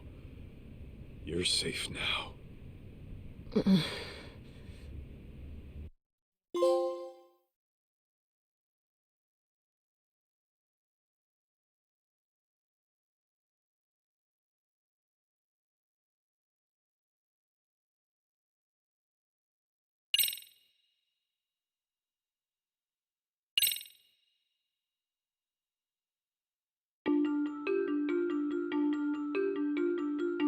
A series of brutal murders rocks the young elites in Kamurocho. Each victim was a founder of Crimson Lotus, a group of thugs for hire. Mikiko lost her only sister at the hands of these thugs, along with her foster parents. And to get revenge, she takes matters into her own hands. Like a phantom in the night, she attempts to kill the Crimson Lotus founders one by one. However, Kenmochi lays an ambush for Mikiko, fearing that he might be her next target. Kaito bursts in on the scene and returns Mikiko back to safety. Seeing her safe and sound grants him a moment's repose, but their ordeal is far from over.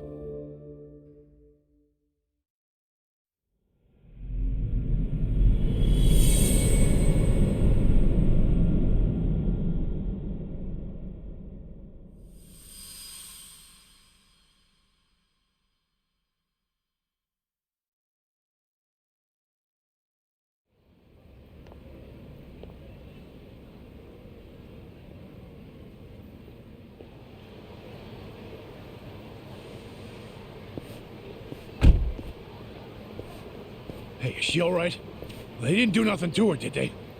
Yeah, she's fine. She's just out. Oh, that's good. Get in, Kaito. We're taking Mikiko-san somewhere safe. Fine. But you better be ready to talk. Uh-huh.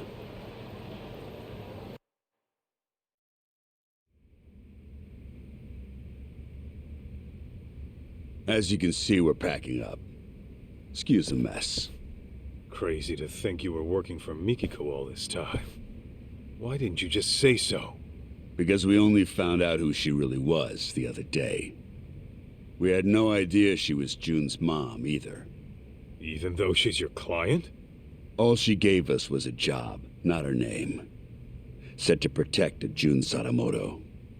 Kidnap him if you have to, but make sure he stays safe. That's the long and short of it. Yeah, I'm not following. So, she hired some crooked detectives and left her husband and kid in the dark? Just what the hell was she planning? You're aware she's been trying to get revenge on Crimson Lotus, yes? Yeah? So, what if she needed a babysitter? After her deed was done, all she'd need to do was swing by here, pick up June, and hightail it out of Japan. Bullshit. Oh! Mikiko-san! Mikiko. Masaharu-san? Oh, you scared the piss out of me. You saved me again? Don't tell me you forgot. I'm supposed to be your bodyguard, remember?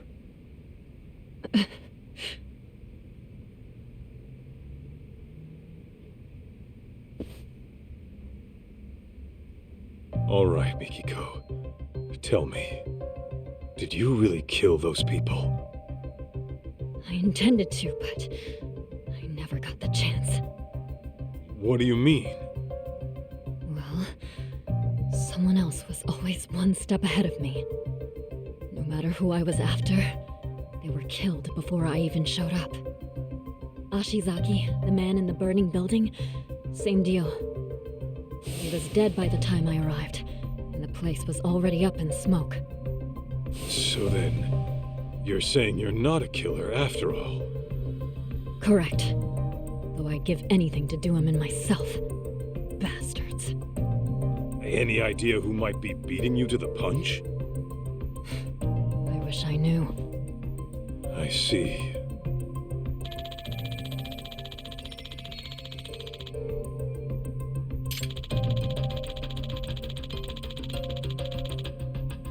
Mikiko, there's a lot I want to ask you. Are you okay to talk? Yeah. Why go after the Crimson Lotus founders? Was it really out of revenge? You mentioned Crimson Lotus being responsible for killing your family. What set this all into motion? It all started with Kenmochi. He was some kind of real estate broker way back when. He was making a fortune, too. And that was before the bastard went after my parents. Right. Sadamoto-san mentioned something like that. Except, there was no evidence that they ever started the fire. The police pinned it all on the stalker and left it at that. Meaning it's up to me to get justice. Mikiko. 2 years back, you disappeared from your home, leaving a suicide note behind. The cops believe you killed yourself, but obviously you never did. Of course not. Besides, I can't just die and leave my son behind. It was Crimson Lotus who framed my suicide. Must have been convenient for them. I figured that was the case. But still, I can't believe you lived. They seriously pushed you off a waterfall? To this day, I have no clue how I survived. I was apparently knocked out at the time. Maybe I have the devil's luck. Anyway, when I woke up, Shirakawa-san had already taken me in. But I couldn't remember anything. What made your memories come back? I was watching TV. TV? Yes. And Kyoya's face was on there. Right. Your husband. He's been on TV a lot lately. I think I saw him on some morning show. Anyway, he was chatting with a celebrity, looking real smug. And that's when it all came back. What Crimson Lotus had done to me, and what they took away. Was there a reason you didn't contact your family right then? Sadamoto-san and June were worried like hell. Let's just say I had some unfinished business to deal with. The kind a woman's family doesn't need to know about. Okay then. Let's say you had taken down Crimson Lotus. Then what? You really meant for these dopes to take June? Desperate times call for desperate measures. That's all I can say.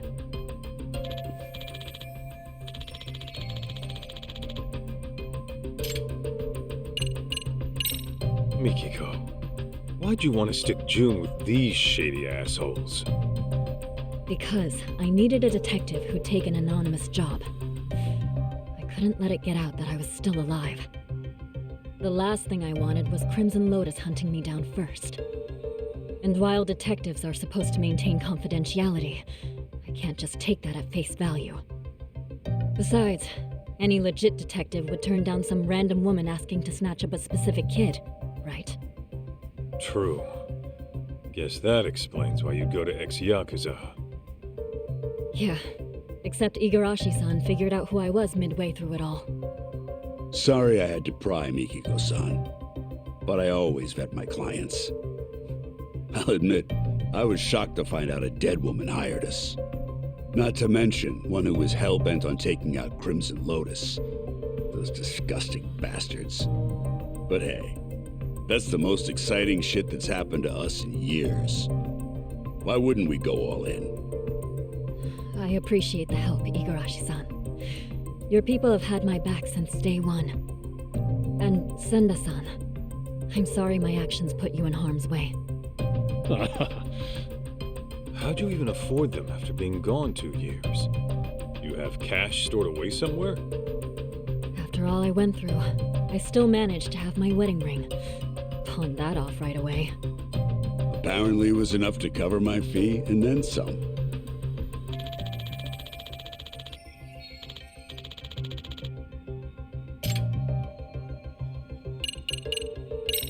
You know, your boy June ended up paying me a visit.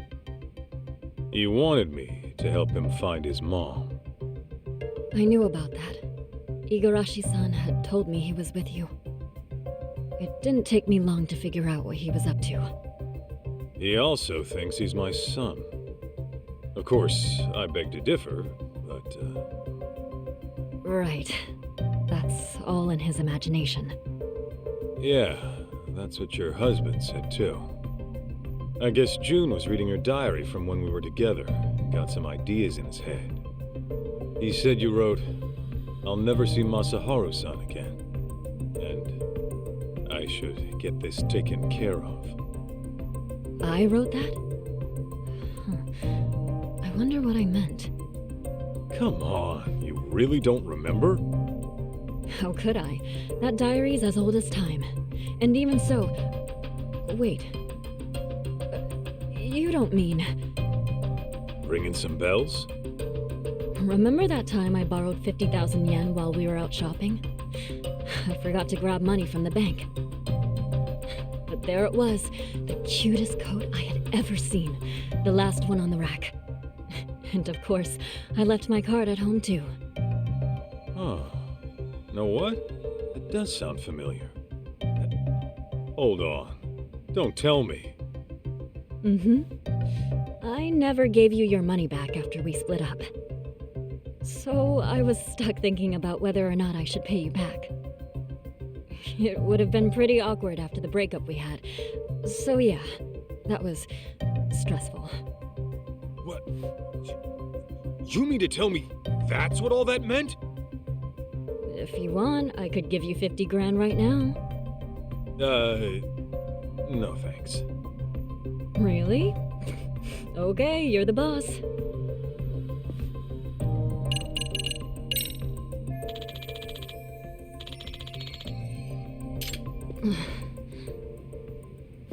Easy, Mikiko-san. They might have put drugs in your system.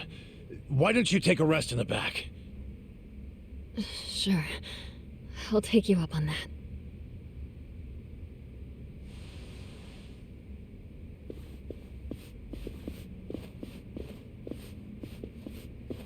Your guy, Senda. He's into Mikiko, isn't he? That obvious, huh? Well, yeah. What can I say? The guy's a big softy. I always tell him not to get too close to clients. What about you? Mikiko got your attention too? For a crooked detective, I'd say you're pretty devoted. Maybe I am. I've always respected fearless women like her. And besides, it's devotion that got our customer satisfaction rate topping 80%. That said, the guarantee applies to real customers only. Suckers don't get the same deal. Corrupt and methodical. Gotta have a system, right?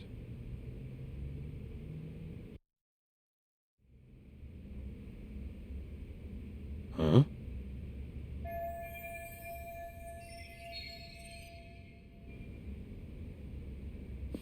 Hey, Kaito.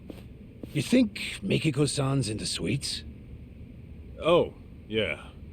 If memory serves, she always liked dessert with her coffee. Noted. Thank you.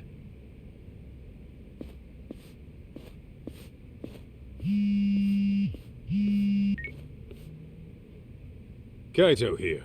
What's up? Guess what? I was able to salvage the data from that hard drive, damaged as it was. No shit! Nice going, man. Anything useful on there? Well, I did find something intriguing.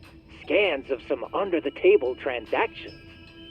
Though whether they're useful to you or not, that I cannot say. Well, wanna fill me in anyway?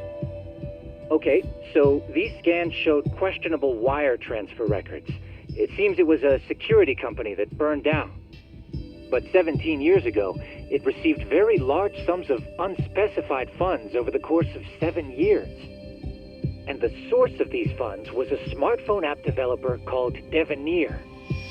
So, some smartphone company illegally funds a security firm. What for? That, unfortunately, I could not find. I tried combing through their email history, but still nothing came up. Alright. Oh, and this Devenir? It doesn't seem to exist anymore. In fact, there are hardly any records of it operating. I'm tempted to think it's a dummy corporation, Kaito-san. Huh. Now tell me that's not fishy. Indeed. Alas, that's about all I managed to recover. However, I do intend on looking into this Devenir a bit further. Seeing as there isn't much about it on the web, I'll likely have to do some extra digging. Appreciate all the help, Tsukumo. Of course. Just ping me if there's anything else you need.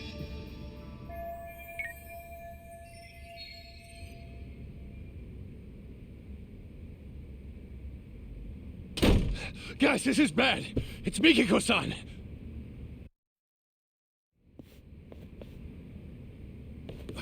Where is she?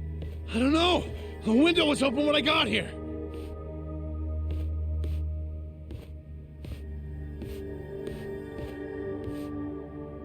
Mikiko, where the hell did you go? Is she seriously going after Crimson Lotus again? Oh, not good. You know something? Oh, no? Numbnuts here. Doesn't know a damn thing. He can speak for himself. Now talk. Well, it's just that Mikiko-san might be... Senda! Whatever she decides to do, we see it through to the end. That was the deal, wasn't it?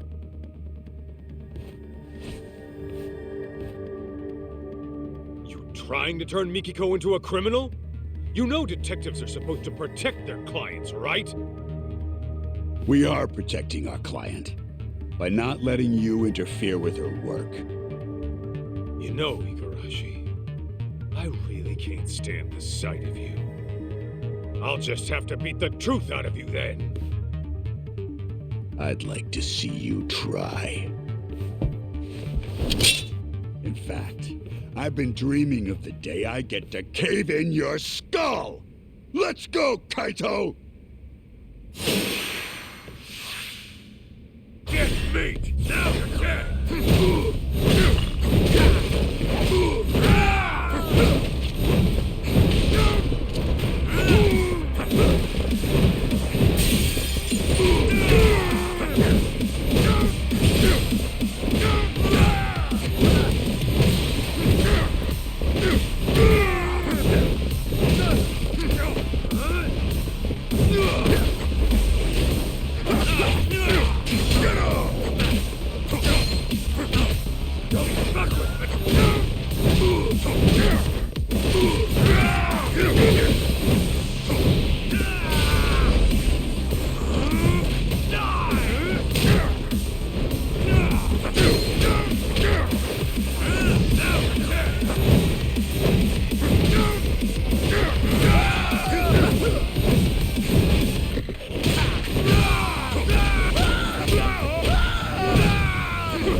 Spill it. Where'd Mikiko run off to? Talk! You really think you can save Mikiko-san? The guy who left her in the dust for the Matsugane family. Fuck you. Believe me, Kaito. Her anguish runs deeper and darker than you can possibly fathom. She's fueled by a hatred too hot to be contained. That is, until she kills her target. So what do you know about Mikiko, huh? A lot, actually. Collecting June wasn't all she had us do. There was another thing she asked us to look into, which is how we learned of suffering that'd push anybody over the edge. Tell me.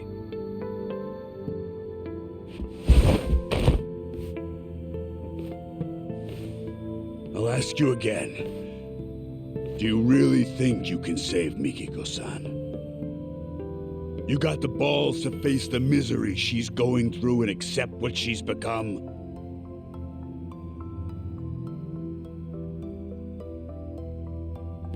My mind's already made up. I'm gonna save Mikiko. Don't give a rat's ass if I die trying. Well said. Then let's go. Huh? Go where? To Ijincho, Yokohama. I'll fill you in on the drive. Any unfinished business you have, go take care of it now.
Oh, Kaito! Where's Mom? Don't worry, she got out all right. Turns out she never killed anyone either. What do you mean? Whew, that's good news. Glad to hear my mom's not a killer. We still don't know who the culprit is, though. And I'm running short on leads. Wait, then where is Mom now?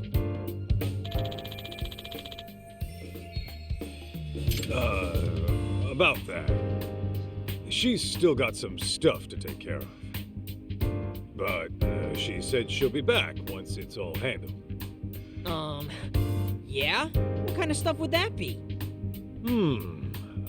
That I don't know. Maybe shopping? Shopping? Now? Okay then. So, what are your plans? Actually, June, you and I are gonna hang for a bit. We are? Yeah. After all you've been through looking for your mom, I figure we could both use a break. Grand tour of Kamurocho sound good? Hell yeah! Let's do it! Then let's hit the streets. Okay!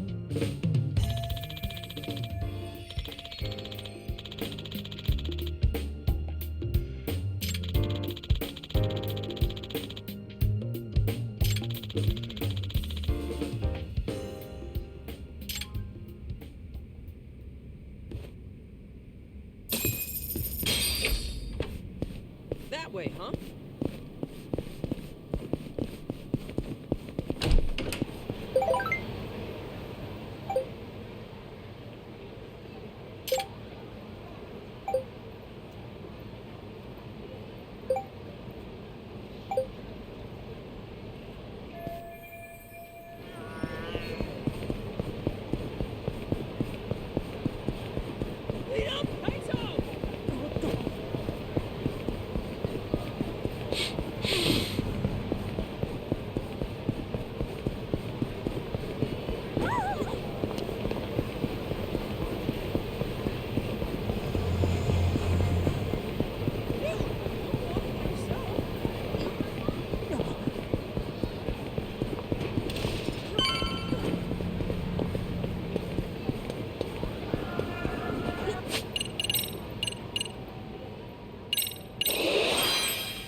Who's hitting you up? Takayuki Yagami. I call him Tak. He's my boss, and, sort of like a partner in the biz. Is he strong? Well, to an extent. But there's no way he can take me. I think. Whoa, he must be pretty tough, though, if you're working for him. Tough enough to count on in a pinch, yeah. I'll introduce you when I get the chance. Man, imagine seeing Kaito's boss in action. Sounds awesome.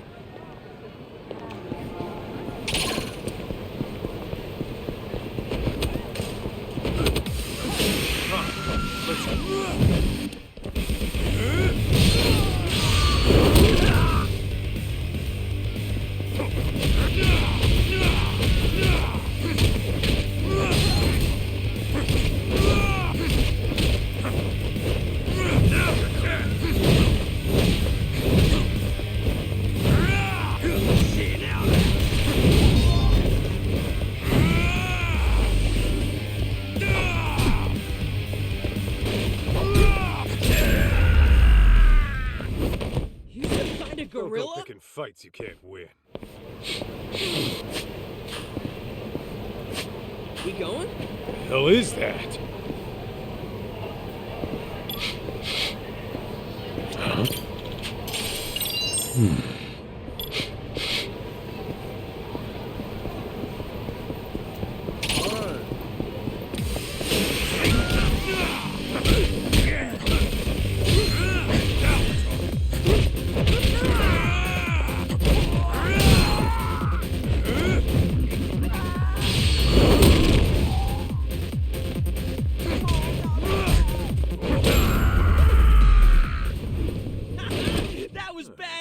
Workout in at least. いらっしゃいませ。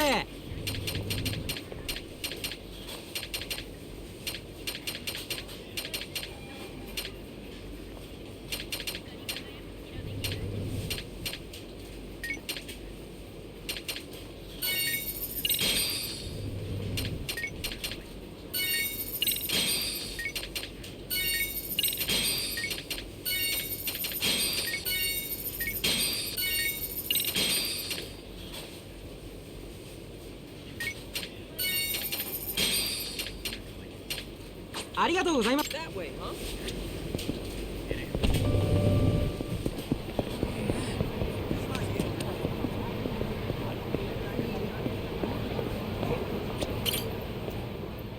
All finished up on your end, Kaito?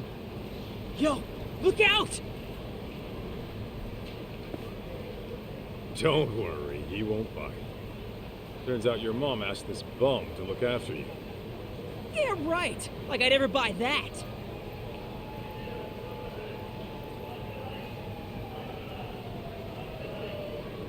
No frickin' way. Yeah, sorry. Didn't know you were Mikiko's kid when this all started. You tried to kidnap me on multiple occasions, by force! I hope you get struck by lightning! I was only doing my job. You should have just came along quietly. Seriously? Who'd be dumb enough to just go along with some shady Yakuza? You even have a brain in your head? What? Of course I do. You're the brainless one. All right, kids, settle down. Senda, don't we have places to be? Ah, right. The boss is waiting. You ready, Kaito?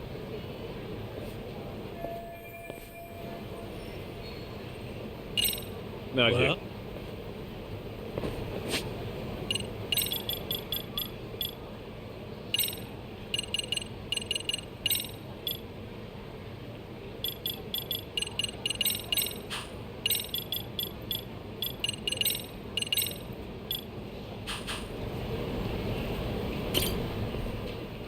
All set, Kaito? Good to go. Okay, let's hit the road. Oh, but the kid's gotta stay. Boss wants to talk mano a mano. That right. What? Why can't I come with? Because I said so, twerp. Jerk. Be that way.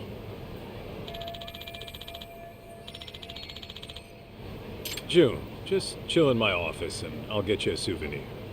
Sound good? Fine. Oh, and by the way, Mom's not really out shopping, is she? You'll bring her back, right? You bet. Okay. Then I'm gonna hold you to that. Make sure nothing bad happens to her. Got it? That's a promise. You'll see her again real soon. Remember! You promised! God, what an annoying little punk. Cocky as hell, too. Damn right.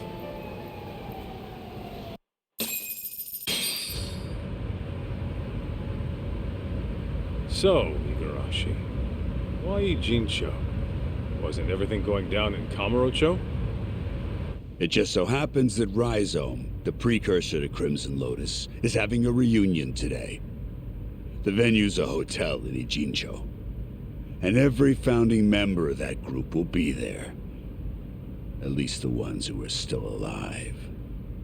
I'm guessing Mikiko wants every last one of them dead, doesn't she? Uh-huh. On top of that, her final target's also planning to show. The one she wants dead the most. You mean outside of Crimson Lotus? Who? The one going around killing the founders of Crimson Lotus before she can. What the hell are you talking about? Why'd Mikiko want to take out who's ever killing her enemies? They've got a common goal, don't they? Hell, you're a detective. Try using that old noggin of yours, why don't you? Primitive as you are, I'm sure you can piece it together, knowing what you know. Plus, Ijincho's an hour away. How about we make like detectives and go over what we know? Yeah, sounds a bit too buddy-buddy for me. Besides, I'm a punch-first, go-over-shit later kind of guy. Yeah, I can see that. However, if you were to, say, arrive at the truth on your own, then no one breaks confidentiality. Fine, fine, I'll bite. So, the real killer,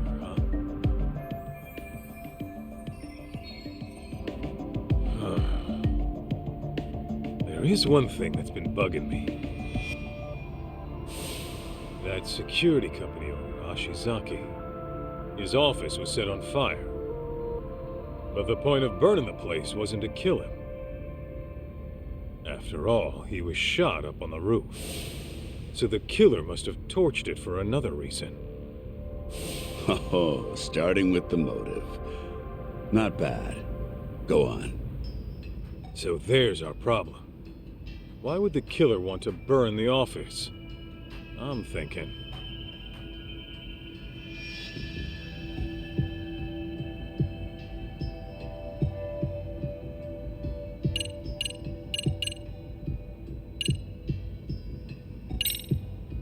There was some evidence that would incriminate the killer.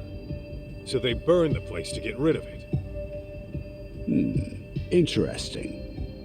And? I think I know just what the killer was trying to hide.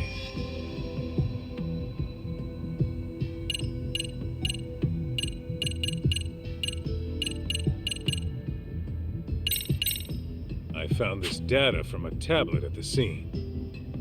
Maybe the killer was trying to erase it. How do you figure?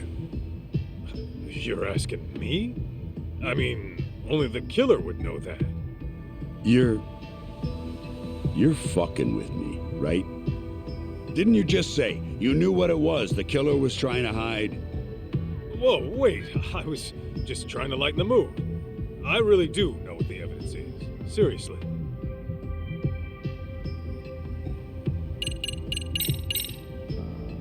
I asked a buddy of mine to pull the data from a burnt hard drive I picked up at the scene.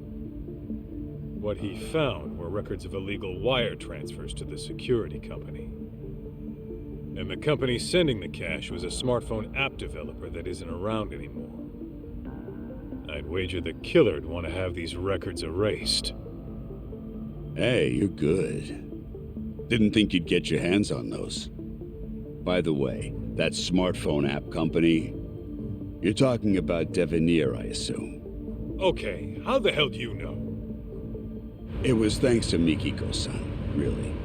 She requested we look into a certain someone. Over the course of our investigation, we learned about a dummy company called Devenir. And as you can guess, Devenir was created as a front for this certain someone. He used it to directly employ Crimson Lotus. Cover-ups to customer service. They handled all sorts of trickier than usual jobs.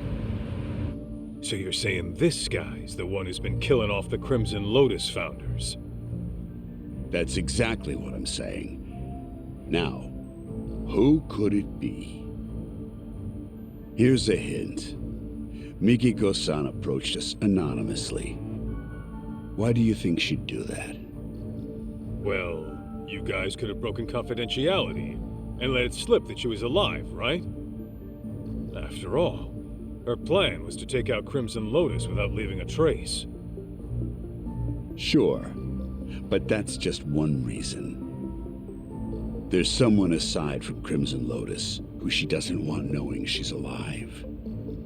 As a matter of fact, Mikiko-san never even contacted this person about it. Even though you'd think this would be the first person she'd run to after getting her memories back. Wait a goddamn minute. All coming together.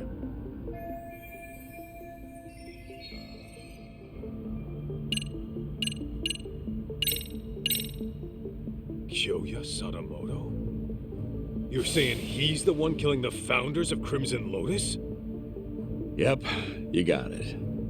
And Mikiko-san has the same idea. What? So then, he was trying to erase his ties with Crimson Lotus? No, hang on. Crimson Lotus's founders were the ones who set fire to Mikiko's family's house. Why the hell would Sadamoto have connections with the guys who burned his wife's family alive? Oh, so you picked up on that. Then you'll like this next bit. Sadamoto's dummy company, Devenir. It had records from 17 years ago of illicit wire transfers to Ashizaki's security company. Know what that means? Yeah, I figured that out too. Actually, it's weird. 17 years is way before Mikiko and Sadamoto got married. But Sadamoto and Crimson Lotus were connected back then, right? So what the hell's going on? Just think of it like this.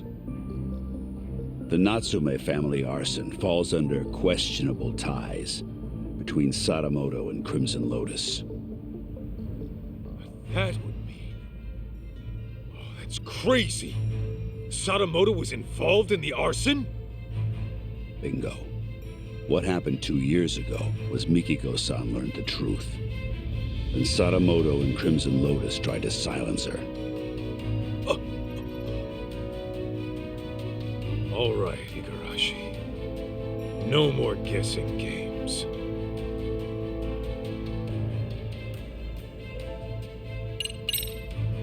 Just who the hell is Kyoya Sadamoto, really? The fucking devil. The type who'd make a Yakuza piss himself. Devil? How so? It all started with Rhizome, an event club Kenmochi started during his college days. Rhizome was like any other event group. You get together with friends, throw parties, go on live tours, and make a little cash. Guess they weren't making much back then.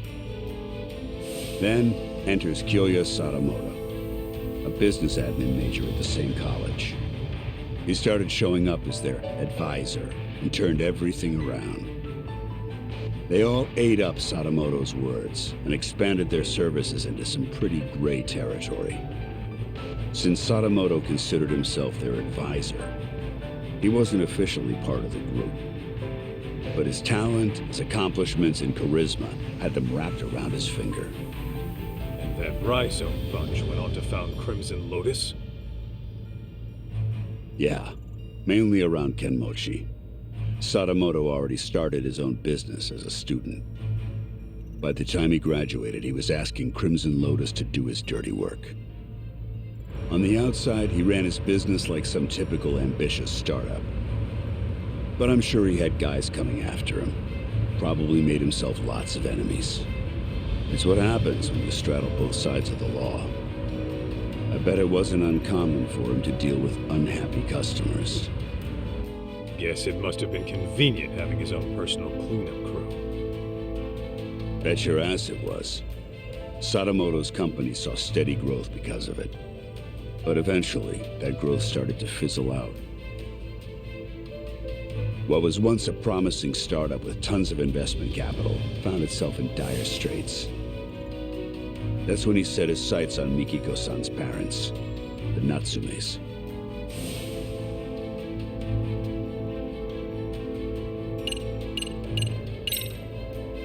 When did she figure out what her husband really was? About 2 years ago, Sadamoto got hammered, rare for him, and fell asleep in his study with the computer on. That's when she stumbled upon his email exchange with Kenmochi. Of course, that set off alarms in her head, so she dug through more of his inbox. It wasn't long before she knew the ugly truth.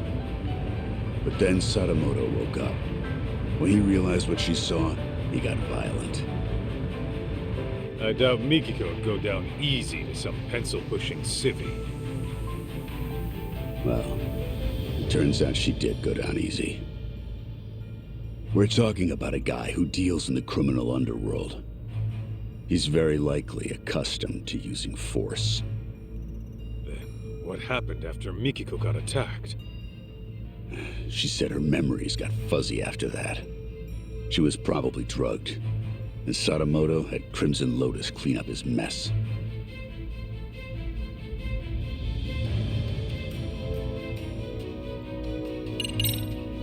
So you're saying you know for sure Sadamoto had a hand in the arson? Yes, though it'd be more accurate to say he was the primary offender.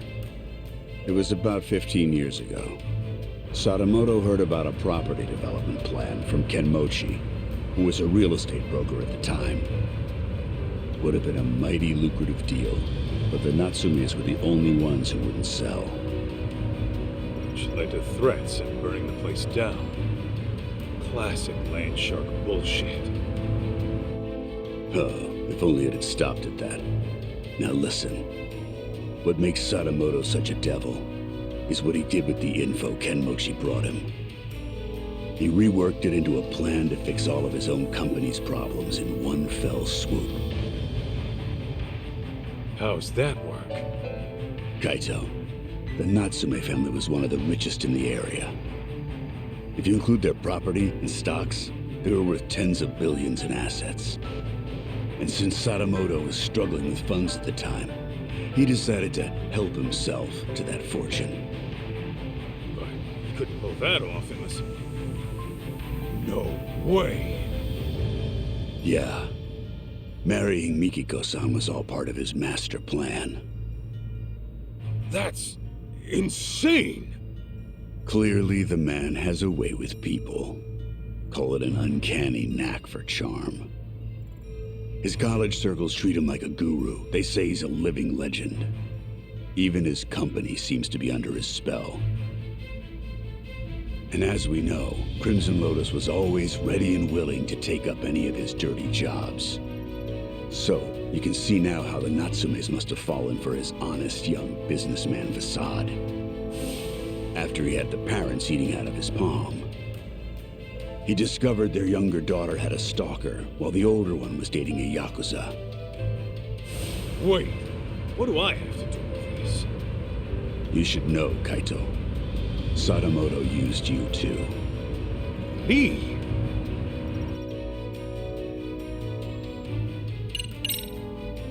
How the hell hell could Sadamoto use me at any point in time? Well, when Mikiko-san first met him, she told him she was seeing someone and thinking of marriage. Now, how do you think he responded to it? Surprise, surprise. He actually supported it. He did? Well, he figured if you were serious about her, you'd quit the Yakuza. If you needed cash, he'd go convince her parents. If it was a lawyer you needed, he would have arranged one. He had lots of reasonable suggestions. He really offered all that? I'm sure Sadamoto knew how hard it was for a Yakuza to leave the life. Not to mention, the Matsugane family had its own problems at the time, right? In any case, he knew you were locked in, and convinced Mikiko-san of the same.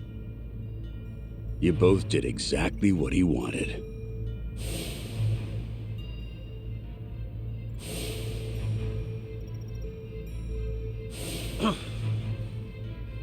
Then, once you were out of the picture, Sadamoto made his move on Mikiko-san. I imagine her parents might have even encouraged it. And after the marriage was official, Sadamoto simply had to bide his time until the Natsume house burned down and their fortune was his to claim. Guy's a monster in human skin, right? And it seems his marriage was more of a shotgun wedding. I'm almost certain the kid was conceived as part of the plan to push her into marrying him. In other words, June was nothing more to Sadamoto than a tool for making money.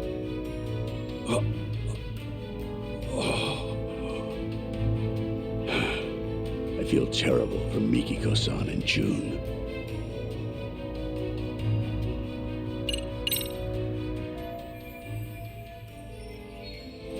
Gotta say, I'm impressed you did all that research.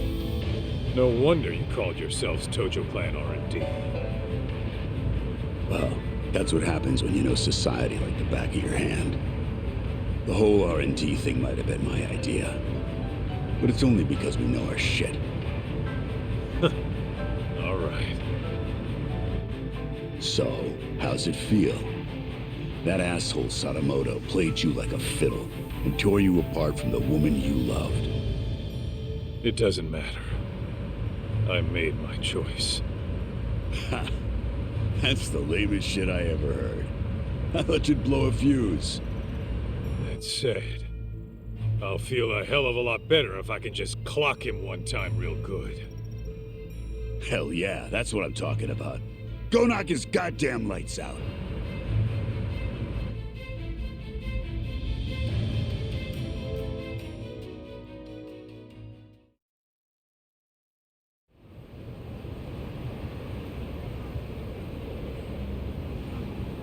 So, this is the spot.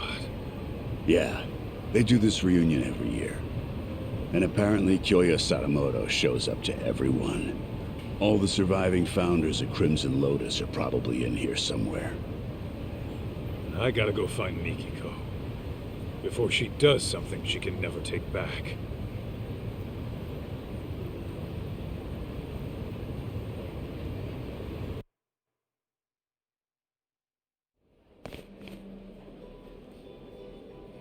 A receptionist. Guess you gotta have connections to get in. What's the plan, Kaito? Gonna roll the way a detective rolls. Meaning? By sneaking in with a disguise. You? Disguised as what? You're still gonna look older than anyone here. Yeah, I'm gonna have to mull that one over.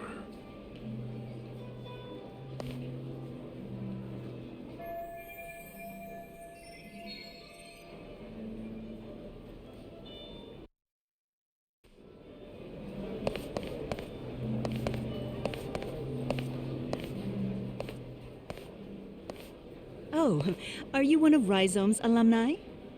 Yep, sure am. Okay. What year did you graduate? Huh? Like 10 years ago? And your name? It's Kaito.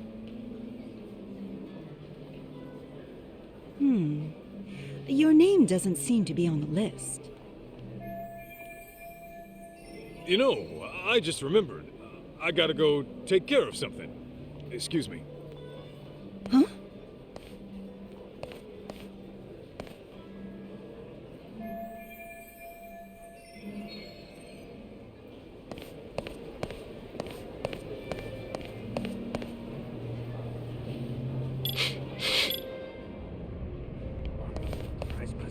Is this it? Oh no, my prized possession.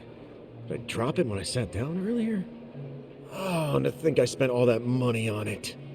Oh well. Party's about to start. So whoever finds it can just keep it.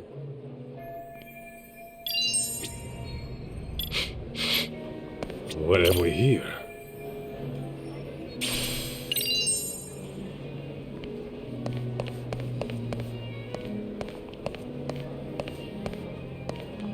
Is this it?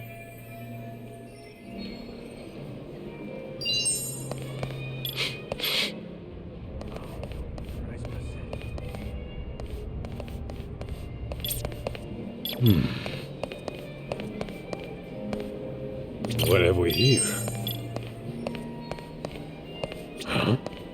Is this it?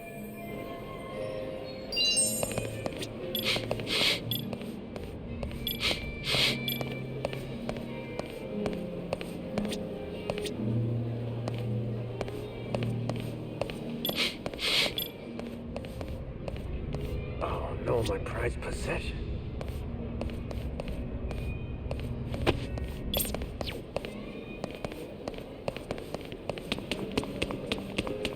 What's happening over here? I'm keeping watch in case Mikiko-san arrives. Gotcha. I guess there is a chance she'd pass by. Let me know if you need a hand, Kaito. Boss said I ought to help. Okay. Might take you up on that.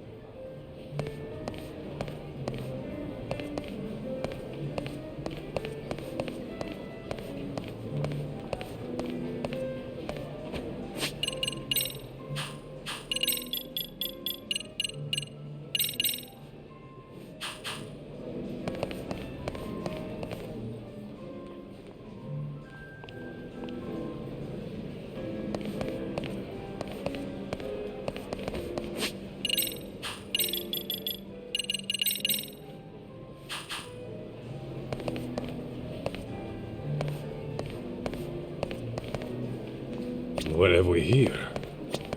Huh?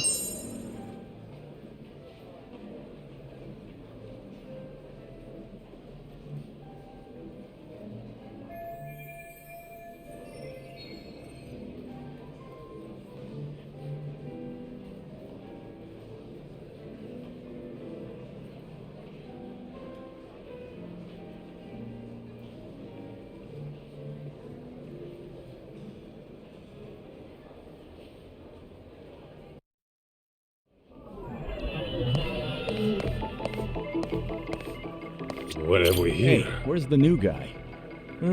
Probably in the smoking area. I saw him heading down there a minute ago. Really? He steps out for a cigarette when the party's about to start? Go get him, will ya? No way. That guy freaks me out, man. He looks like an ex-thug who can't seem to reintegrate into society. Besides, I don't have the key to the smoking area. You do it. Hell no. He freaks me out too. I'm not equipped to deal with his type.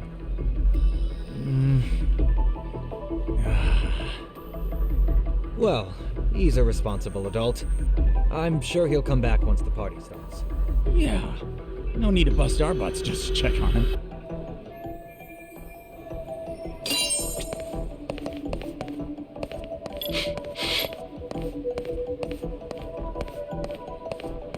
Is this it? This right here.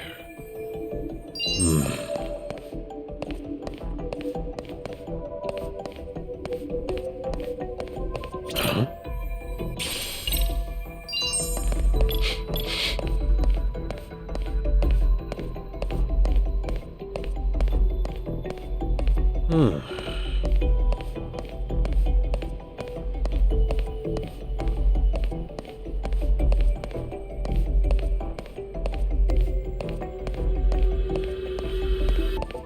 This right here.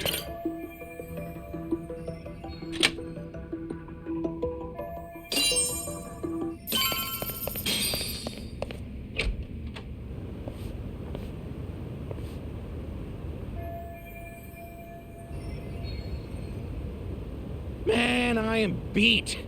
Last thing I want to do is serve people. And it's been nothing but punk kids all day. And they've all got some crap attitudes.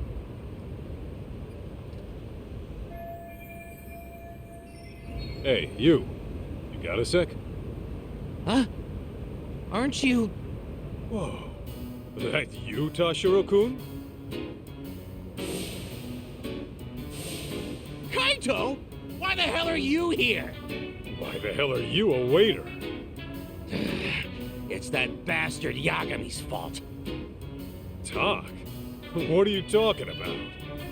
For the past few years, I was a producer doing events for a solid company, and I was totally killing it. But thanks to Yagami coming around, the company heard about my fuck-ups and fired me. Well, I don't know all the details, but if you got outed, it sounds like you got what you deserved, don't it? Shut up! This all started from you guys! The moment you ripped my favorite clothes off my body, my luck went straight down the shitter! Yeah, sorry about that. On that note, mind if I borrow those clothes for a bit? What the hell? You got some balls asking me that! I need it for reasons. Come on, I'm not gonna keep it forever. Fuck that! Why don't you just strip down yourself? Huh?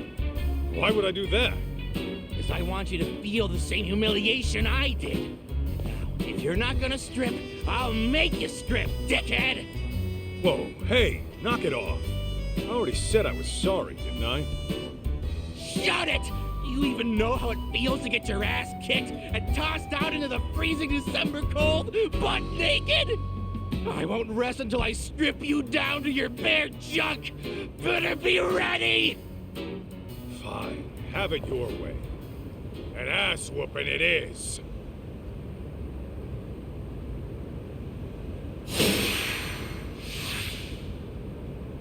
Come on!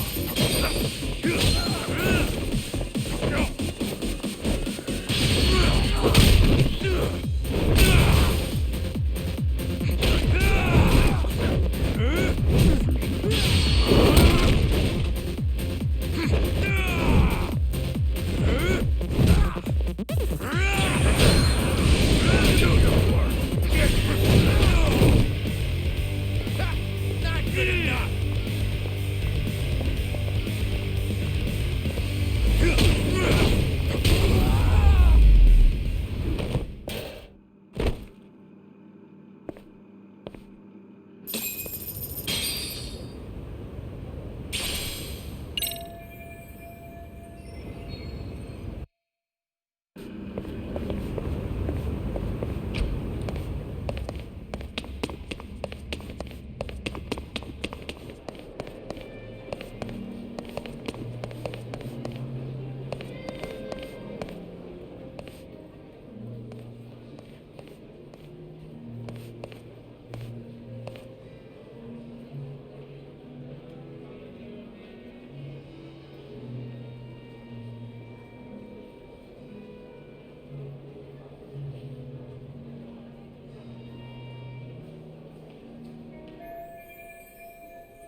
Excuse me, mind if I have a word? I'm looking for someone. Ma'am? Hey, can't you see this is a bad time? I'm catching up with an old friend here. I'm awfully sorry, but it's about a very important guest. Oh, an important guest, you say? As in one of the Rhizome founders? Because if that's the case, I'd love to meet them. Oh, no, they aren't. Ah, well then can you go away now? If you please, it's just... Ah, Nishio-san, you're here!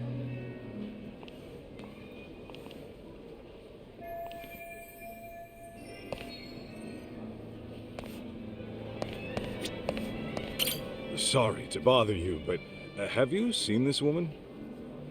Oh, her? I think she was here earlier. Are you sure? Where is she now? Hang on, maybe I'm not remembering correctly. She didn't talk to anyone and left her seat pretty quickly.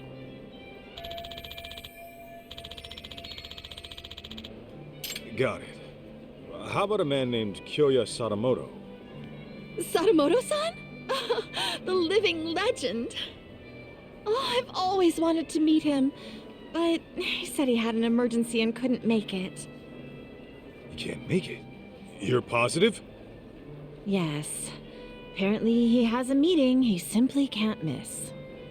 His schedule is always packed every single day.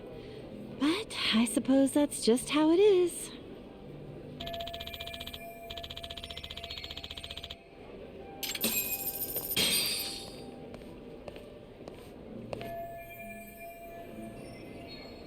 What do you mean I can't get in? It's just that Amina Masuda-sama has already checked in. And I keep telling you, I'm Mina Masuda.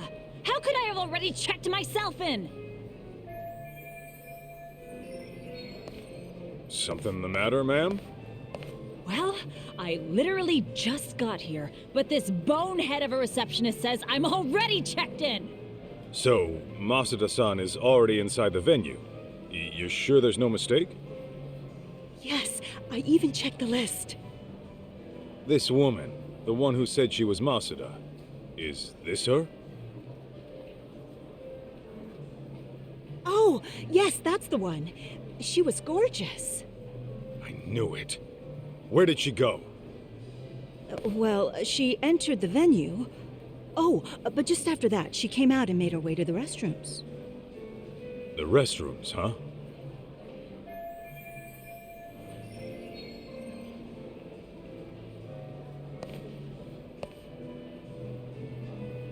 Thank you. Wait! What about me?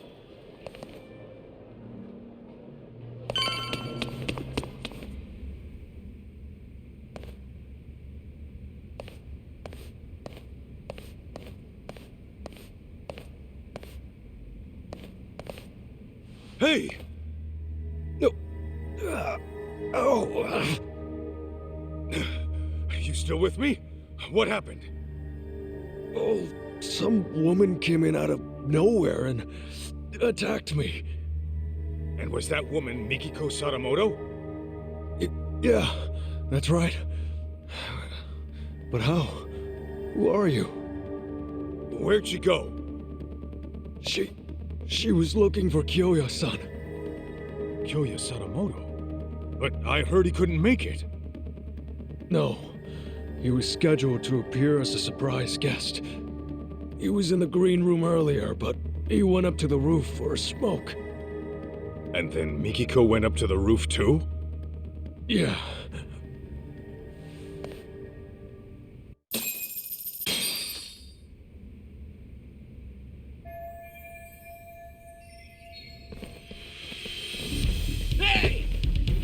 May I help you?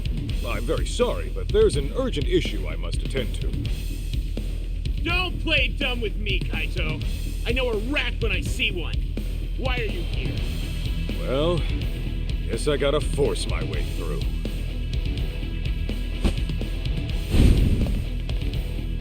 And I'm kinda in a hurry, so I ain't pulling punches. Come on, boys! Let's get him!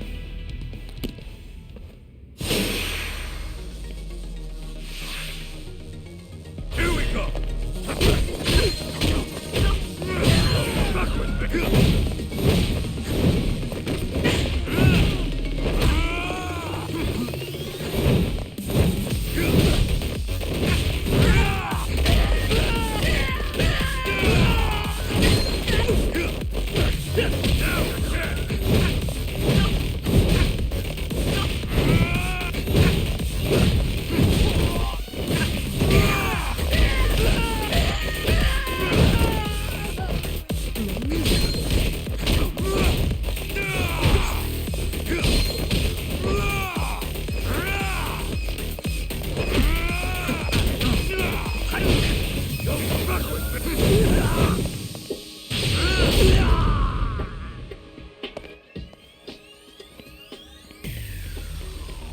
Hey, Kaito!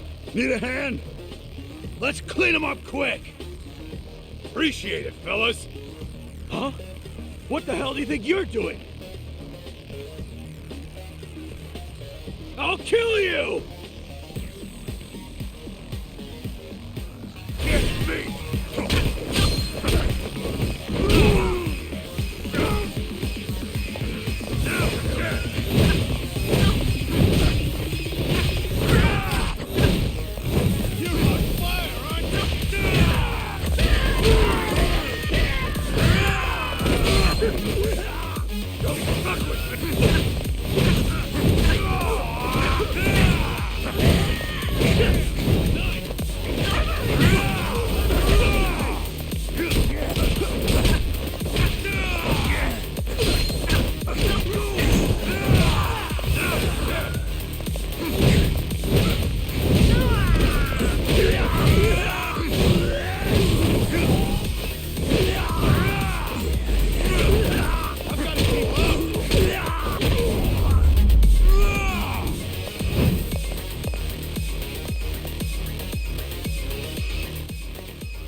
So, did you figure out where Mikiko-san is?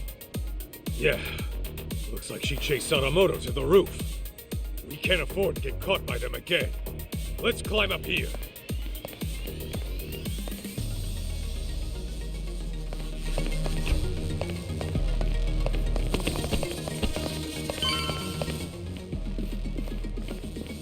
Oh, shit! Wait, aren't you? Damn it! We can't let him call for backup. We have to take him out, quick.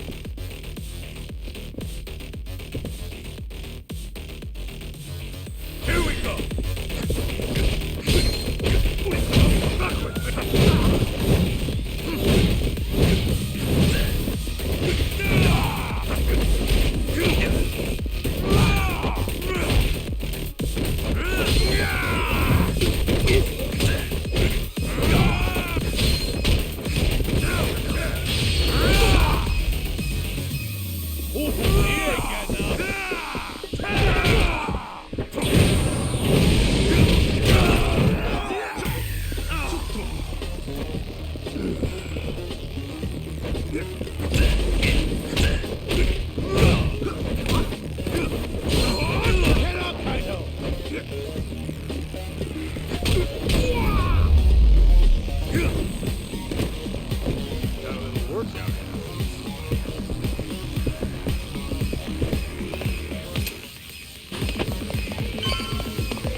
Hey! They've got to be around here somewhere. Find them!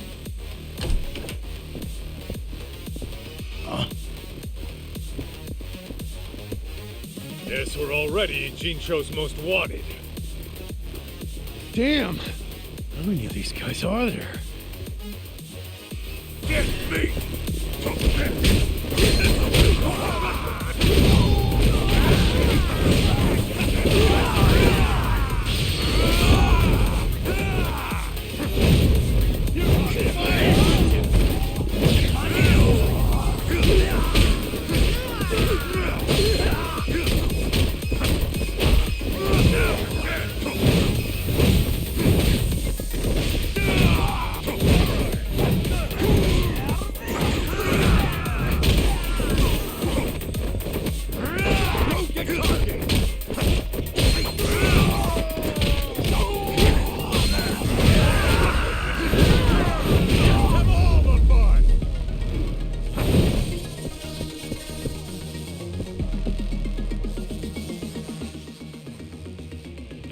There should be a guest elevator somewhere around here. We can take that all the way to the top.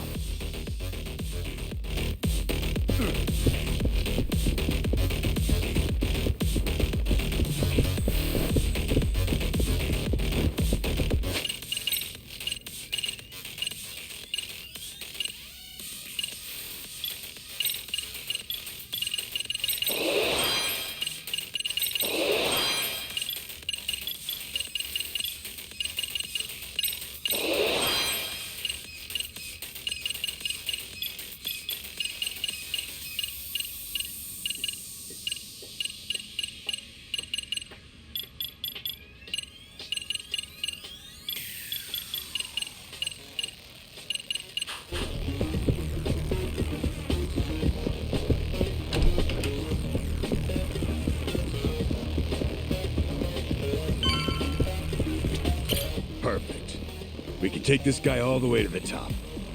There they are! Found them! God damn, they're still coming! Hey, Kaito! You go take care of Mikiko-san. Just leave these guys to us. We got this. Huh.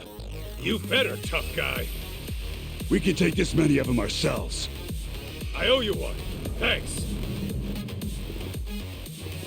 Isn't this a little more than we can handle? Pipe down. Now let's do this!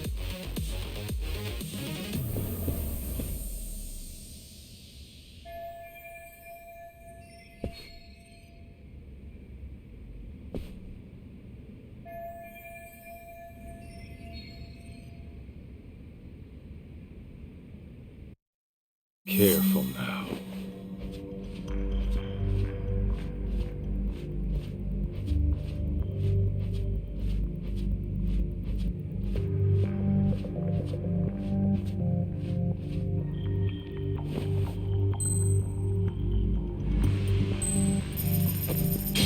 Nanda?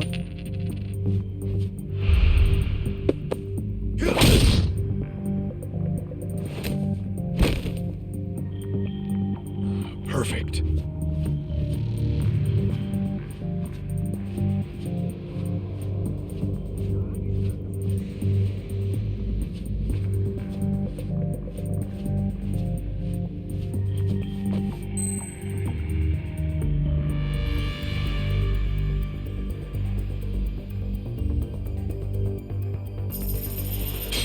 Nanda?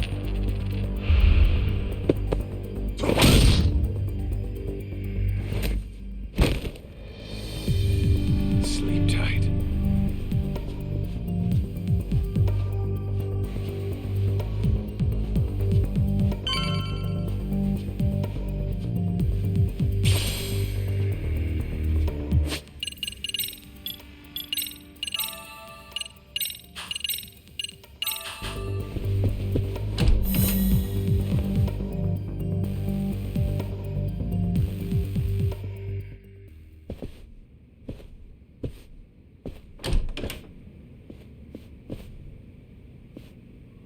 There he is! Over here!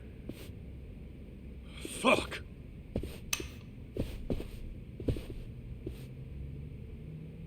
We're done playing hide and seek. Nowhere to run. You're dead! Here we go!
Mikiko!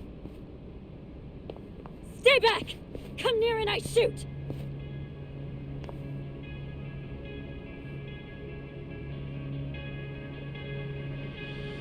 Come now, Mikiko. You would really shoot your husband? That's the only reason I'm here. Very well. Then perhaps let's settle down and talk this through. What is there to talk about? Well, try putting this all into perspective. Are you sure you want to kill me? Can you kill me? Oh, I've got an answer to that. But what about our son? What would June think? Would he condone his mother's actions as a killer? Have you even considered the thought? Of course you have. Compassion comes naturally to you, and guilt's enough to freeze you in your tracks. After all, that's what gives this woman her charm. Wouldn't you agree, Kaito-san?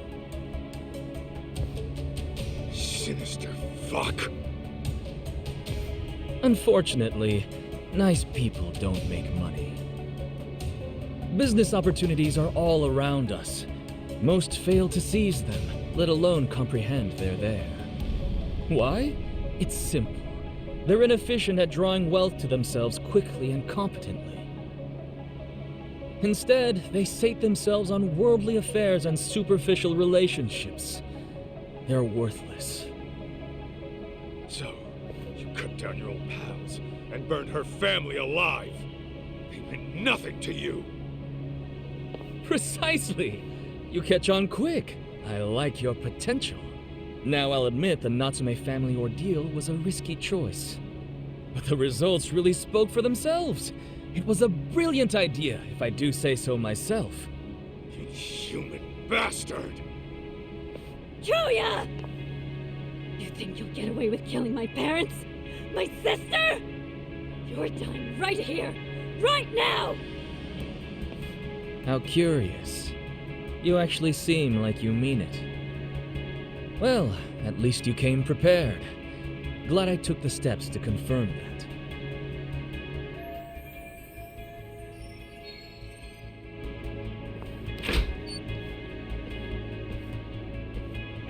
Damn it! Let me go! June! A tad late, Kenmochi. My bad, Kyo-chan.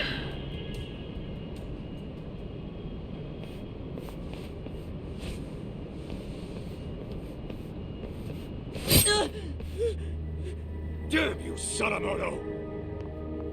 Settle down. You move and June dies. Understand? Can't move, can you? He takes after me, that's for sure. Never know when he'll catch his old man off guard. Seems I was right to discipline him the way I did. Asshole! That's your own son right there! Now then, Mikiko. The real party's about to begin. What? First, let's dispose of any unnecessary baggage. Shoot Kaito, and I will release June. No.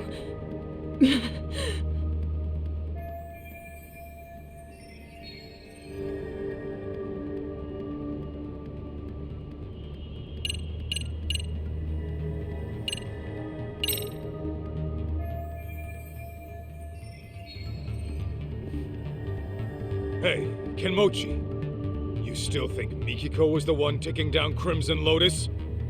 Course I do. The hell are you talking to me for? Because there's something you might want to know. Each time Mikiko went to take out your buddies, someone else had gone and done him in first. They were dead by the time she got there. Get out of here! With her memories back and a plan to kill Crimson Lotus, Mikiko became a huge threat. Enough to scare the killer into action. And by killing his old pals, he could erase his dark ties and pin the crime on Mikiko in one fell swoop. The fuck are you yapping on about? Still don't get it?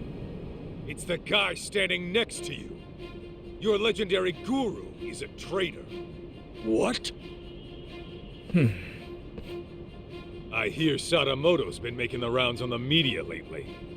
Earned himself a reputation as a CEO in demand. It's why he can't afford having his connections to you guys surface. And on top of that, he needed to act fast to keep Mikiko from ever reaching out to you guys. What are you saying? Mikiko knows some dark shit about her husband's past. And Sadamoto didn't want you spotting any discrepancies between her truth and what he fed you. Had that happened, you probably would have gone after him yourself, Kenmochi.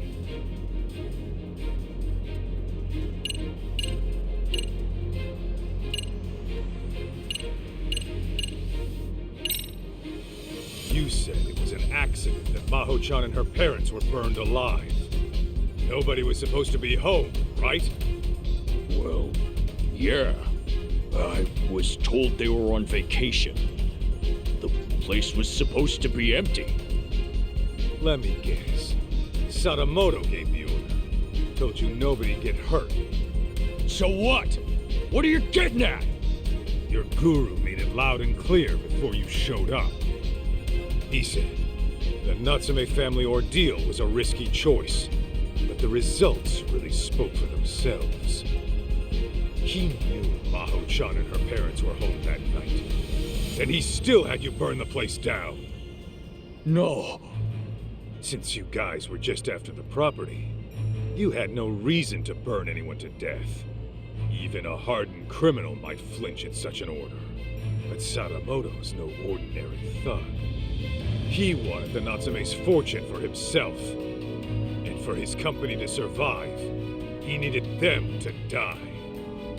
That's why he lied to you, after fixing up his own alibi. Bullshit. He's lying. Right, Joe-chan? Huh. You've hit quite the sore spot. Sadamoto, you only had me find Mikiko so you could get to her before Crimson Lotus. But when I found her, you planned to lock her up and wipe out Crimson Lotus yourself. Then you could wait for the perfect time to finish her off and make it look like suicide. Sound about right? I knew I liked your potential. Joe-chan, what's this guy saying? It's all lies, right? The night of the arson was Maho-chan's birthday. The Natsumes and Maho-chan were big on wine, so I sent them a vintage Bordeaux to celebrate. After all, what's $1,000,000 yen between friends? Joe-chan! Meanwhile, I was enjoying dinner at a restaurant with my lovely wife. From there, I gave Maho-chan a call and wished her a happy birthday. She told me the wine was delicious. Even the Natsumes, who were notorious wine snobs, enjoyed it. I was worried my secret ingredient, sleeping pills, had altered the taste. But to my relief, it all turned out fine in the end. What? If it's any consolation, the Natsumes were dead asleep. I'm sure they went out painlessly. Julia! How could you? Hey, Joe-chan! This is just one of your jokes, right? Should be any moment now. Delayed, I suppose.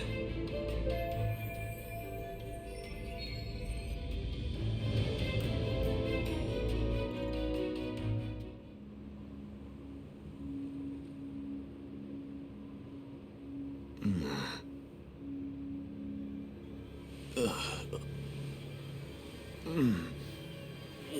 the?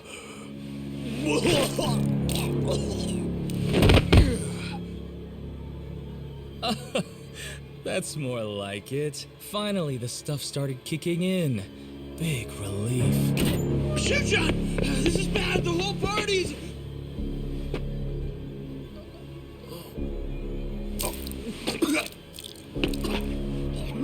Oh no!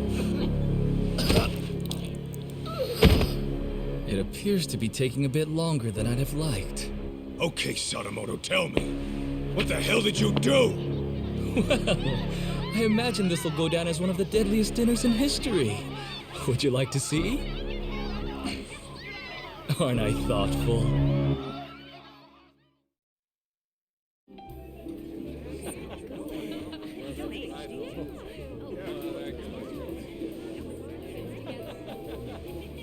Not the best.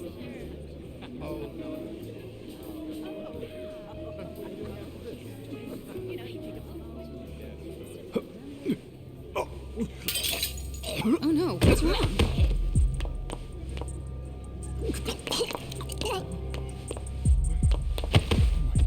Holy shit! Oh, God! Wait! Some kind of sick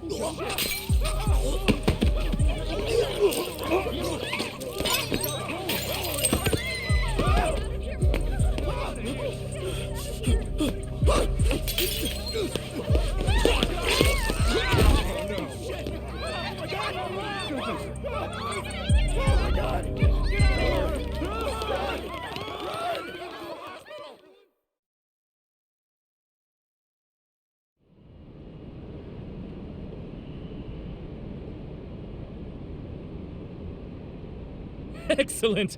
I've just killed the final 4 members! A resounding success! You piece of shit! You poisoned their drinks? Yes, I used the slow-acting stuff. A quicker poison wouldn't do for taking out a large group at once. Anyone who gets a drink later on would find out it's poisoned and refuse to touch it.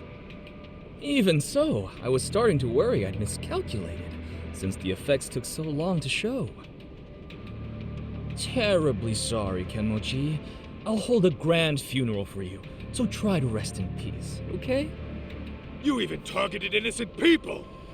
I wouldn't say I targeted them. There was a designated table for everyone in Crimson Lotus. I can't help it if some non-members stopped by for a drink. So at that point, I would say it's on them. Besides, wouldn't it make more sense for a vengeful, hate-fueled killer to pile on a few extra casualties? The public is much more liable to eat up a dramatic story after all. You're out of your goddamn mind! And now, Mikiko, the curtain rises on you. The time has come to kill Kaito. Do it, and I'll spare you and the boy. Why in the hell would I listen to you? Ah, right. Perhaps this scenario merits a bit of explanation. As for tonight, I'm technically not supposed to be here. Well, I was supposed to make a surprise appearance, but only a few people know. Anyway, I left your hair and fingerprints in the kitchen where the poison was prepared. And on the rooftop, your ex-lover's bullet-riddled corpse will be found. That'd be you, Kaito-san. On top of that, I've arranged it so a news leak will soon reveal Crimson Lotus as the masterminds behind the Natsume arson. As the story goes, you took the lives of each one out of vengeance. This party was held to clean up any stragglers. And when your old boyfriend caught wind of the whole affair, you gunned him down too. That is what the cops and the media will learn. It was you all along, my dear. But I won't just leave you to dry. Kill Kaito and I'll throw in 100 million yen. You could use that to flee overseas with June and live a comfortable life. Though, I imagine that wouldn't appeal to you. How could you murder an innocent man? So, once Kaito's dead on the ground, I suggest you kill yourself as well. The hell? If you go through with it, I'll even add another 100 million for June. At least I'm offering child support, more than a lot of fathers do.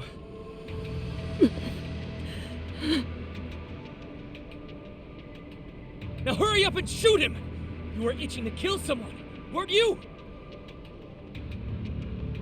Take too long and June will be the one to die.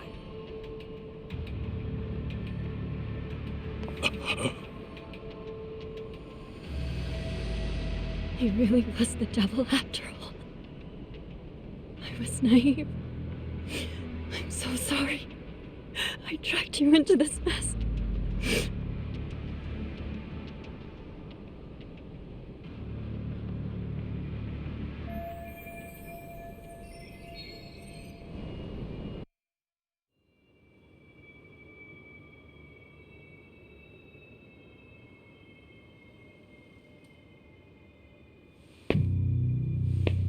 Mikiko. It's okay. I'm here.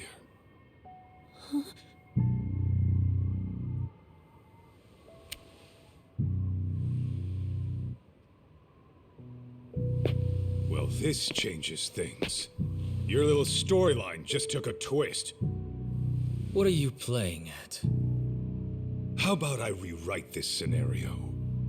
A dirtbag husband commits mass murder, then gets caught and tries to pin it on his wife. So a Yakuza steps in and puts him down. I go to jail and it's happily ever after. Just stay out of this. You can't get blood on your hands. June needs you in his life. Can't imagine I'll miss at this range.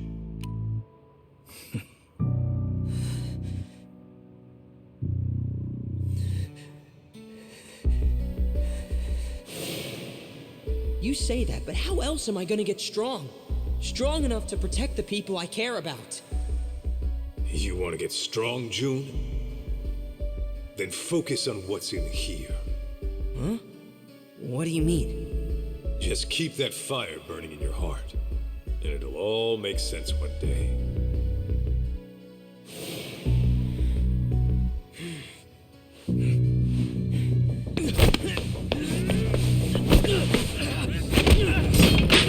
June! Yeah! Now it's time to... Bastard. How many knives can one guy have? Oh, goodness. And just when I thought I had you. June, Mikiko, you two go. I'd love to play some more, but time is running short. I'll have you bleeding out by the time the cops arrive.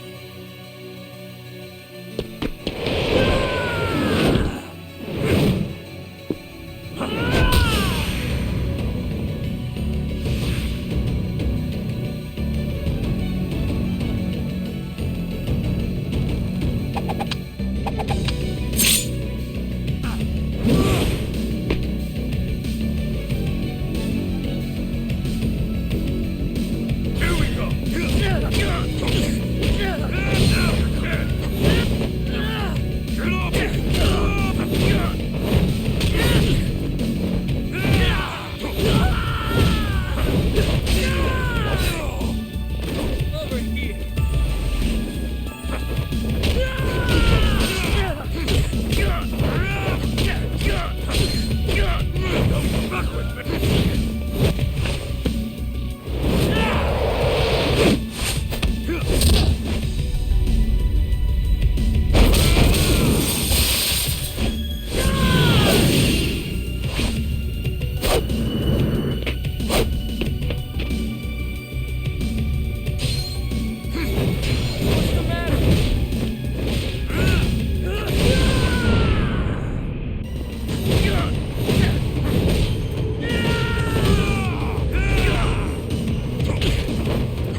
Mom?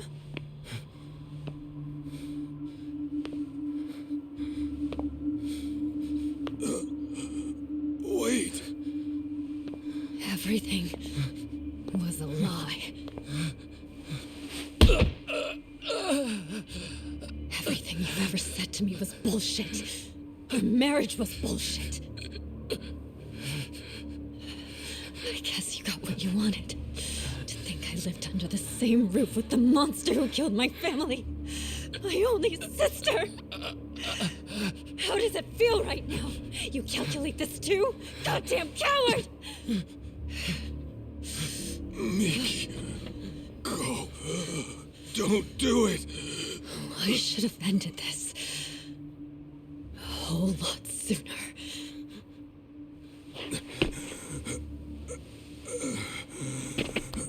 Mikiko.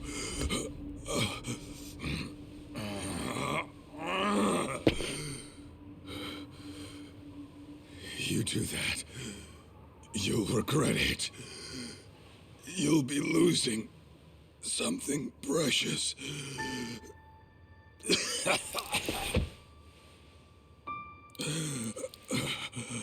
When we split, I was the same as you. I only wanted revenge. It nearly killed me. I realized what was precious was right in front of me. But then, I went down the path of vengeance for the boss of the Matsukane family. And now, here you are, doing the same thing.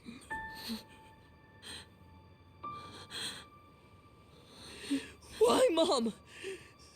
What happens now? You're gonna get yourself locked up?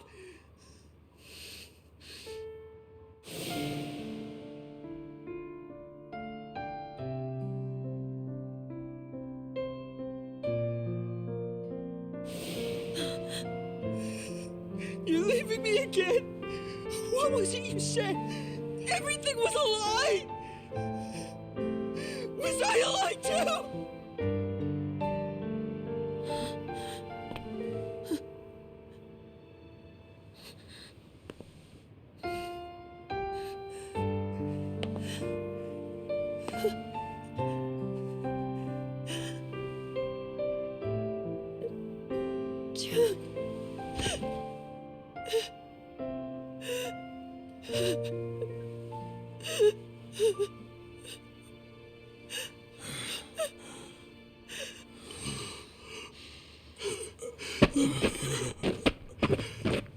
Watching. Always watching. I'm sorry. I'm so sorry. God damn you. It's all your fault! Why, huh?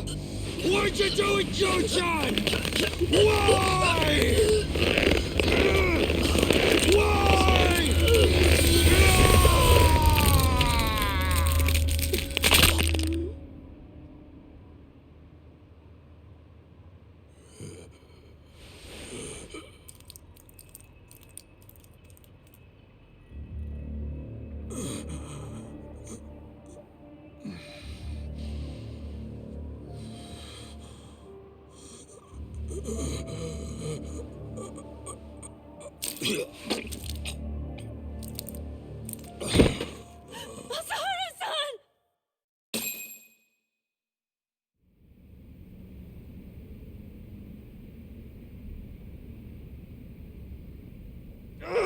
Damn it!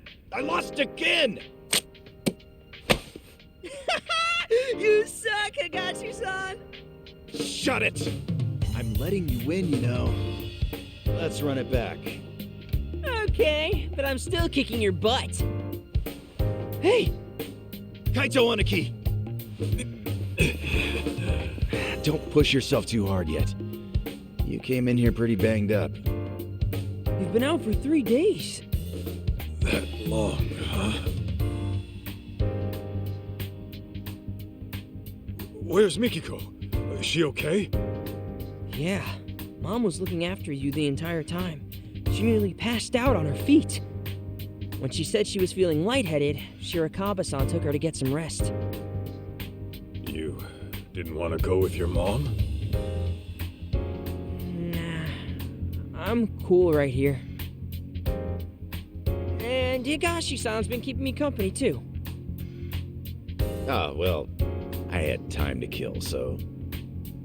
And Sadamoto? He, didn't make it. He didn't.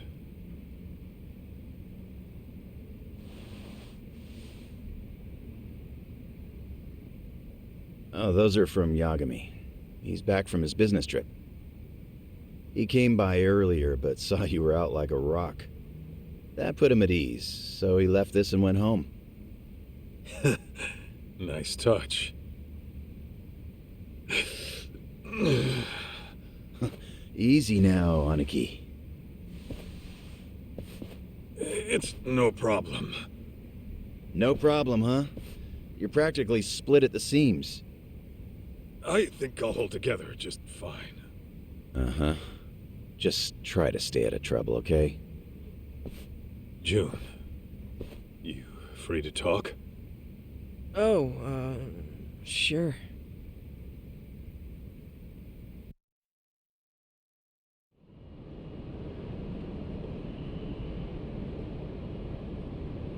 How you holding up? Fine, I guess.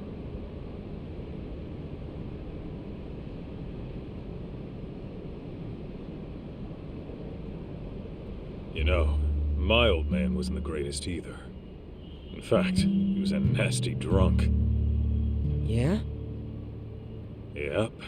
He barely worked. Used up our money on booze, and every swig he took meant a swing at his family. I couldn't live in a home like that. So, I ran away.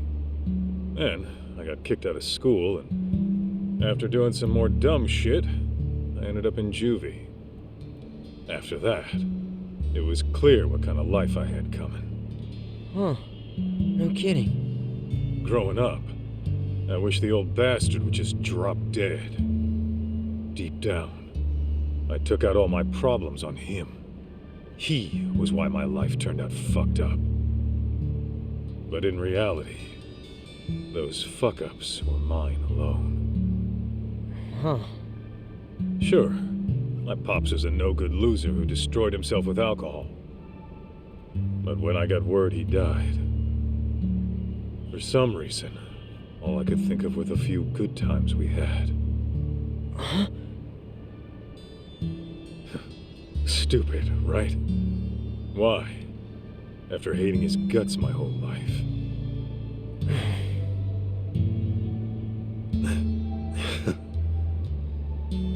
Sorry. I know this ain't making it easier. Actually, there was this one time my dad took me out for a drive. Thinking back, maybe he just felt like cruising around in his brand new car. But he asked me if there was anywhere I wanted to go. And then he took me far away, just so I could see the ocean. June, take it slow, okay? You don't have to worry about me. I'm fine now. For real. You sure?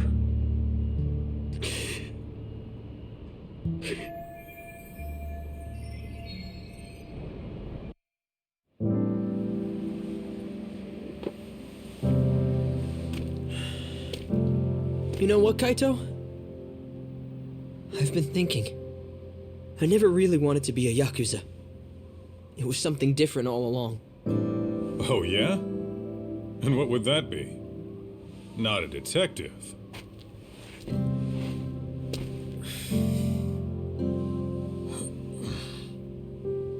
I want to be the kind of guy you can depend on. Someone who's strong. Someone like you, man. So don't worry. As much as it hurts, I'll be okay.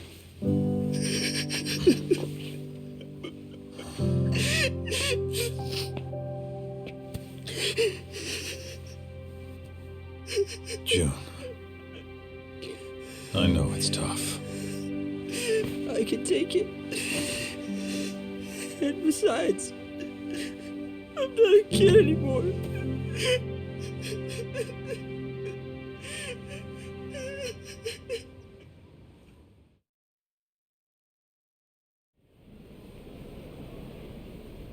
What are you gonna do now? Go see your mom at Shirakawa-san's place? Yeah, someone's gotta go pick her up. Oh, speaking of, Shirakawa-san asked me to give you a letter when you woke up. A letter? For what? Dunno.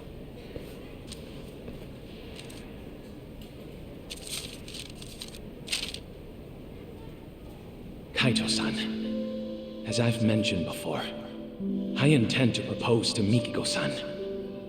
I won't do it right away. She and her son need time to process.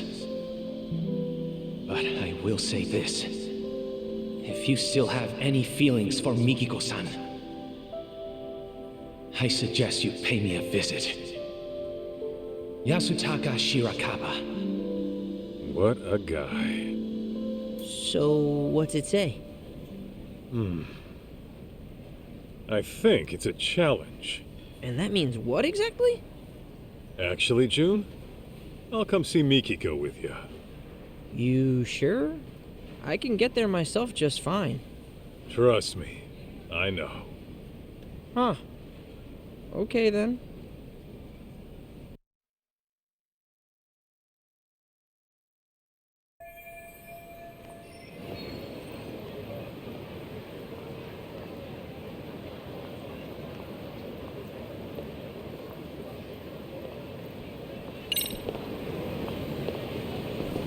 All right, let's go, Kaito.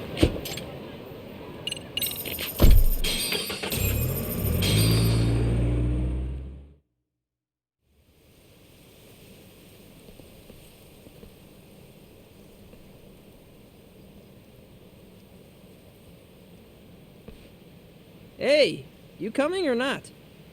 Huh? Oh, yeah.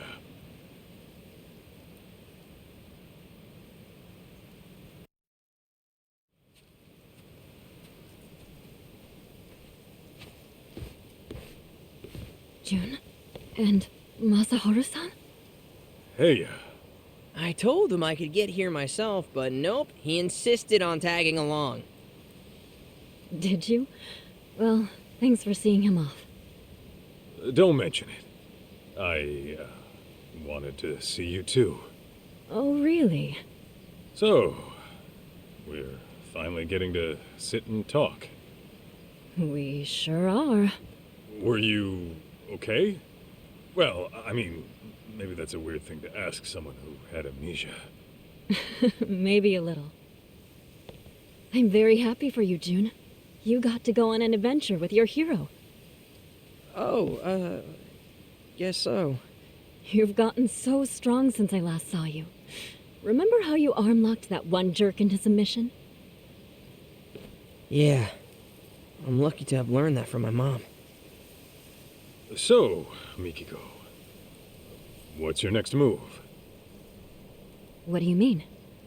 Well, I was wondering about your living situation. I figure it's tough staying in that house after everything. Yeah, you got that right. What am I gonna do?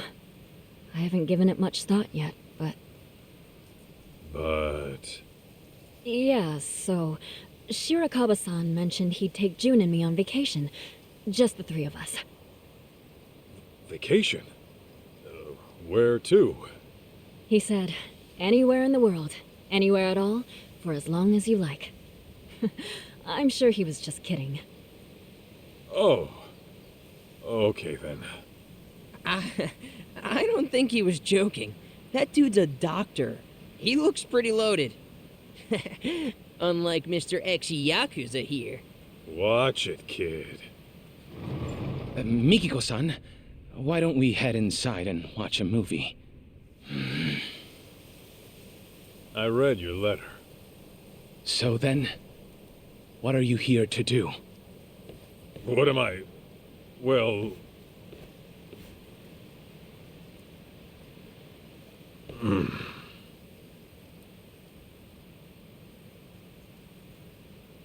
Mikiko-san, wait right there, please. Okay. I've been saving something for you. Huh? Mikiko-san, will you... Hold it! What is it? Well...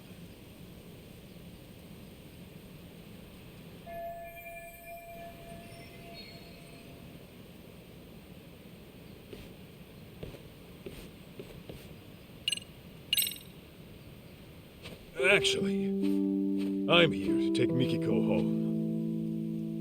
Take her home? Where? To your dirty little hovel of an apartment? Yeah, if that's okay with her. And my apartment's tidy as hell, as a matter of fact. I clean up every now and then. Kaito-san, I understand what you're feeling. But this is the one thing I can't give up on, no matter what you say.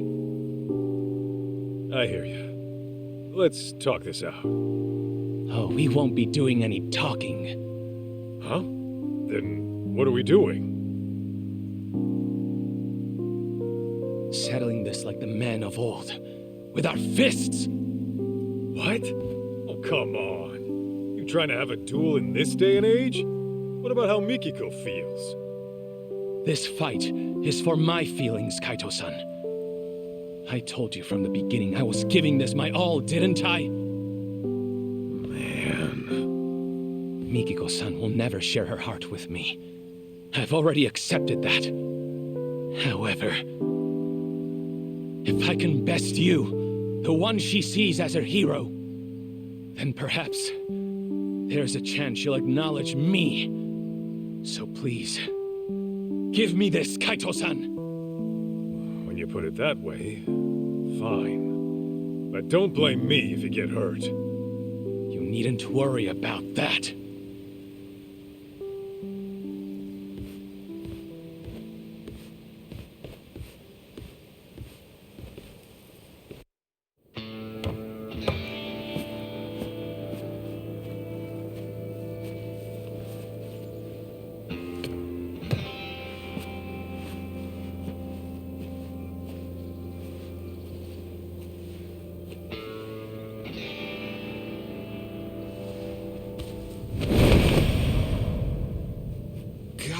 Damn!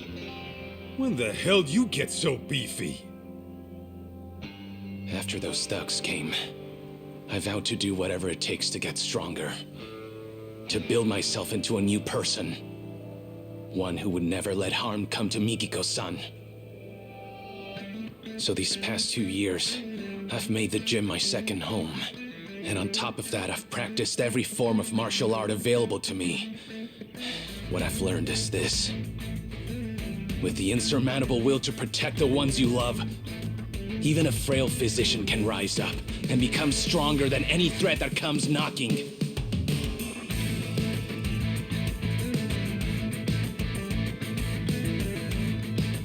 All right then. You made your point. Guess we're throwing down.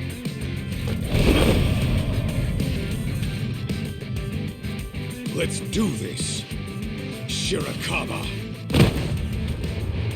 Come! Kaito-san!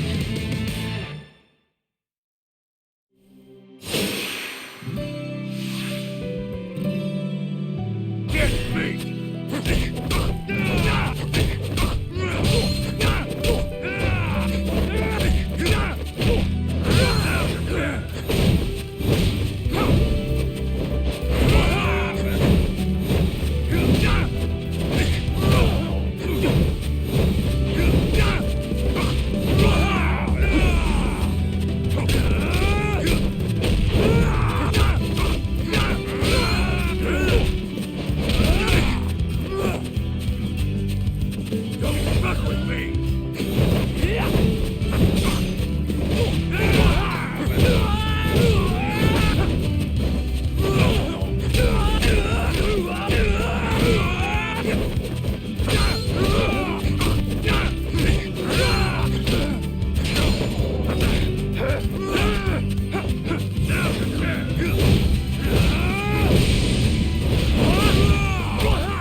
Seems you've had enough.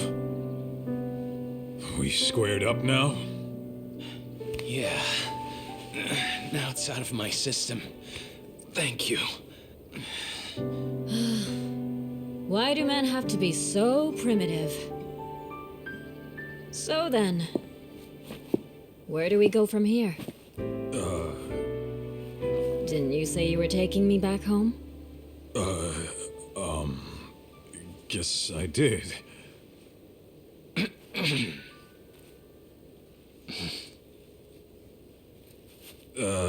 Yeah. Where to start?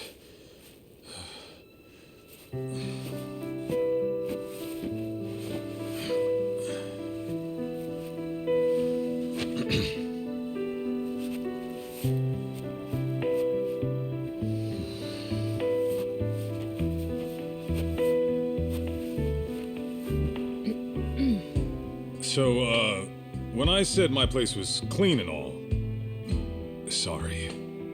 That was a big lie. Even on a good day, it's about as clean as a farmhouse. And the bathroom's moldy. Yeah? And I'm flat broke. Seriously? Being a detective doesn't always pay the bills.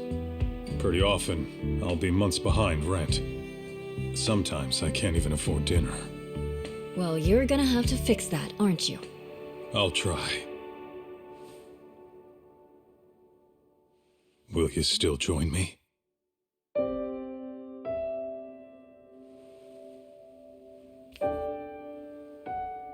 Gladly.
you.